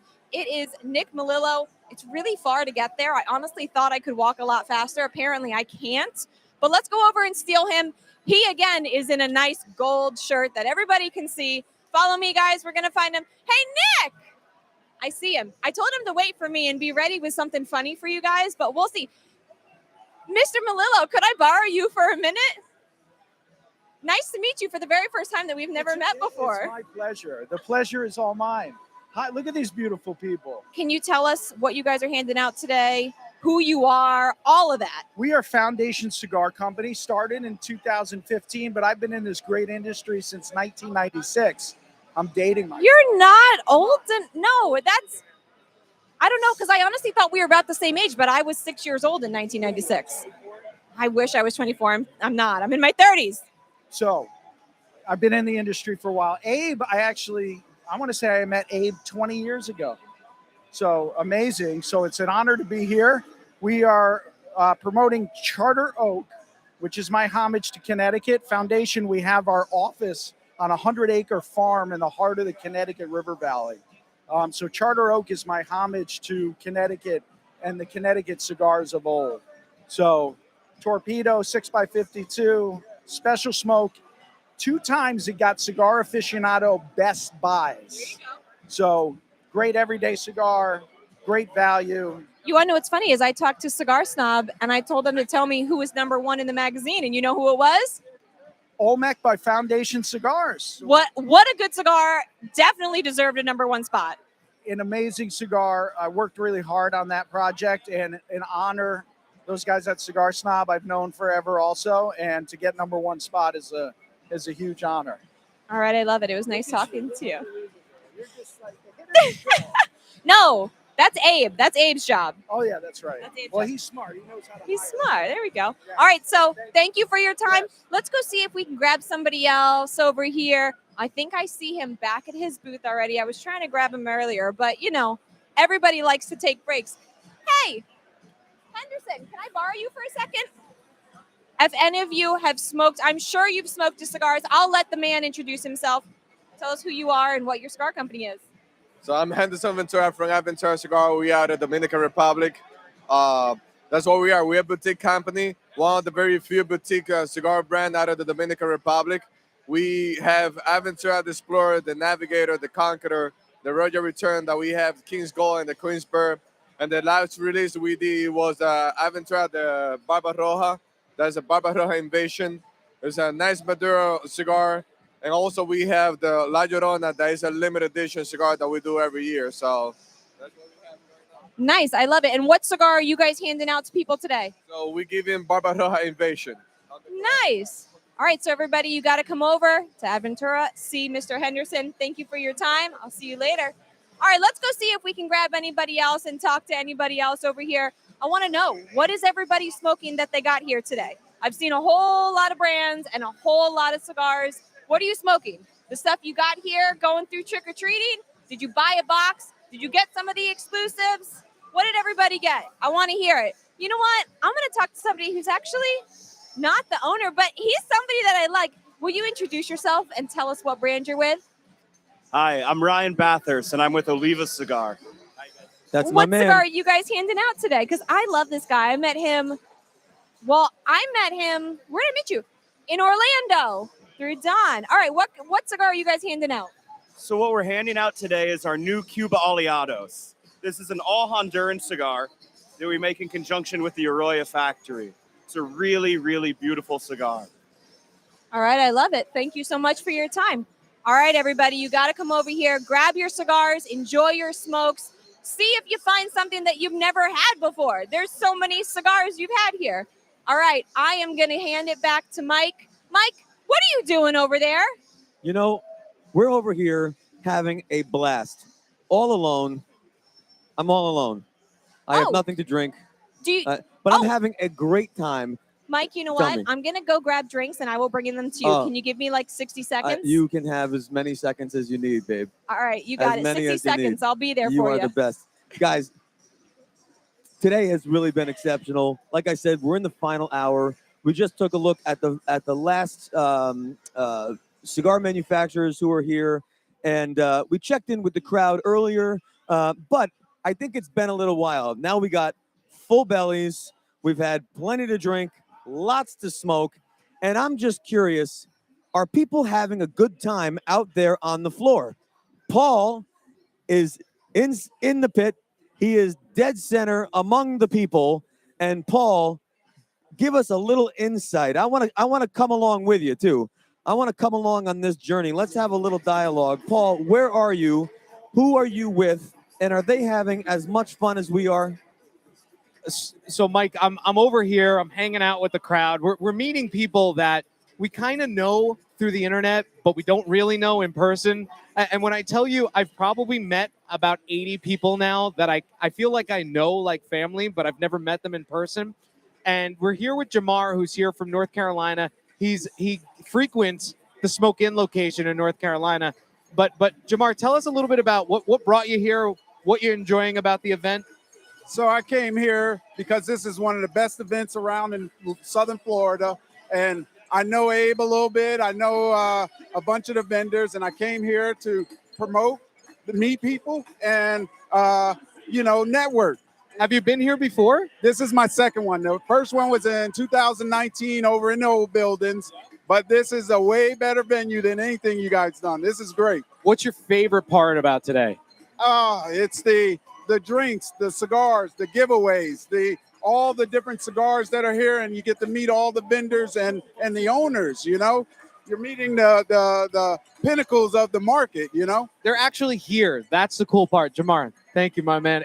Thank you for traveling out here. Seriously, really means a lot to us.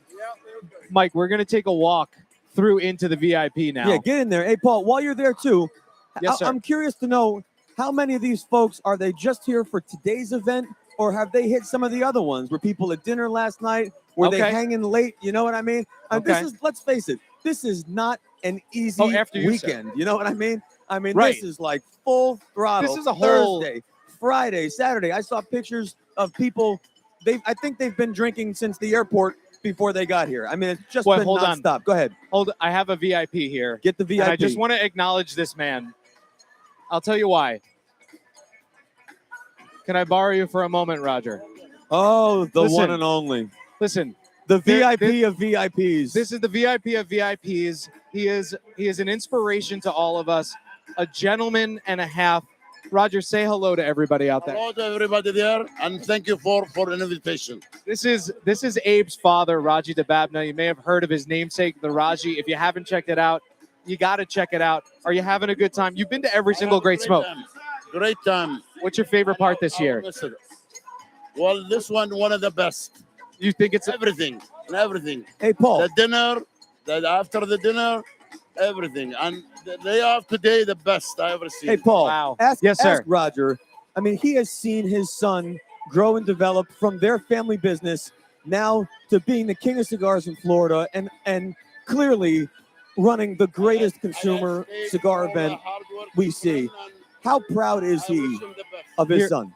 Well, so that's what he's asking you. Michael wants to know, how proud are you of Abe? I'm very, very, very proud of him. That's the best thing in the world. When you see your son doing something like that, it doesn't mean it's a lot of things for me. And you know what? He learned it from you, and he says it all the time. Thank God, I appreciate that, and hopefully, I wish him the best. Thank you. Thank you so much. It's always good to see him. We're gonna take a walk through the VIP. Michael, we want to see who's been here for multiple events this weekend, of course. So wait, this guy doesn't belong here. Sir, can I see your VIP pass? Yes. It's right here in my. Be careful what he's going to show you. Be careful what he's going to show you. I'm running away. I'm running away from him. He might lose beads for that one. You know what I'm saying? That is, you have to return the beads. But should the Saka schwanz come out? You know what I'm saying? This is what happens at this event. Like, Steve Saka is sitting at a table with VIPs here, just chatting, sharing cigars. By the way, I saw a bunch of cigars on the table. One of them may have been a unicorn that was thrown on the table, just sitting there. Now he's showing off. By the way, exactly. I think we have a new marketing idea for Steve. The Saka Squatch is a little played out. Saka Schwanz, I think might have some legs. That's all I'm saying. We'll see what happens. I hate to see what it looks like, but anyway. What's your name, sir? Zach. Zach, where are you from? North Carolina. And does he know Jamel? Raleigh. Wait, do you know Jamar over there? I don't. Well, he's from the same area, man. Meet him. Where's he at? He's all the way over there in the general. You don't want to leave the VIP, do you? Not at all. Tell us, what have you done this weekend? Are you a part of all the events? What have you done so far? Went to the Red Meat Lovers last night. Would recommend. They came here tonight. Are you going to the brunch tomorrow? I am not. No, I got to fly out back to Raleigh. I got work Monday. Oh, so you got to fly. You didn't have to drive it. What's your favorite part of the event today? The people, obviously. But the free cigars is free cigars, a good bonus. A good value of cigars, right? What are you smoking right there? I got a HVC hot cake. Oh, the hot cake. Our good friend Renzo. Thank you so much. Mike, I'm gonna throw it back to you guys. Yes, sir. Stay tuned, everybody, because we have more live coverage of the Great Smoke 2023 coming up after this. Paul, it looks like an awesome time. It's so great to catch people now, even at the end, still having so much fun. Hopefully all of you are still having a great time on the virtual. Don't go anywhere. We have a lot more fun coming, but don't forget, tag your photos, post up. We want to see what you're doing. We want to see how much fun you're having. Don't go anywhere. We will be right back with more TGS 2023 live coverage right after this.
Yes, yes. Finally, some beads. Thank you. Well, everyone, this is Chris Duffy for the last time today. Hope you've enjoyed our time together. After the break, our final guest, Rafael Nodal, takes the main stage. The Great Smoke 2023 Mardi Gras Madness. Hope to see you all next year. This is the Duffmeister signing out. Hey, wait a second. Why do these beads say Waffle House on them? Waffle House? Come on. What the? I get stuck with the Waffle House. All right, somebody gets fired for this. Somebody gets fired for this.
Welcome back, everyone. This is the final interview of the Great Smoke 2023. This segment of the Great Smoke is being brought to you by Yellowstone Bourbon. For our final interview today, we have Amanda Mccalla. Round of applause, please, for Amanda. Thank you, guys. Excited to be here. So, Mccalla Cigars is 6 years in business. Is that about right? Yes. And you have been involved for 3 of the last 6. Correct. I joined the company in late 2019. My first question. Your father has been described as a serial entrepreneur. Presumably, you grew up with a dad who had these incredible businesses. I mean, I was just looking, silicone rubber, oil and gas, auto parts, aircraft leasing, restaurants, ranches. What did 12-year-old Amanda Mccalla want to be when she grew up? Oh, this is going to be embarrassing. I wanted to be a killer whale trainer when I was 12. Killer whale trainer. Yes. It's a serious answer. That is a serious answer that I can't believe I just said publicly, but yes. And was it something that you were interested in actually pursued, or was it like, I mean, I wanted to be an archaeologist just because I saw Indiana Jones? No, I went to SeaWorld. I thought it was cool. I wanted to swim with killer whales. And Yes. that seemed like a really great way to get that done. I love it. Later in life, I figured out that maybe I would just enjoy watching Killer whales. and perhaps pursue something a little more business-minded. And so, as you grew up, you got into high school, college. What ended up, how did your interests sort of inspire what you ultimately wanted to be? So in high school, I actually started spending a lot of time with our drama club, which led me to film. And so I spent 20 years working in Los Angeles in the film business as a movie producer and commercials, music videos, things like that. When social media started to kind of rise up, I became very interested in short form content, which led me into storytelling and marketing from that aspect. And ultimately, that's what I kind of came back to the family businesses to do. So you rejoined family business with a focus still in the arts that you were sort of pursuing. Yeah, very much. My last 5 years in Los Angeles were very focused on short form content, experiential events much like this, and community building. And so that's what I've really focused on at Mccalla Cigars. So I think the obvious question is, with so many options within your suite of family businesses, with your experience and success in film and Los Angeles, why on earth would you pick premium cigars to go all in on? So, I split my time. I spend about half my time with the cigar business, and I do spend half my time with our silicone manufacturing business, which is one of our core businesses. And so the why cigars, it's funny. That's the question I asked my dad when he started the company, is why cigars? And I wasn't a cigar smoker at all. He was. And he really started telling me about meeting the Gomez Sanchez family that blend our cigars, and how he felt like they made fantastic cigars, but there was some operational things that he could do to really help them. He knew that he could take our family's manufacturing experience, having manufactured all over the world, and be able to apply that to making great cigars in Nicaragua.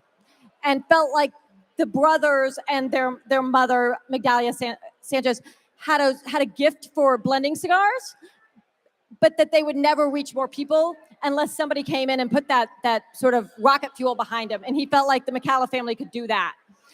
And I loved that idea. And I felt like my experience with storytelling and social media and experiential events and community building could help amplify that message. And so why not cigars? And you now enjoy cigars. I do, very much. And the culture and the people, the whole thing. I mean, it's all of it, from top to bottom. It's an incredible community, and it's pretty fun to work in something that is made the same way that it was, 100, 200 years ago. There aren't any real handmade products for the most part, like what we get to enjoy every day. certainly not ones where each individual Yes, one is I know. crafted by hand for one person to enjoy. That's a staggering It really craft. is. The more I learn about the cigars, the more astounded I become about what we do, and quite frankly, the price point we are able to deliver it to people for. I think what's wonderful about this group is so many of the folks in this room and watching at home have had the opportunity to visit cigar factories, see the process, and I think everyone leaves with this sense of, how is it possible you can have a handmade premium cigar this good, this consistent for $10? I agree. It's kind of mind-boggling. Your work storytelling, what I appreciate so much about watching your story as a company is the way you approach this balance of being innovative. And I think all brands face this challenge. If you're a new company, you have to balance innovation, perhaps even disruption, but without being disrespectful. And there are some people who come in full throttle, perhaps without that mentality. But you guys didn't do that. You have really come in with a very clear reverence for industry, whether it's the manufacturing side, the retail side, and certainly the consumer side. But I'm curious, what was the sort of guiding light for you to preserve that level of reverence and respect for industry while you were still trying to grow and find your lane? It's a fantastic question, because I think part of what is exciting and gets me out of bed in the morning is having an opportunity to be disruptive. But I think to be disruptive effectively, it's incredibly important to pay credence to the people who came before you. And the cigar industry and the legacy around the cigar industry is astounding. And the families that have passed down the techniques they use to make cigars, and the farmers that still grow tobacco in the same way their families did, generations before, is too important to dismiss. And so, I think the guiding light is that we have a real desire to make sure more people in the world are aware of what goes into making premium cigars, so they help us protect that heritage for generations to come. It's too important to not carry that message forward for another, generation and a generation beyond that. For me, there are two things that stand out as that balance on the innovative, different thinking, disruptive side of your business. The first is Mccalla made a very deliberate and very strategic decision shortly after being in market as to how they would go to market, how you would go to market. And that was very specifically leaning into brick and mortar stores and not going through what perhaps would be an easier road of growth, which are the major catalog, major online retail outlets. But it's no secret that those channels probably represent 40, 50% of the total industry volume. But Mccalla is still firmly committed in this idea of supporting brick and mortar partners and letting them be the conduit to consumer as far as your product itself. Talk a bit about that decision. Was it a difficult decision? Was it easy? And how has it turned out? It was one of the easiest decisions that we've made as a company.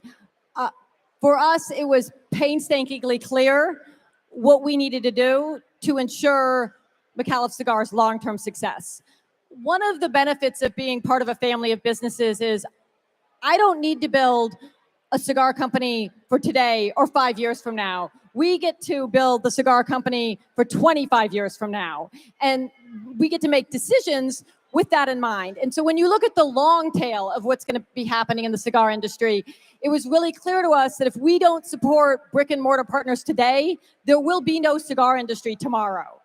And with that in mind, it was incredibly clear the only option was to make sure that we put our resources and our marketing dollars behind the brick and mortar partners to secure everyone's future. And your team is a pretty extraordinary team. I mean, I've worked with a few of your salespeople. I've gotten to meet other folks. These guys and gals really live the company like it's theirs. It's rare that you see employees with the passion of ownership. Is that something that you instill in them, or is that something that they just adopt? So I think it really actually starts with the Mccalla Cigar Ambassador Group, who, there's almost 10,000 members, 5,000 are active on Facebook, and we consider them our board of directors. And so when your company starts with the idea that your ambassador group from the consumers are your board of directors, then it just sort of rolls up, right? So of course, for the salespeople, they feel the same sort of ownership and empowerment that they would have since they represent the brand to the consumers and so forth. How do you balance, you opened up right into my next point, which is this idea of community. And we all in this industry, I think, believe that we have our own community, our loyal fan base, but no one has done it the way Mccalla has done it with this army of ambassadors, 10,000 strong. But what I think is so interesting and unique about the way you have created this sort of army of advocates is that they're, of course, preaching the gospel of Mccalla all the time, and yet on your platform, you are so welcoming to the rest of industry. I mean, I feel so fortunate. I've been part of the shows. I've done interviews within this Mccalla ambassador community.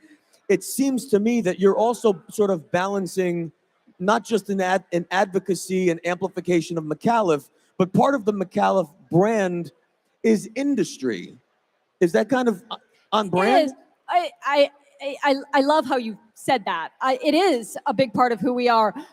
Again, it goes back to we really believe a strong cigar industry will ultimately make a strong Mccalla cigars. And so we use that as our razor when we make decisions. So, of course, bringing other brands onto our platform to talk to our consumers is a easy decision because it just helps prop up the whole industry, and that's really where we're coming from. Where does Amanda go? Do you see cigars as really one of those industries that once you're in, you can't get out?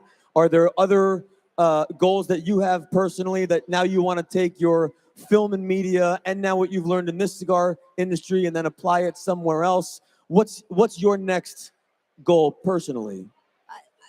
Cigars are going to be a part of our family of businesses and a part of my life forever. I think it's just how do we continue to grow the cigar industry? And what's fun about cigars is it pairs so well with so many other things. So as I think to the future of Mccalla, it's about cigars, but it's also about what partnerships can we make with other cigar brands, but also with other craft, liquor or wine or fly fishing. There's so many different avenues and synergies that you can take a company that I think you can really grow beyond just being about cigars while still paying huge homage to the cigar industry. This community here at Smoke Inn, the socialites, everyone who's here is really a very impressive community. How can this community help the Mccalla Ambassadors community? One of the things we're most proud of is we share a lot of ambassadors with the socialites. So there's tons of synergy already happening, which I love. But what I ask of any group of people when I'm talking about cigars is to support your local brick and mortar. We understand not everybody is close to a shop, and sometimes you have to shop online. And when you do, we get it. Try to find a brick and mortar an online shop that also has a brick and mortar. That will make for a stronger cigar industry. And ultimately, that's the best thing you can do to help the Mccalla cigar ambassadors, the socialites, and any of your favorite cigar brands. And clearly, this is a long-term play for your family. Absolutely. Ladies and gentlemen, Amanda Mccalla from Mccalla Cigars. A round of applause, please, for our final interview of the Great Smoke 2023. We wish you nothing but continued success, you and your family. Thanks for joining us. Folks, if you're here, we have a lot more coming in this final hour of the Great Smoke 2023. If you are virtual, stick around. Let's take a look at this message from Yellowstone Bourbon.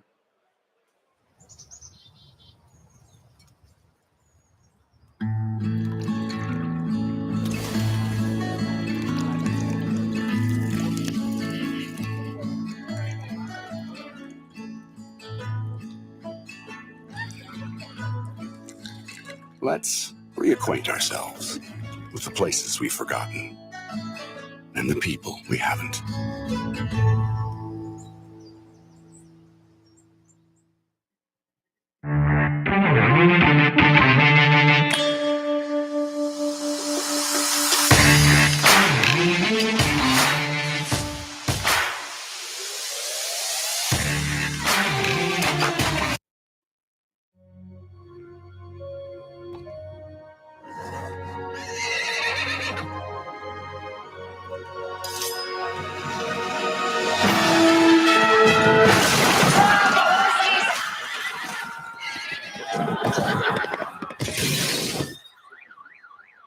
Whoops, your cousin from Boston. I did not see that coming.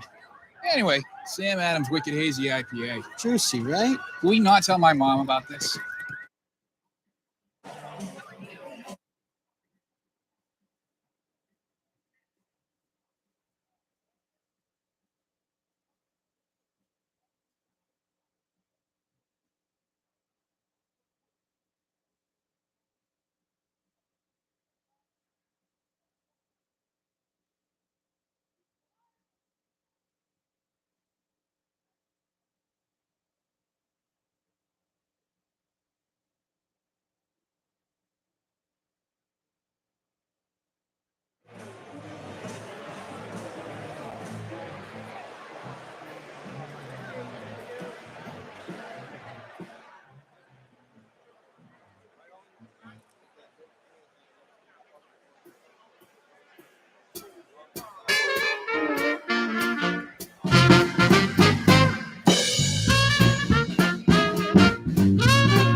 Well, I said, nah, gonna get some of them crawfish, eat some etouffee, get you some of them oysters, slide on down that way, you know you get on down.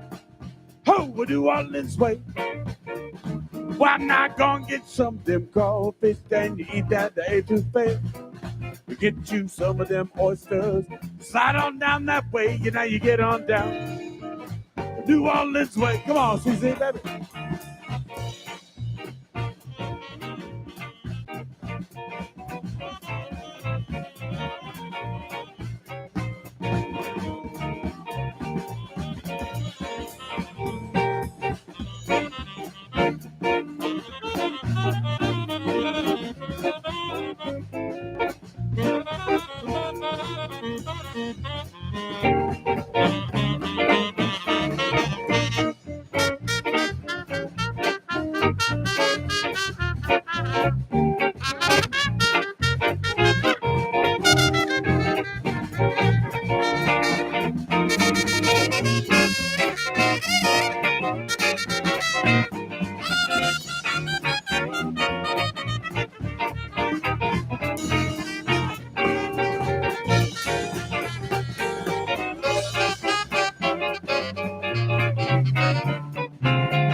What now, gonna get some of them crawfish, eat some etouffee, get you some of them oysters, slide on down that way, you know you get on down.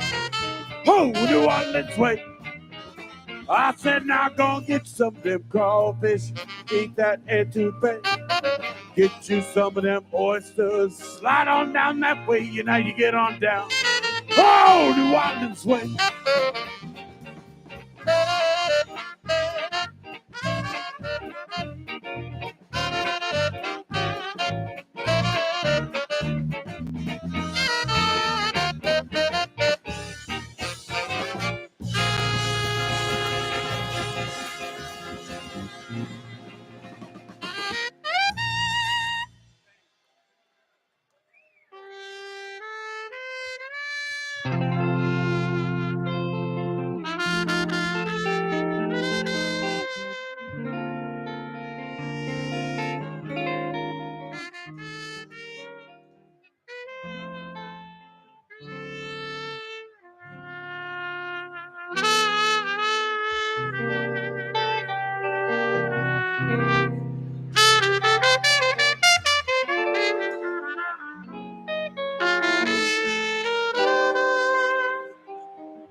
when the Saints go marching in. You know this one. When the Saints go marching in. How I want to be in that number. Oh, when the Saints go marching in. Oh, when the Saints go marching in. Oh, when the Saints go marching in. How I want to be in that number. Oh, when the Saints go marching in.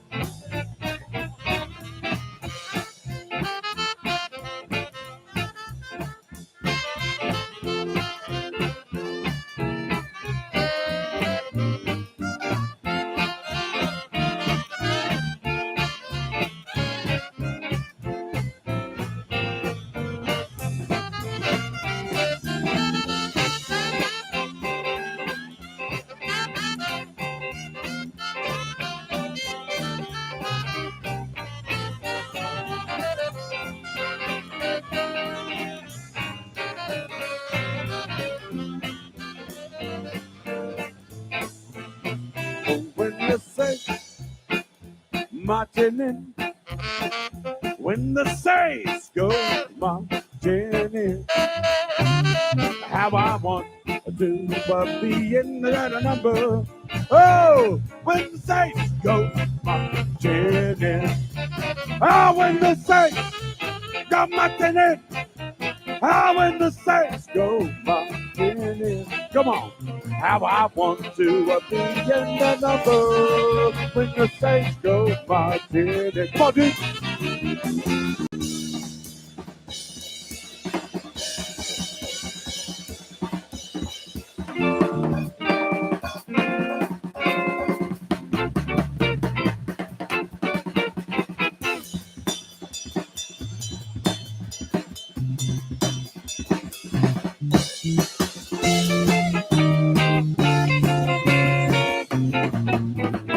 Oh, when the Saints go marching in. Oh, when the Saints go marching in. How I want to be in that number when the Saints go marching in. Oh, when the Saints go marching in. Oh, when the Saints go marching in. How I want to be in that number when the Saints go marching in.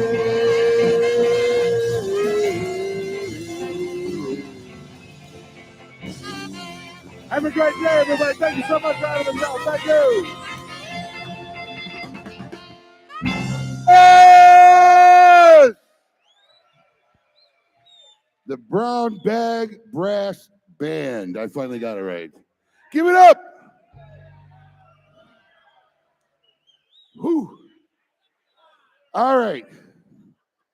Before we get into the last raffles, which we got some epic prizes here, which y'all want, everybody move to the front. Gather up. We got some fun shit. I got some good shit in this last segment. Those who stay to the end get the good shit sometimes. So stick around. Michael, Kim, Paul, come on up. Michael, Kim, and Paul. So while we were all having fun here, enjoying ourselves, some people more than others. These beautiful people have been touring and giving thousands, hundreds and hundreds, almost 1,000 people at home this experience. They've been talking all day. Please give them a hand. They did a great job. Oh, where's Michael, my brother? Come on, Mike. Oh, you got beads. He knows how to do it. Come on, we need beads. Throw them out. We need beads. He's got beads. We need beads. Andy, sit down, buddy. Right here. Throw him a bead. Throw him once so he can put his shirt on, please. Please. Please. Put him on. Put your shirt back on. God dang it. If everybody in this room, and that's what I got to look Earn at. those beads. Give him the whole thing. Oh, my gosh. Stop. It's painful. Just please take them. Yes, Jesus Christ. All right. Boy, that's an image you'll never get out of your head. Ever, You know what I ever. mean? Was he the Was he the model for my promo shot in the bikini that you put me in? No. Yours was way better. No. Okay.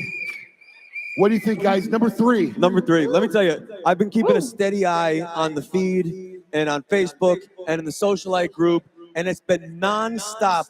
Comments, photos, tags. I think as soon as you open your phone, it's just gonna die. I don't want to look. It's just gonna die once all the notifications start coming up. No, we've been looking. Everybody's very active. It's really cool to see the people at home and the people at the event here. Like I've seen pictures of myself like minutes after we've taken a picture together, and then I see it posted on the socialite page. And if you have not taken photos yet, you get your cameras out and you start taking pictures of what you're smoking, what you're drinking, and who you're doing it with. Make sure you capture this moment because this is a special thing. It's about the community. It totally is. So I have this little tradition I do, so I need everybody's help here, okay? Every year I kind of end this with a little video. So I'm going to turn my back to you, unfortunately, and I'm going to ask you a question, and I'd like you all to answer. So hold on here. Let's turn this on. Come on, I want you all in this. Let me turn this around. How do you turn this around? Hang on. Why won't it work? Oh my God, my sunburned bald spot. Okay, here we go. Oh Lord. All right, Kim, get in there. All right, I got a question for everybody in the room. Please answer as loud as you can. Did everybody have a good time? All right, one more time. Come on. Get it out. This is going all over social media. Ready? Did everybody have a good time? That's what I'm talking about. That's my little shtick every year. Thank you all. I appreciate it.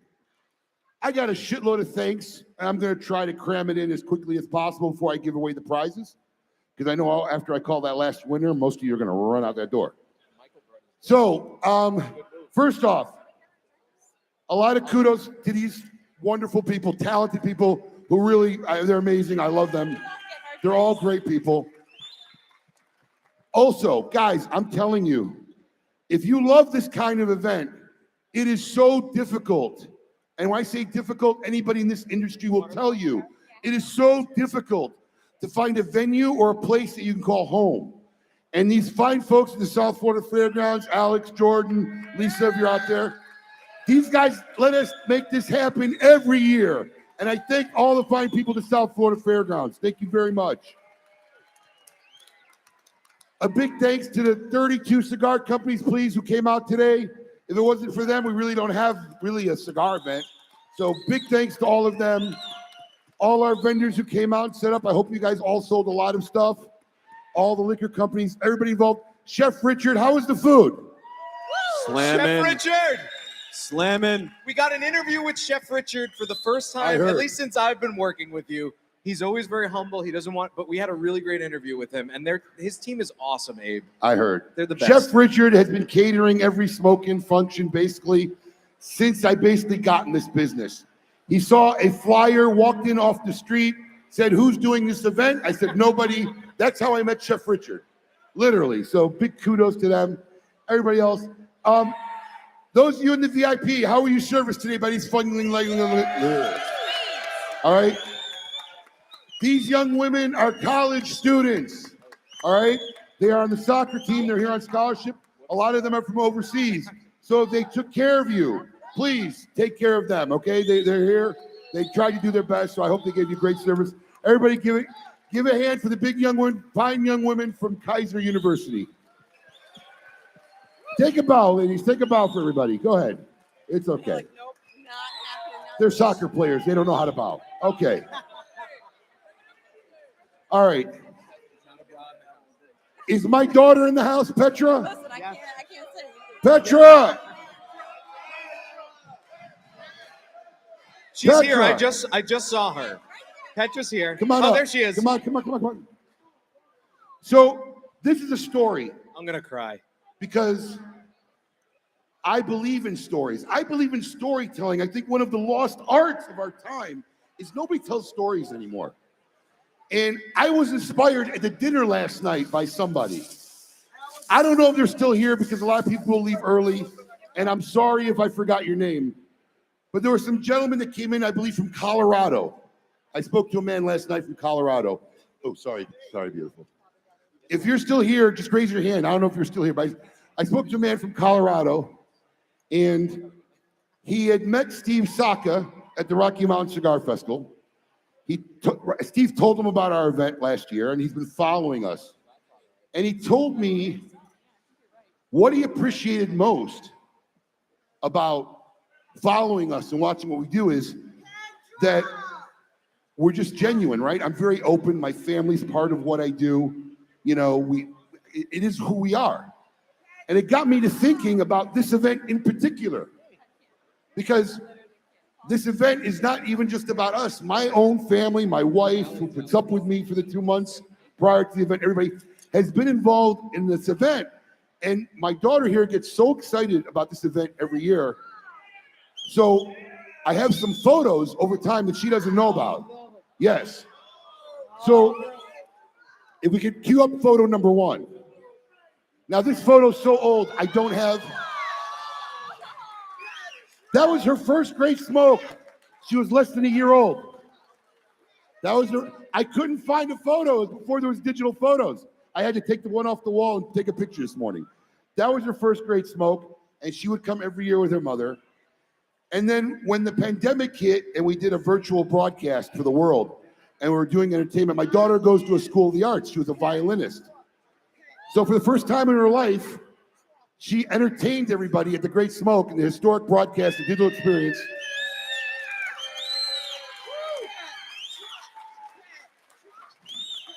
In 2021. And that's there's another picture from that of me and her from there. Yeah, there we are. 2021, she performed for you and the world in 2021. Last year, many of you remember, she was our big security at the VIP gate. She kept all you VIP guys. She stopped me. There you go. She kept all you guys out of the VIP gate. And sure enough, this year, she's here worked this year. And she's here this year working. This is the second generation of the Great Smoke right here. Right here. So, go ahead. Take a bow. There you go. True performer bow. The excitement and the passion that we have is already being shared down to a next generation. So I really do appreciate that. I love you guys.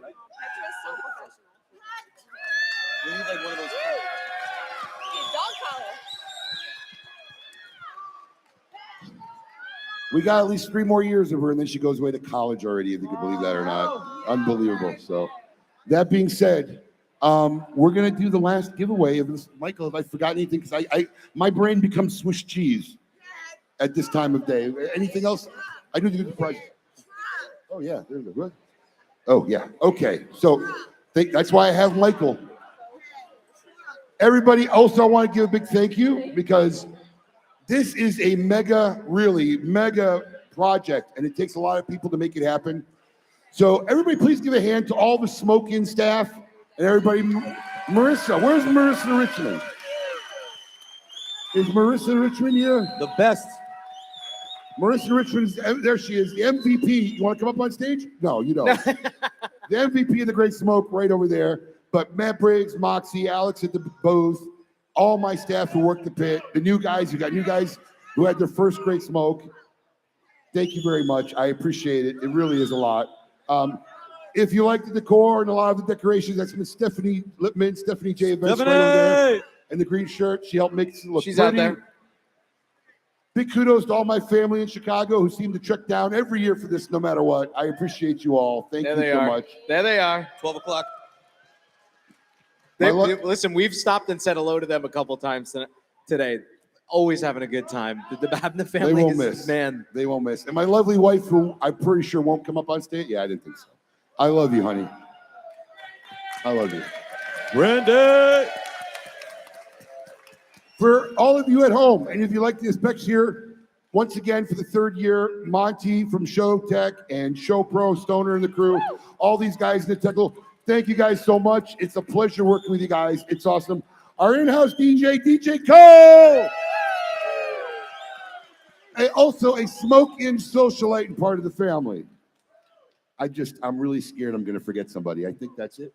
That's it. But how about for everyone watching at home, the socialites in the room, how about a big round of applause for you all for coming again, whether it's your first or 17th. Give yourselves a round of applause for the greatest cigar event.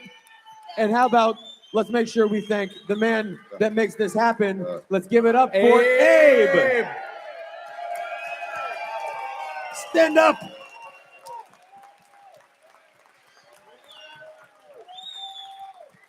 Nobody does it better, bro. All right. Did you guys enjoy the theme this year?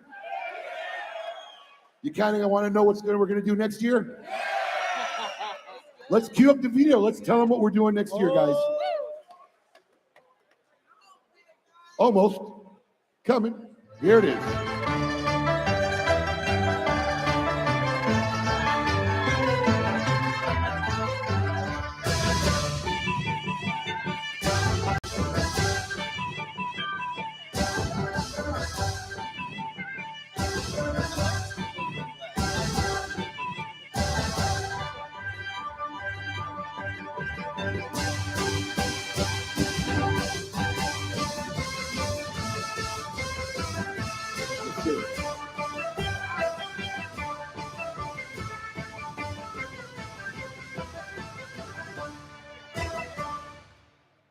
There it is, Year of the Dragon next year.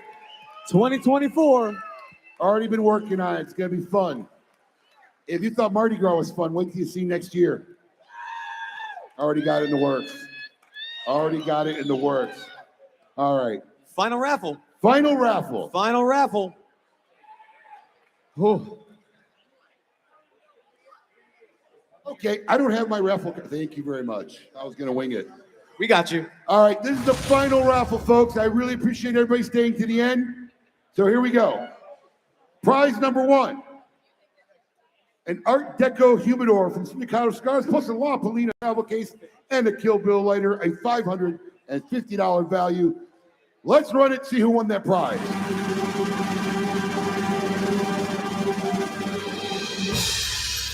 Michael Barley, virtual at home. Michael, congratulations. You have run that prize. We'll ship it to you in 5 to 7 days. Prize number 2, the Traveler's Friend Package. Now, I don't know if you had a chance, but there's a gentleman in the corner. Michael Noel Leatherworks. Let me tell you something. He's got some of the most beautiful leather products I've ever seen. He's made this travel case here on the left. It is absolutely gorgeous. We're giving that away, plus a DE25 suitcase. So this is for the Traveler in you. It is a... Oh, there you go. It's over a $600 value. Let's see who the lucky winner is on this one.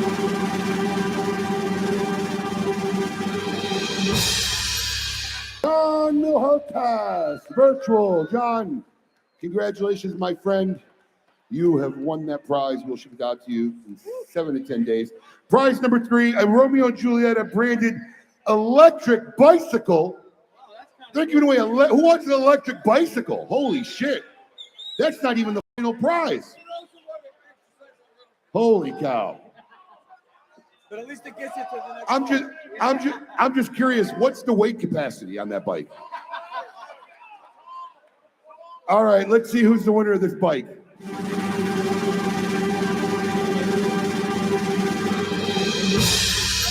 Michael Katz, if you are here, Michael Katz, if you are still here, you have won that bicycle. I was hoping our good friends from Alaska, the Pausers, might have won it, because Tom, raise your hand. Tom right here, our socialite family, Tom and Michelle actually have our affiliate Alaskan Outpost in Juneau, Alaska, and their own following. Tom is doing a cross-country bicycle ride, October. Wow, what a memory. October this year. He is going to go from California and finish in our flagship headquarters riding a bike. I figured you could have used that for the trip. So when nobody's looking, he can put the motor on. We will follow you and keep track as we get closer to October and follow that. Prize number 4, a Drew Estate branded barrel bar tabletop ashtray. This thing is priceless. Look at that. Let's see who the winner of this nice package is.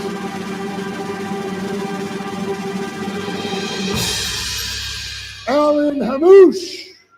Is that Alan Hamouche? Congratulations, Alan. Get down there and My pick up the man. prize. There Look how you go. excited he is. His arms right up in the air. All right. Congratulations. The winner's attitude. Before I do the last raffle prize, which is, by the way, it's from El Septimo Cigars, first time at the Great Smoke. All right, it is a 100-count King Sargon humidor, and it's filled with 80 limited edition King Sargon cigars. This is filled with 80 cigars. It's a $3,200. Give this away and do our sign off. All the girls, come on, get up on stage. We need more people on stage when we close. Come on, all the girls from Kaiser, get up. Nobody's moving. Team Sweden. All right, you girls don't want to come up, ladies. All of you, come on up. I'll get him. Come on up. Smoking staff. Anybody from smoking staff who wants to get up on stage, now's your time. Get up on stage. Come on up.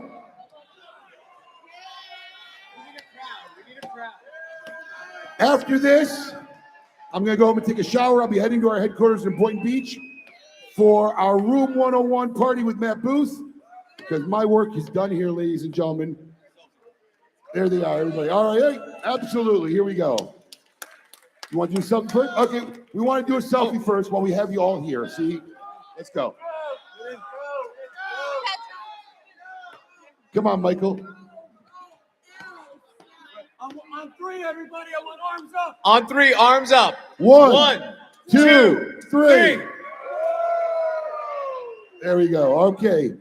Let's see who the winner of the El Septimo Humidor is.